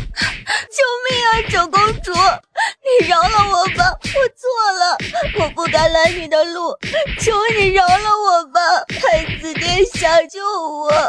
小九下手还是有分寸的，不看僧面看佛面，她好歹也是白将军的大女儿，不可能下死手。嫣儿，住手，该回宫了。你给本公主记住了，你要是再缠着本公主的皇兄，本公主见你一次打你一次，任何一个皇兄都不许你纠缠。白芊芊呜呜直哭，此刻她的心里满是怨恨，恨的不是别人，是教她做人的白老夫人。白老夫人给她灌输的就是，女人天生就是是依附男人而活，只要将来嫁个好人家，还愁没有好日子过吗？想要嫁入好人家，就得先学会如何引起男人的注意，如何讨好男人。夫妻俩带着白千雪和白千灵，就这么静静地看着白芊芊，看他下一步会如何做。白芊芊哭了一会儿，眼看天就要完全黑了，才从地上爬起来，往袁将军府走去。白俊小姑娘，你这是怎么了？怎么哭得那么伤心呀？跟哥哥说说啊，哥哥帮你分析分析。是啊，这么晚你一个人在外面不安全的，跟哥哥说说出了什么事儿了啊？等会儿哥哥送你回家。哎呀，小妹妹别哭了，哭得我们哥俩心都碎了。这么漂亮的小姑娘，笑起来才好看嘛。小妹妹，你还没吃晚饭吧？我们带你去吃点东西，然后送你回家。我认识你们。哎呀，聊聊不就认识了？快跟哥哥说说，受什么委屈了？说不定呀，我们哥俩还能替你报仇。就是我们哥俩在京城可是很少有人敢招惹我们的。小妹妹，你放心，我们不是坏人。今晚被九公主揍得那么狠，不能就这么算了。反正那九公主经常出宫找白阡陌，总有机会报仇的。要是能和眼前的这两个男人打好关系，到时候让他们帮我报仇，在皇宫里没人敢惹九公主。可要是她出宫了，只要不让她知道是谁对付她，九公主又何惧之有？你们真的能帮我报仇吗？打我的人可是九公主。两个年轻小伙微微一笑，他们又没真的要帮白芊芊报仇，自然满口大话的承诺。当然，九公主咱哥俩也不怕，到时候蒙着脸揍她一顿，她又不知道是谁揍她，她呀也只能吃哑巴亏。没错，只要不让他看到咱哥俩的脸，还怕他九公主报复不成？哎，好了，走吧，咱们呀去吃点东西，边吃边聊。吃完东西啊，就送你回家。他确实已经很饿了。好吧，可这个时候咱们去哪儿吃东西？这你就不用管了，你跟我们走就行了。我们哥俩保证让你吃饱喝足。白芊芊点了点头，跟着两个年轻小伙就走。远处，夫君怎么办啊？倩儿跟着那两个陌生男人离开，会有危险的。放心吧，咱们跟上，不到万不得已，咱们不要出面，让芊儿好好长长记性。皇上说的对，有些事咱们苦口婆心都教不会他，就得用事实来教他如何做人。聂文静点了点头，夫妻俩带着两个女儿继续远远地跟着白芊芊。两位哥哥，你们这是要带我去哪儿？这边能有什么好吃的？小妹妹，这个时候上哪儿弄吃的去啊？咱们去偷一只鸡，然后找个地方呀烤来吃。咱们可是去偷，当然得去偏僻一点的地方，不然的话，要是被人发现了，咱哥俩能跑得了？你一个娇滴滴的小姑娘怎么办啊？咱们总不能把你扔下不是？谢谢你们。三人继续往前走，越走白芊芊越觉得不对劲儿，这边几乎没有居住的人家了，走了那么久也不见两人去偷鸡。两位哥哥，你们送我回去吧，我不吃东西了。再不回去，我父母会担心的。你不吃东西无所谓啊，咱哥俩可得好好享受享受。小妹妹，吃烤鸡是不可能了，咱哥俩真正要吃的是你。救命啊！白芊芊脸色大变，转身就想跑。救命啊！你叫啊，叫破喉了也没人来救你的。识相的就好好伺候咱哥俩，免得遭受皮肉之苦。对，你继续叫大声一点，叫得越大声，我们哥俩就越兴奋。来吧，让哥哥好好疼你。你们住手！你们知道我是谁吗？我可是白将军府的大小姐。你们要是敢碰我，我父亲一定杀了你们，连你们的家人都不会放过的。哟，还是将军府的大小姐，我好怕哟。将军府的大小姐如何？咱哥俩享受完就让你永远闭嘴。你猜白将军会知道是我们哥俩干的吗？就是兄弟，别跟他废话，赶紧把他按在地上，我他娘的等不及了！白芊芊彻底崩溃了，撕心裂肺的大喊：救命啊！父亲救我！四妹妹救我呀！父亲，这两个人渣就让女儿和三妹去收拾吧。去吧，小心点。住手！哟，来了两个更嫩的。兄弟，咱们今晚可以尽兴了呀！兄弟，我喜欢那个更小的，那个归我了。二妹、三妹，救我！兄弟，你按着，我去把那两个小的弄过来。去吧，你可轻点，别把人弄伤了。雪儿和灵儿什么时候变得这么猛？貌似两个小的更难对付一些啊！白千雪和白千灵手脚并用，对着2个年轻小伙一顿胖揍，就连白芊芊也爬起来踹上几脚，打上几个巴掌解气。让你们欺负我，让你们骗我，打死你们这2个混蛋！躲在暗处的白俊宏和聂文静彻底傻眼，2女儿和3女儿的表现让夫妻俩难以置信。文静，雪儿和灵儿什么时候变得这么厉害了？我也不清楚，不过莫尔之前有教他们练功，这2个孩子也不知道是受了什么刺激，每天都特别努力，除了莫尔来找他们都不出去，就在府里练功。我知道了，这2个孩子一定是被莫尔给刺激到了。莫尔年纪最小，实力却是最强的，这样也好，以后出来也能自己保护自己，不会被欺负。我记得这话还是莫尔说的，虽然看上去没有大家闺秀的温柔形象，但这样的女儿才不会轻易吃亏。去他丫的大家闺秀，你不就是大家闺秀吗？结果我把你娶回家，还让你受了这么多委屈，为夫对不住你。今日看到千儿被欺负，而雪儿和灵儿却能轻易将欺负千儿的人打败，我才明白什么女子无才便是德，全都是扯淡。我决定从今往后，我得好好教导几个女儿，让她们成为巾帼不让须眉的女侠，以后就是嫁到婆家，不至于像你一样受尽委屈。好，3个孩子将2个坏人放倒，白芊芊伸手去拉白千灵的手，却被白千灵躲开。三妹妹，你什么你啊？自己多大人了，还上别人的当，差点被人毁了，丢不丢人啊？三妹妹，我知道错了，谢谢你和2妹妹来救我。你真的知道错了吗？你错哪儿了？我不该听信老夫人的话，不该轻信外人，不该不听父母的话，不该嫉妒4妹妹，更不应该针对她。我错了，我真的知道错了。既然你真的知道错了，那就去跟父亲和母亲道歉吧。父亲和母亲也来了吗？当然，我们一直在暗中跟着你，不然的话，你觉得你还能安然无恙地站在这儿吗？那你们为何不早点出现？早点出现，你还会知道你面临的是什么样的危险吗？早点出现，你还会知道你做错了吗？倩儿，我们保护不了你一辈子，以前是为父疏忽，才会让你变成如今的模样，是为父的错。但现在你尚未及笄，想要改变还来得及，就看你能否下定决心去改变。父亲、母亲，对不起，女儿知错了。孩子，知错能改，善莫大焉。走吧，回家。父亲，女儿想跟着4妹妹学本事，您能不能跟4妹妹说说，2妹妹和3妹妹都是跟着4妹妹学才这么厉害的。倩儿，学本事不一定非要跟着你4妹妹，她每天要学的东西已经够多了，连回来的时间都很少。倩儿，你要是真想学本事，明日为父带你去光明寺，光明寺的住持是为父的至交，他的武功不在为父之下，去那里或许更适合你。父亲，您这是想要将女儿送走吗？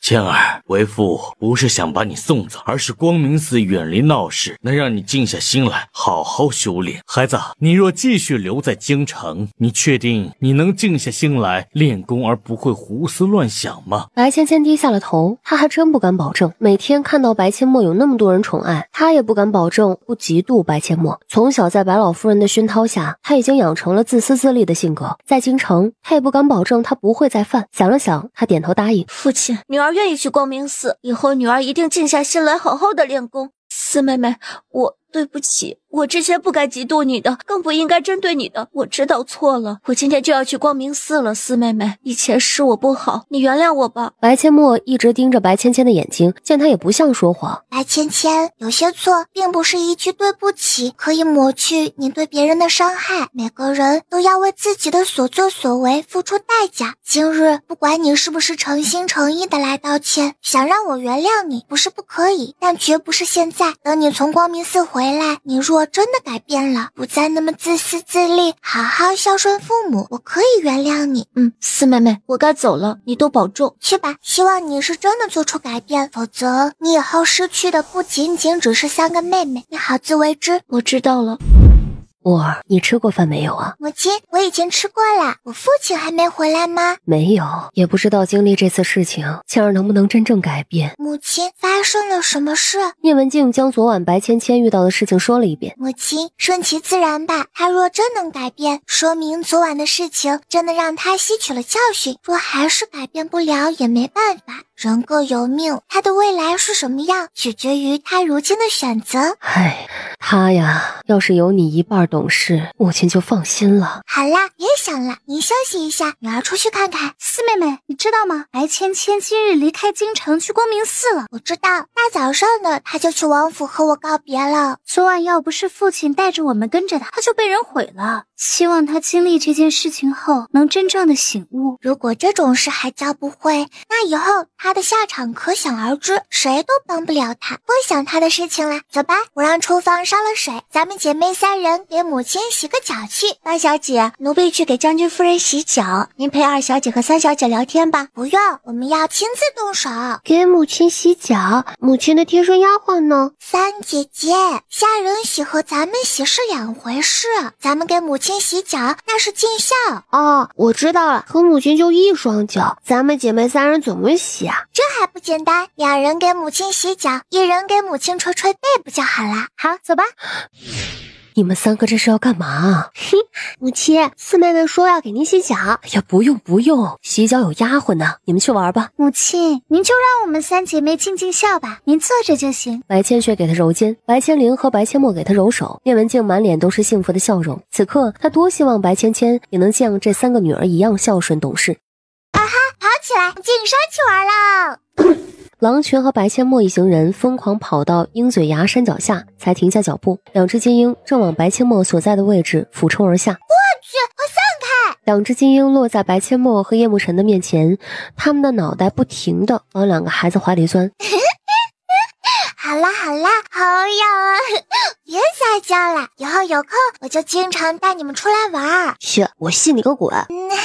金宝，别这样，我也不想睡那么久啊。现在不是带你们出来玩了吗？那下次你什么时候带我们出来？金宝和金贝实在太聪明了，不好糊弄的。好啦，我保证，只要我不昏迷，没事的时候我就带你们出来玩。金贝和金宝展开翅膀，飞到半空中去了。他们要先去捕猎，让小主人烤肉给他们当早餐。啊哈，进山捕猎去，捕到猎物送到山顶去，在山顶烤肉给你们吃。二哈望天大叫，狼群转身往山里走去。八妹，咱们再去找点山货，明晚让黄伯伯和你父母他们一起来吃。没问题，走吧。要是能找到一点野生天麻就好了，咱们可以用天麻炖鸡。过冬天野生天麻不好找，不到就算了。你知道皇祖父最想吃的是什么吗？有风油、蜂蜜，还有野生菌炖鸡。对，你昏迷的时候呀，我们谁都没有心情去找那些东西，所以今年皇祖父都没吃到，念叨了好几次呢。白清梦没再说什么，他也不敢保证他不会再昏迷，更不敢保证他昏迷后什么时候能够醒来。他能够做的就是在没昏迷的时候多陪陪长辈家人，申时中旬。白清梦一行人收获满满。二哈，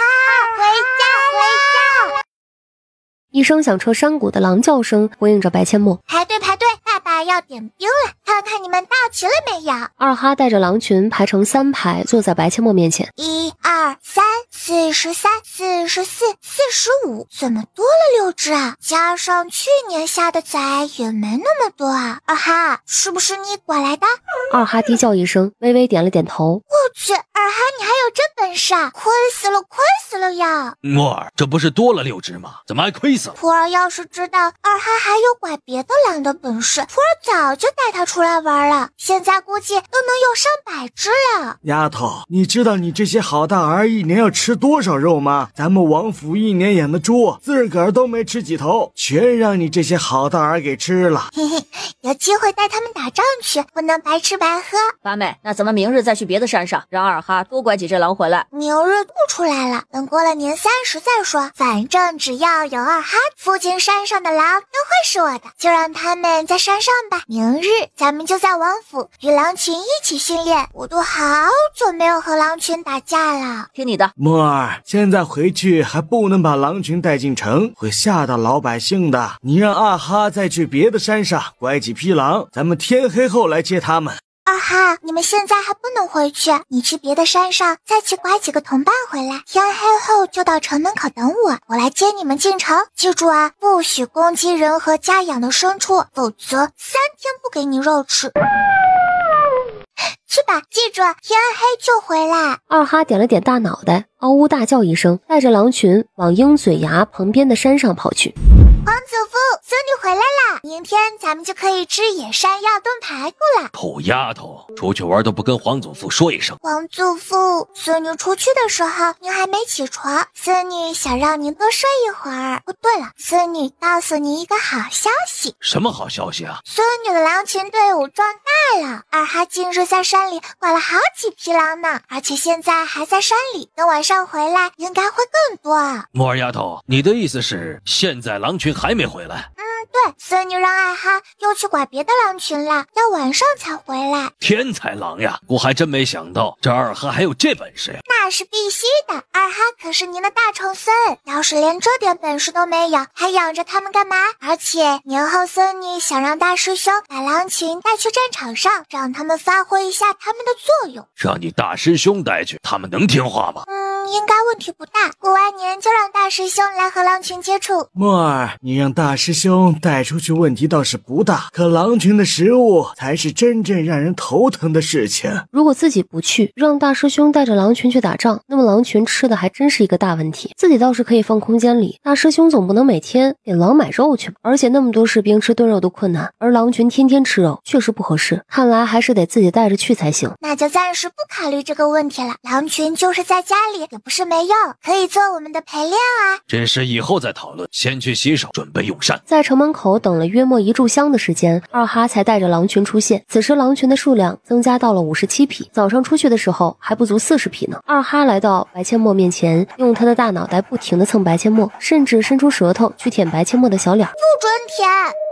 二哈扭头对着身后低叫一声，那些今天才加入的狼群便走到二哈的身边来。在二哈的示意下，新加入的狼群全都匍匐的白阡陌的面前。喝起来吧，以后二哈就是你们的王，我就是你们的爸爸，跟着我就不许伤害无辜的人和牲畜。交代了一大堆之后，白阡陌和叶慕辰才带着狼群回家。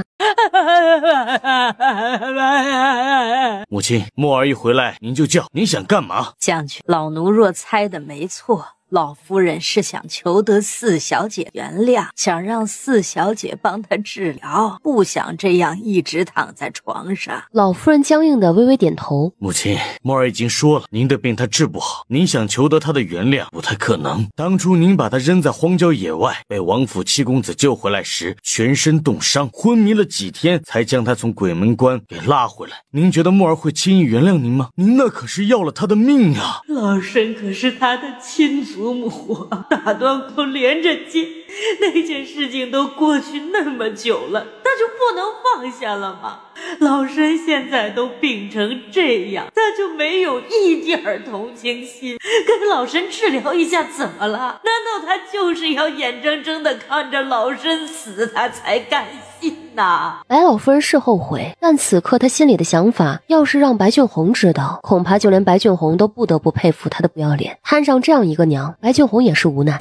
哇，丫头，怎么了？师傅，说实话，徒儿一点儿也不想救白老夫人，但徒儿又不想让她就这么死了，这样死去岂不是便宜她了？不管怎样，她还是我父亲的娘，徒儿这么做，直到父亲知道了，还会不会认我这个女儿？傻孩子，你是医者，在咱们医者眼里，只有病人，没有亲人和仇人。白老夫人是你父亲的娘，你救她是应该的，但你治不好她，不是你的错。这要是换作是姑才不愿意救她呢。小乖孙当初差点死在他的手里，凭什么还救他？不过现在这样也好，让他半死不活的活着，就当是为他前些年欺负将军夫人母女赎罪。其实白老夫人的病，我能用药物控制她的病情，不能治好，对不对？对，这种病无法根治。那就别想那么多，你该干嘛就干嘛。墨儿，你做的已经很好了，别想那么多了，咱们一家人啊，今天好好热闹热闹。白阡陌微微一笑，甩了甩头，将所有的不开心甩到九霄云外。反正自己只是个孩子，在别人看来，能救活白老夫人已经很不错了。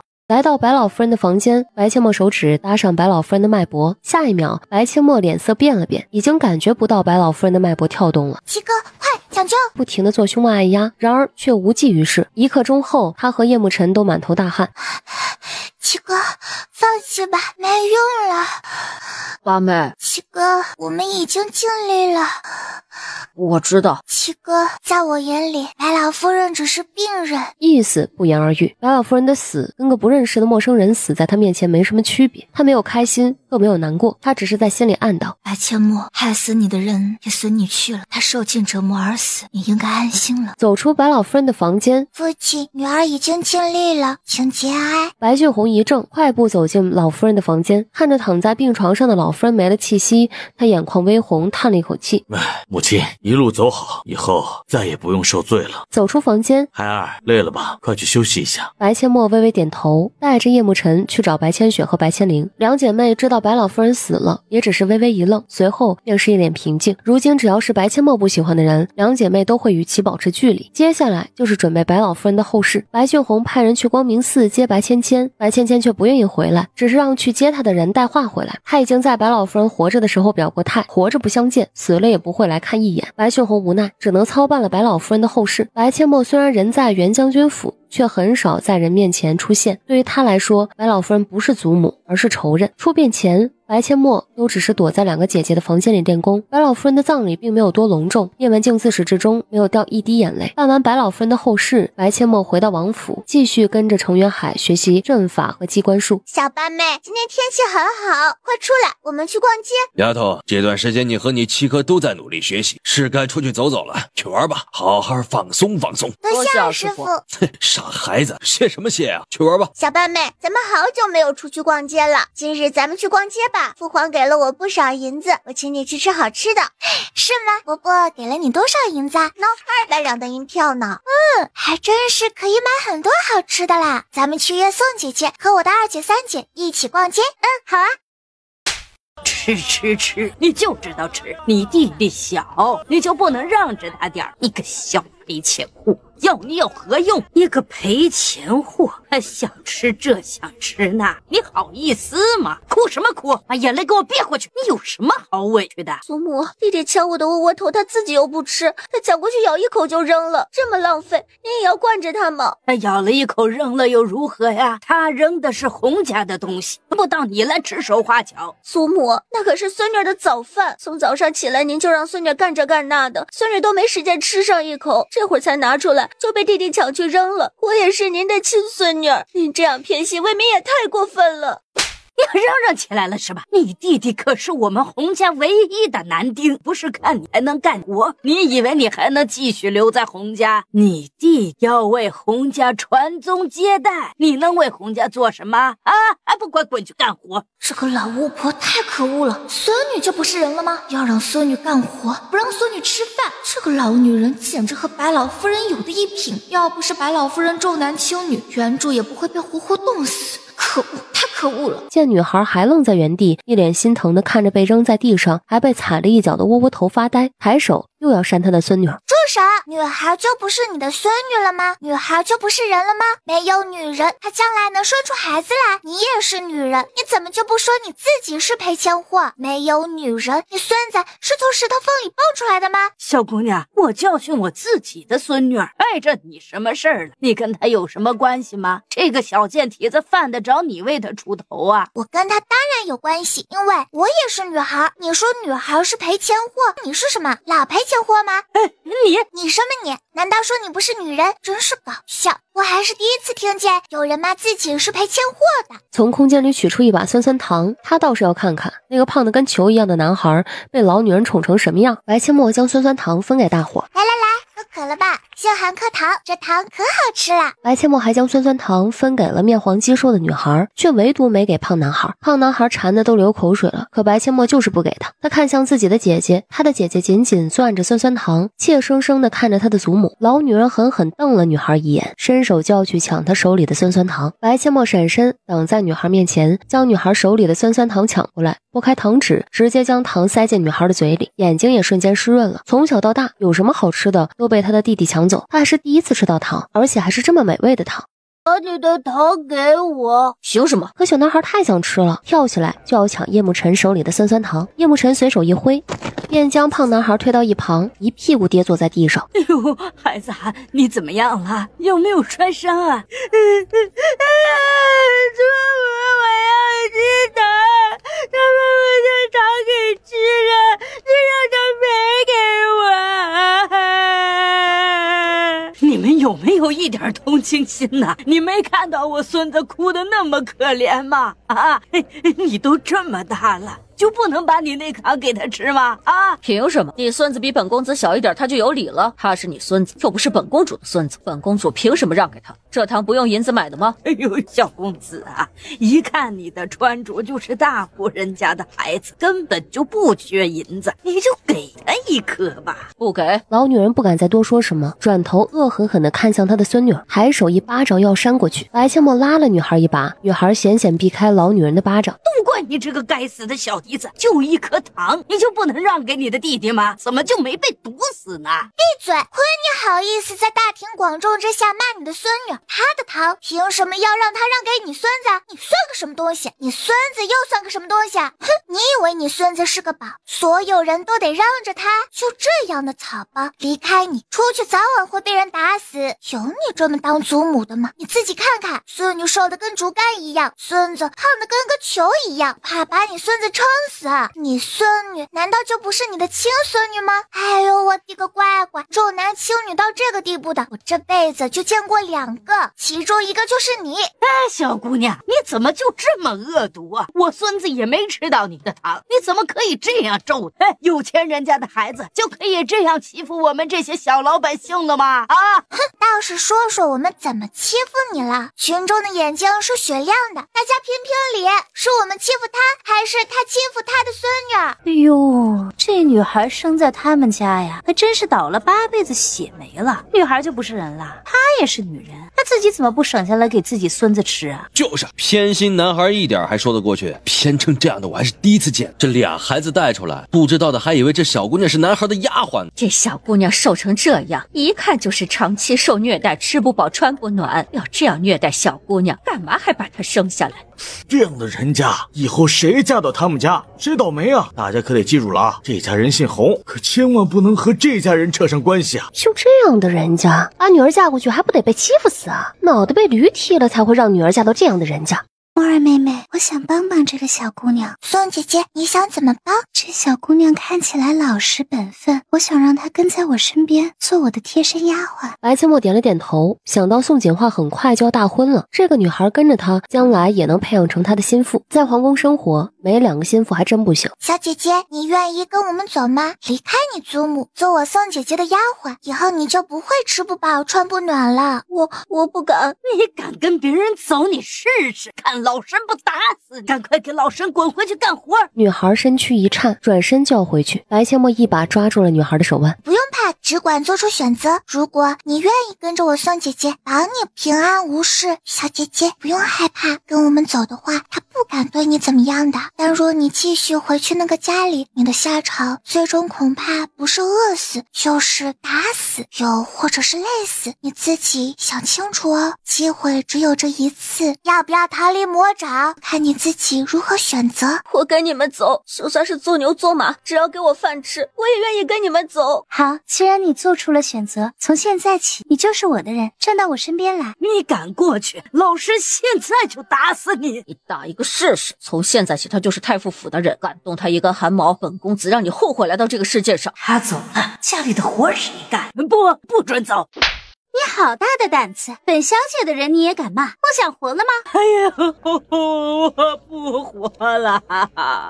老婆子辛辛苦苦把这小贱蹄子拉扯大，他居然伙同外人欺负我这个老婆子呀！哎呀，没天理呀！有钱人当街抢人了，还让不让我们这些小老百姓活了呀？闭嘴！你辛辛苦苦把我拉扯大，这话你也好意思说吗？自从我娘被你和你儿子打死，我就没有吃过一顿饱饭。要不是邻居大爷大娘、叔叔婶婶可怜我，经常给我点吃的，我早就活活饿死了。自从我娘死后，家里所有的重活都是我一个人干，是你帮我拉扯大，还是我一个人干活养着你们呀？我才7岁就一个人下地干活，你知道我几次差点累死在地里吗？自从我娘死后，我有几次差点被你和你的儿子打死，不是我命命不该绝，我还有命在吗？别人家的孩子都有爹娘护着，有祖父祖母疼爱，可我呢？娘死了，爹天天喝酒打我，你身为祖母不但不心疼，还跟着他一起打，就是上街乞讨，也不至于活得如此痛苦吧？从今天起，我不再是你们洪家的人，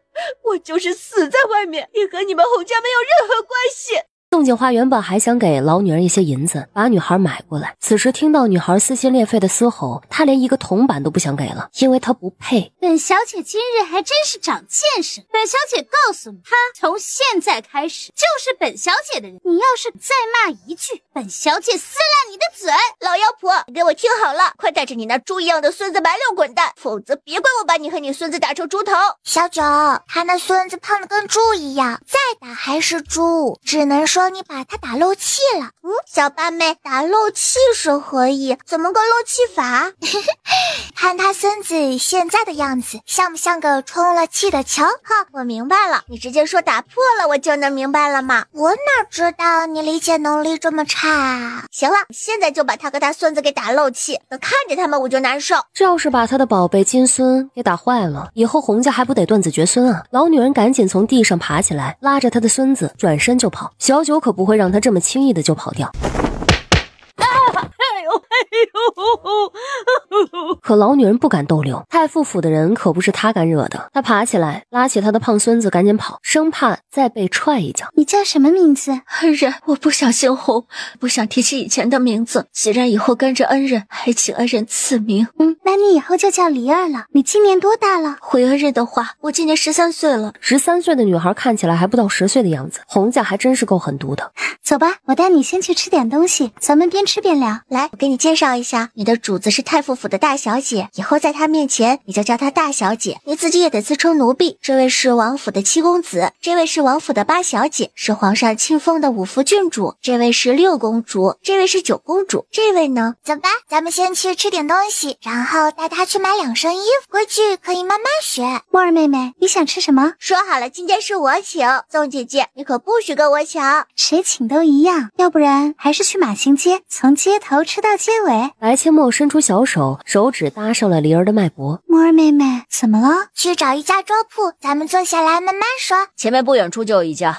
宋姐姐，梨儿得先调理一下身子，她由于长期处于饥饿状态，她的胃非常脆弱，多吃一点儿，或者是吃了什么不容易消化的东西，都有可能引发急性肠胃炎，所以这段时间只能让她吃一些比较容易消化的食物，而且一次不能多吃，只能少食多餐。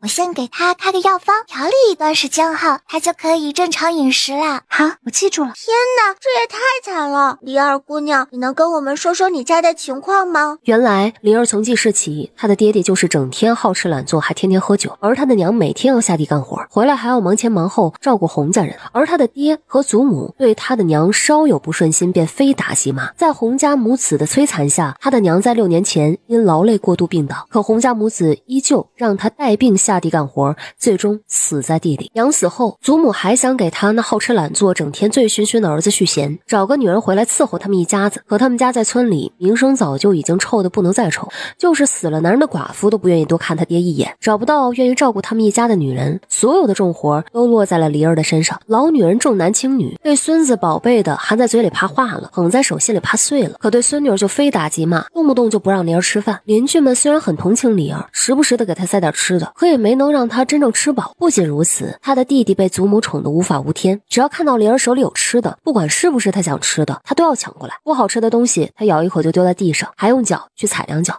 由于长期营养不良，再加上过重的体力活，让梨儿13岁的身体看起来还不足10岁，居然比小八妹还惨。那个老妖婆和她的孙子太可恶了，刚才就应该多踹他们几脚。善有善报，恶有恶报，不是不报，时候未到，这洪家绝对不会有好下场的。八妹，你想怎么做？什么也不用做，梨儿姑娘离开洪家，他们的好日子也就来了。不信咱们过2天去看看。小八妹，什么意思啊？洪家的重活都是梨儿姑娘干，梨儿姑娘不在，那重活谁去干？指望一个罪鬼，可能吗？不干活，他们一家吃什么喝什么？那老妖婆不是重男轻女吗？偏心偏到胳肢窝去，这思想可不是有了孙子才开始的，否则他儿子也不至于成了废物。你们就瞧好啦，很快就会自食其果。原来如此，李二姑娘，到时候你可不能心软，否则你这辈子恐怕就跟你娘是一样的下场了。奴婢不会心软的，从小他都没把奴婢当人看，从今往后奴婢没有家人。要不咱们现在就去看看那洪家人的情况？好呀好呀，我已经迫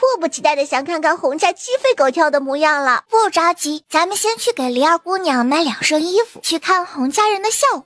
怎么也得让李二姑娘风风光光的回去。那还等什么？李儿，把粥喝完，咱们现在就去买衣服。我要让洪家后悔没有好好珍惜李儿。对，让洪家悔不当初。我最讨厌重男轻女，咱们女孩也要活得精彩，让那些偏心到胳肢窝的人后悔去吧。我让你喝，你怎么不喝呢？那小贱蹄子走了，以后地里的活谁干呢？你要是不想饿死，就给老娘起来干活。走开！哎呦！在尾椎骨位置摸出来一个乒乓球大小的石头。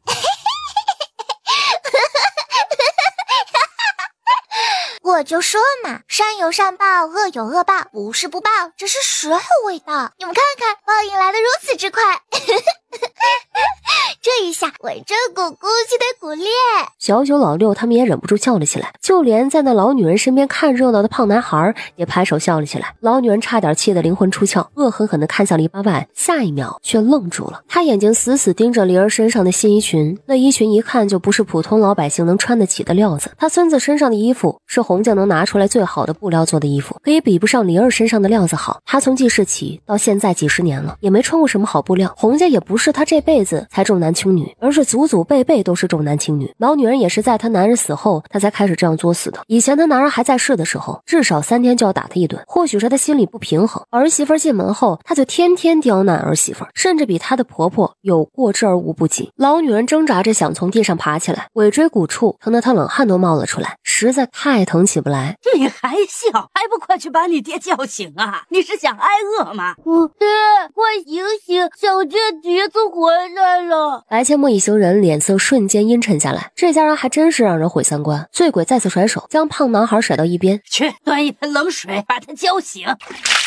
醉鬼这才迷迷糊糊的醒来，睁开眼睛打量四周，发现是在自家的小院里，爬起来跌跌撞撞的往屋里走，准备去床上睡。儿啊，你就没看到老娘躺地上起不来了吗？爬不起来关老子屁事啊！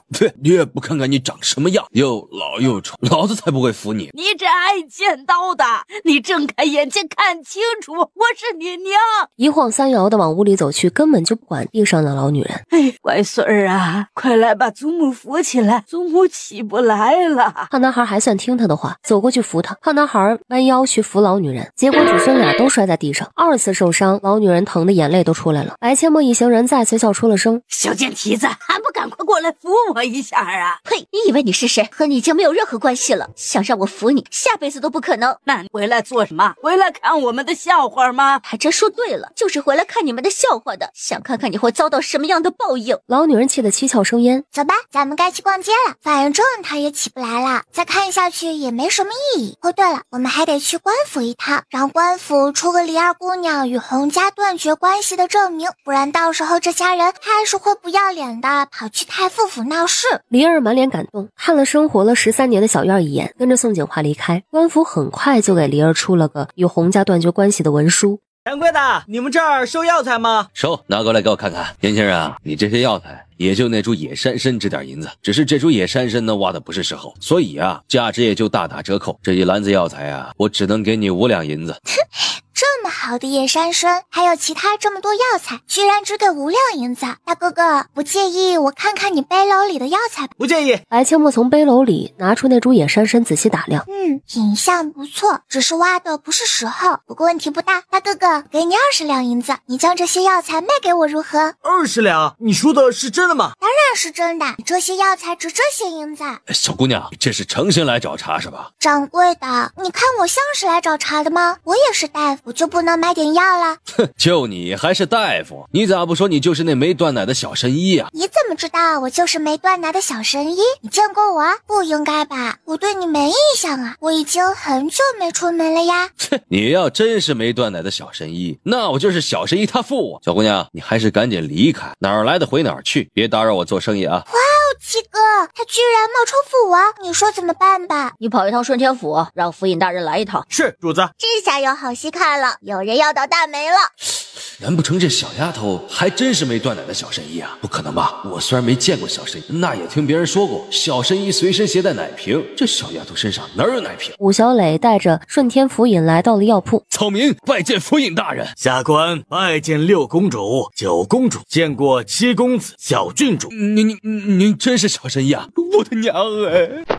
我去，本郡主还差几天才满6岁，可生不出你这么老的儿子，还是那么多狼的爸爸呢。不过这老小子还真不配叫你爸爸，这老小子叫的是娘。本公子的八妹还那么小，你乱叫什么？黄土埋半截了还乱着娘。本公子的八妹不敢认你这么老的儿子。小郡主，草民知错了，是草民有眼不识泰山。您大人有大量，就把草民当个屁给放了吧。你不是说我要是没断奶的小神医，你就是小神医的父王嘛？这我知错了，早干什么去了？你还叫我娘？我才6岁，毁了我的名声，你负得起这个责吗？小神医，您就饶了草民这一次吧。饶你可以，赔偿本郡主的名誉损失费，还有本郡主父王的名誉损失费。小郡主，你要多少银子啊？1000两银子。掌柜一听，瞬间瘫倒在地。他只是个掌柜，上哪弄1000两银子去？这家药铺是他大舅哥的，他是来干掌柜的，工钱也只比普通伙计高一些，1000两简直要他的命。而白阡陌也不是非得要1000两，只是这老小子太黑了，那么好的药材和野山参，只给人家5两银子，这种昧良心的钱，这家药铺应该没少赚啊，怎么也得给他个教训。小郡主，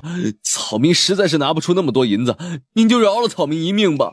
草民所有的家当加起来也没有那么多呀。哼，你没有那么多就可以这样对人家辛辛苦苦上山采药的人吗？人家顶着风吹日晒在大山里挖点药材容易吗？这野山参可能1个月都碰不到1株，就指着卖点药材糊口。你倒好，昧着良心给那么低的价格，你还让不让人活了？既然你拿不出1000两，至少赔偿个100两银子，否则别怪本郡主不客气。是，草民这就给您拿银票。不要银票，你给我全都换成碎银子。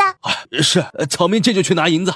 七弟八妹，你们怎么这么晚才回来？大哥，我们去贫民区了。还没吃饭吧？快回去吃饭，我把杨小姐送回去就回来。还没吃呢，那我们先回去吃饭了。杨玉琴看到白阡陌身边长得比她还漂亮的苏婉清时，眼里闪过一丝嫉恨，被白阡陌清晰地捕捉到。大哥，借一步说话。大哥，这个杨家大小姐是什么情况？还来王府做什么？她的哥哥杨玉明是我的同窗，她只是帮她的哥哥给大哥送一本书过来，出于礼貌，大哥留她在王府吃了晚饭。大哥，你对这个女的不会是有什么想法吧？没有，大哥对她能有什么想法？他把书给你送来，还在王府吃了顿饭，然后你还得把她送回去，那这跟你自己去拿书有什么区别啊？可现在天色已晚，大哥总不能让她自己一个人回去吧？万一出了什么事，大哥也不好跟他的哥哥交代不是？府里又不是没有侍卫，派个侍卫送她回去不就行了？阿妹，他的哥哥好歹是我的同窗，这样做不太合适吧？有什么不合适的？大哥，难道你看不出来他对你有想法吗？而且你还不是他的首选。此话怎讲？在过年宫宴上的时候表演才艺时，那双眼睛可是在太子皇兄身上瞄来瞄去。管他呢，反正大哥对他没什么想法，把他安全送回家，大哥就回来。那好吧，你自己看着办哦。反正这个女人配不上你，八妹不喜欢她。想什么呢？大哥要是给你找大嫂，一定要对你好的，你喜欢的，这样行了吧？这还差不多。杨大小姐，我送你回去吧。好，多谢林哥哥。白阡陌一听杨玉琴对大哥的称呼，瞬间鸡皮疙瘩掉一地。目光落在苏婉清脸上时，白阡陌敏锐地捕捉到苏婉清眼里的失落。哇，婉清姐姐居然喜欢大哥，这是好事哎。看来得想办法加把火，帮婉清姐姐一把才行。白千墨发现苏婉清心情不是很好，便拉着她进了自己的房间。婉清姐姐，你是不是喜欢我大哥？苏婉清一怔，慌得语无伦次。没有的事啊，千墨妹妹，你可不能乱猜测。不喜欢你脸红个什么劲儿啊？当我是3岁小孩啊？这点苗头都看不出来，别死鸭子嘴硬了。我大哥长得又好看，还那么优秀，你要是不喜欢他，那才不正常呢。他是喜欢叶慕林，但他心里也清楚，他的身份配不上那么优秀的世子，他只能把这份喜欢深深地藏在心里。但看到叶慕林身边出现别的女人，他还是忍不住失落难过。婉清姐姐，喜欢我大哥又不犯法，我大哥那么优秀，我可不希望便宜了那些居心叵测的女人。偷偷告诉你，我希望我未来的大嫂是你。嘿嘿，千墨妹妹，你这话是何意？字面上的意思，你对我那么好，做菜那么好吃，你将来要是嫁给了别人，我还能吃到你做的菜吗？你要是成了我的大嫂，将来我想吃什么，只要跟你说，你还能不给我做吗？嘿嘿，婉清姐姐，喜欢我大哥，大胆的去追，我支持你哦。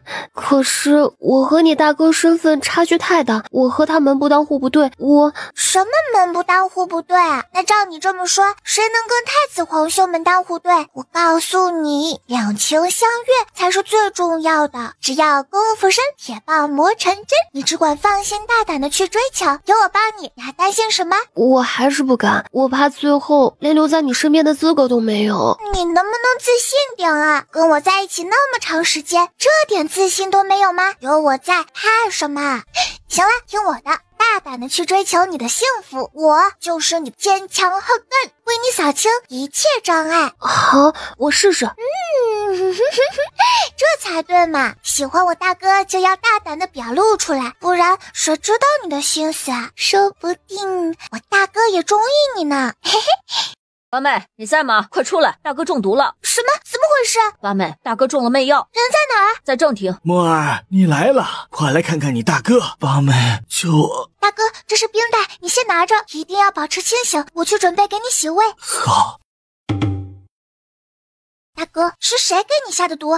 是杨玉明，他希望我和他妹妹生米煮成熟饭。很好，敢害我大哥，我定要他付出代价。灵儿，你给为父说说当时的情况。父王，大哥现在还很虚弱，此事等大哥恢复一些再说。大哥，你有没有做出什么该做的事情？没有，我发现不对劲就赶紧跑回来了。杨家兄妹还想阻拦，杨玉明被我打了一掌。没有就好，你好好休息，我去帮你讨回公道。八妹，大哥放心，等着我的好消息。墨儿，为父陪你一起去。父王，这事您不要出面，女儿和七哥去就行。您放心，女儿绝不会让杨家兄妹好过。小八妹，我要跟你一起去。那个死女人勾引太子皇兄不成，居然把主意打到堂哥身上，我要好好的教训他一顿。你说什么？他勾引太子皇兄？怎么勾引的？他缠着太子皇兄好几次被我遇到，太子皇兄不待见他，他又主意打到二皇兄的身上，二皇兄见到他就跑，没想到他现在把主意打到堂哥身上了，我非得好好教训他一顿。这样啊，我要让他尝尝臭鼬的屁味。好哎，让他吃臭鼬的，臭死他！我也去，是得好好教训他一顿。燕儿，你可是堂堂九公主，就不能收敛点，矜持点吗？四皇叔，矜持又不能帮堂哥报仇，干嘛要矜持啊？公主怎么了？不能有仇报仇？行，你爱戳谁戳谁，只要别戳到好人就行。四皇叔，我已经不再是前2年那个被小八妹忽悠的燕儿了，好人坏人还是能分得清楚的。小九话音刚落，六公主就忍不住笑出了声。九皇妹前2年的确是傻，小八妹妹拿酸酸糖忽悠她是脑残片，她还傻傻的问小八妹妹有没有带脑残片。嘿嘿，这事儿都过去那么久了，你能不能不提啦？就是能不能不要提了？真是的，那时候我不懂事嘛。小八妹，咱们什么时候动身去给堂哥报仇？你们等我一下，我去把臭鼬抱来就出发。八妹，我陪你一起去。我们也和八妹一起去。杨家公子胆大妄为，得好好给他点教训。你们跟着去可以，去保护墨儿他们，你们就不要动手。墨儿有的是点子，收拾杨家兄妹。哪儿？今晚的行动听你们八妹的，为父相信你们八妹定会让杨家兄妹刻骨铭心。好的，父王。孩儿记住了。来到杨府外，二哥，咱们先去屋顶看看情况，其他人先留在原地。哥，怎么办啊？叶幕林跑了，咱们下药的事要是捅到王爷耳朵里，咱们家就完了。哎，我也害怕呀。虽说我和叶幕林是同窗好友，但给他下药，我这心里也不安啊。他可是王府的世子，王爷肯定不会放过我们的。我现在更担心的是父亲，王爷要是针对父亲，咱们家就彻底完了。现在才害怕，晚了。二哥，咱们下去，直接踹门进去，给大哥报仇。杨玉明、杨玉琴，给本郡主出来受死！动手，他们兄妹打残。住手！快住手！小郡主，住手啊！住手吧！在看到来人中不仅有白阡陌和他的6个哥哥，还有2个公主时，赶紧下跪行礼。杨大人，你少给本郡主来这一套，今晚本郡主非得把他们打残不可。小郡主，这到底是怎么回事？你为何大半夜的带人来下官的府上闹事儿？闹事？杨大人，你什么时候见本郡主闹过事？今晚你的2个畜生儿女干了什么？你真不知道吗？你子到底干了什么？父亲，孩儿什么也没干啊！谁知道小郡主他们一进来就大打出手。父亲，您可要为孩儿做主啊！老了个皮鸭蛋的，敢做不敢当。小公主，别太过分了，别以为你是公主就可以为所欲为。为所欲为这个词应该是本郡主送给你们的吧？杨家好大的胆子，敢对本郡主的大哥下药，敢做不敢认，是活得不耐烦了吗？不可能，这不可能，这其中定有什么误会。下官的儿女，下官了解，就是给他们10个胆子，他们也不敢给王府的世子下药啊。给他们10个胆子，他们也不敢。杨大人，你真了解你的儿女？他们要是不给我大哥下药，我们会半夜来你杨家。你女，你说你们是不是真的给王府的世子下药了？说！爹爹，孩儿知错了。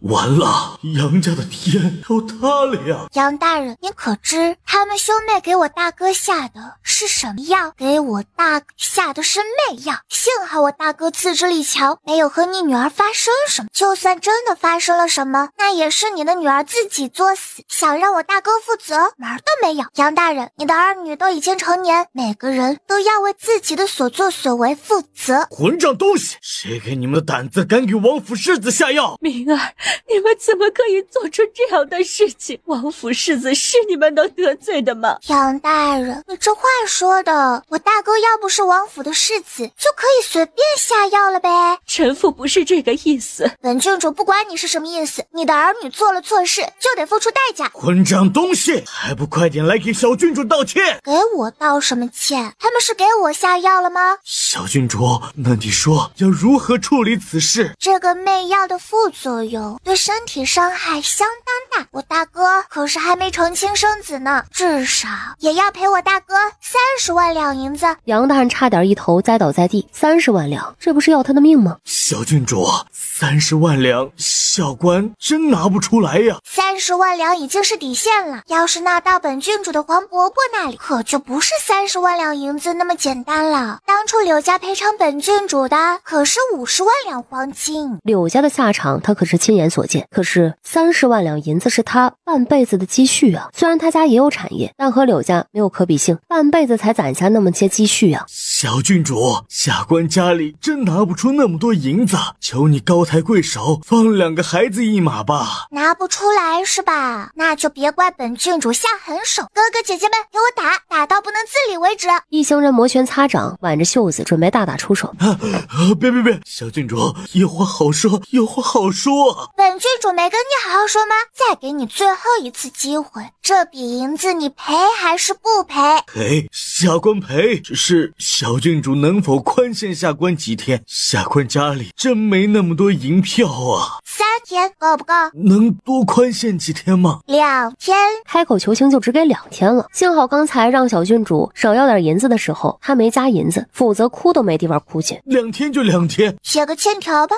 杨大人，这欠条不应该写欠本郡主30万两银子，这30万两是赔偿给本郡主大哥的医药费、精神损失费、身体损害赔偿、后期营养费等等费用，所以你这欠条只能写欠本郡主大哥的赔偿款30万两。是，下官重新去写。白阡陌怎么说他就怎么做，就怕再惹这小祖宗不高兴。等杨大人重新写了借条拿来，白阡陌看过之后，才满意的放进小挎包，收进空间保管。行了，既然杨大人欠条也写了，那后天天黑之前，还请杨大人把30万两银子送到王府，否则本郡主就亲自上门讨要了。是，下官记住了。哥哥姐姐们，咱们回家吧。小八妹还没让杨家人吃臭鼬的屁呢，怎么就要回去了呀？可当着杨家人的面，小九硬生生的给憋住。哎呦，小八妹怎么突然停下了？嘘，咱们回去看热闹，顺便请杨家人吃个屁。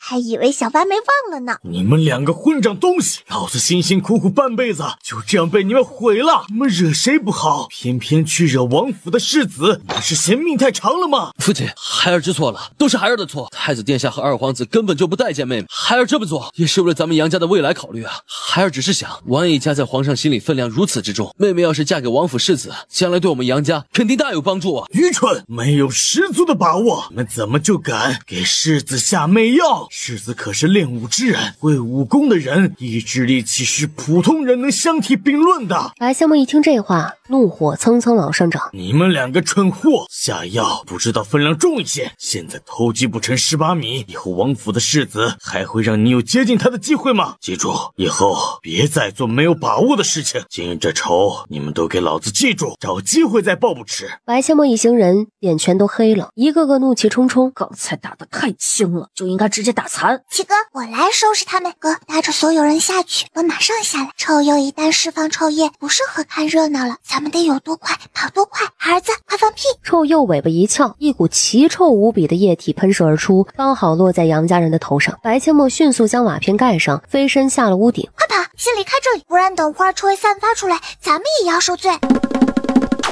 屋里的杨家4口被臭液熏得眼睛暂时失明，跌跌撞撞起身，结果全都被绊倒，被臭气熏得直接晕了过去。白阡陌一行人一口气跑回王府，便去了叶慕林的房间去看望他。大哥已经没什么大碍了，只是身体还有些虚弱，你们都回去吧，我和婉清姐姐留下来照顾大哥就行了。八妹，你和婉清也回去，大哥现在除了没什么力气，其他没有哪儿不舒服，休息一晚就没事了。大哥，你就别逞强了，我们等你睡着了就回去休息，现在回去我也不太放心呢。大哥真的没事了，再说有下人照顾，八妹你还不放心吗？当然不放心，谁的大哥谁心疼。婉清姐姐，大哥刚才洗了胃，现在胃里空的，你帮我大哥弄点吃的吧。好，我现在就去做点清淡易消化的。这样干脆做一碗鸡蛋面吧。好，大哥，以后不能随便相信外面那些不了解的女人了，要不是你今天自制力强，你就栽跟头了。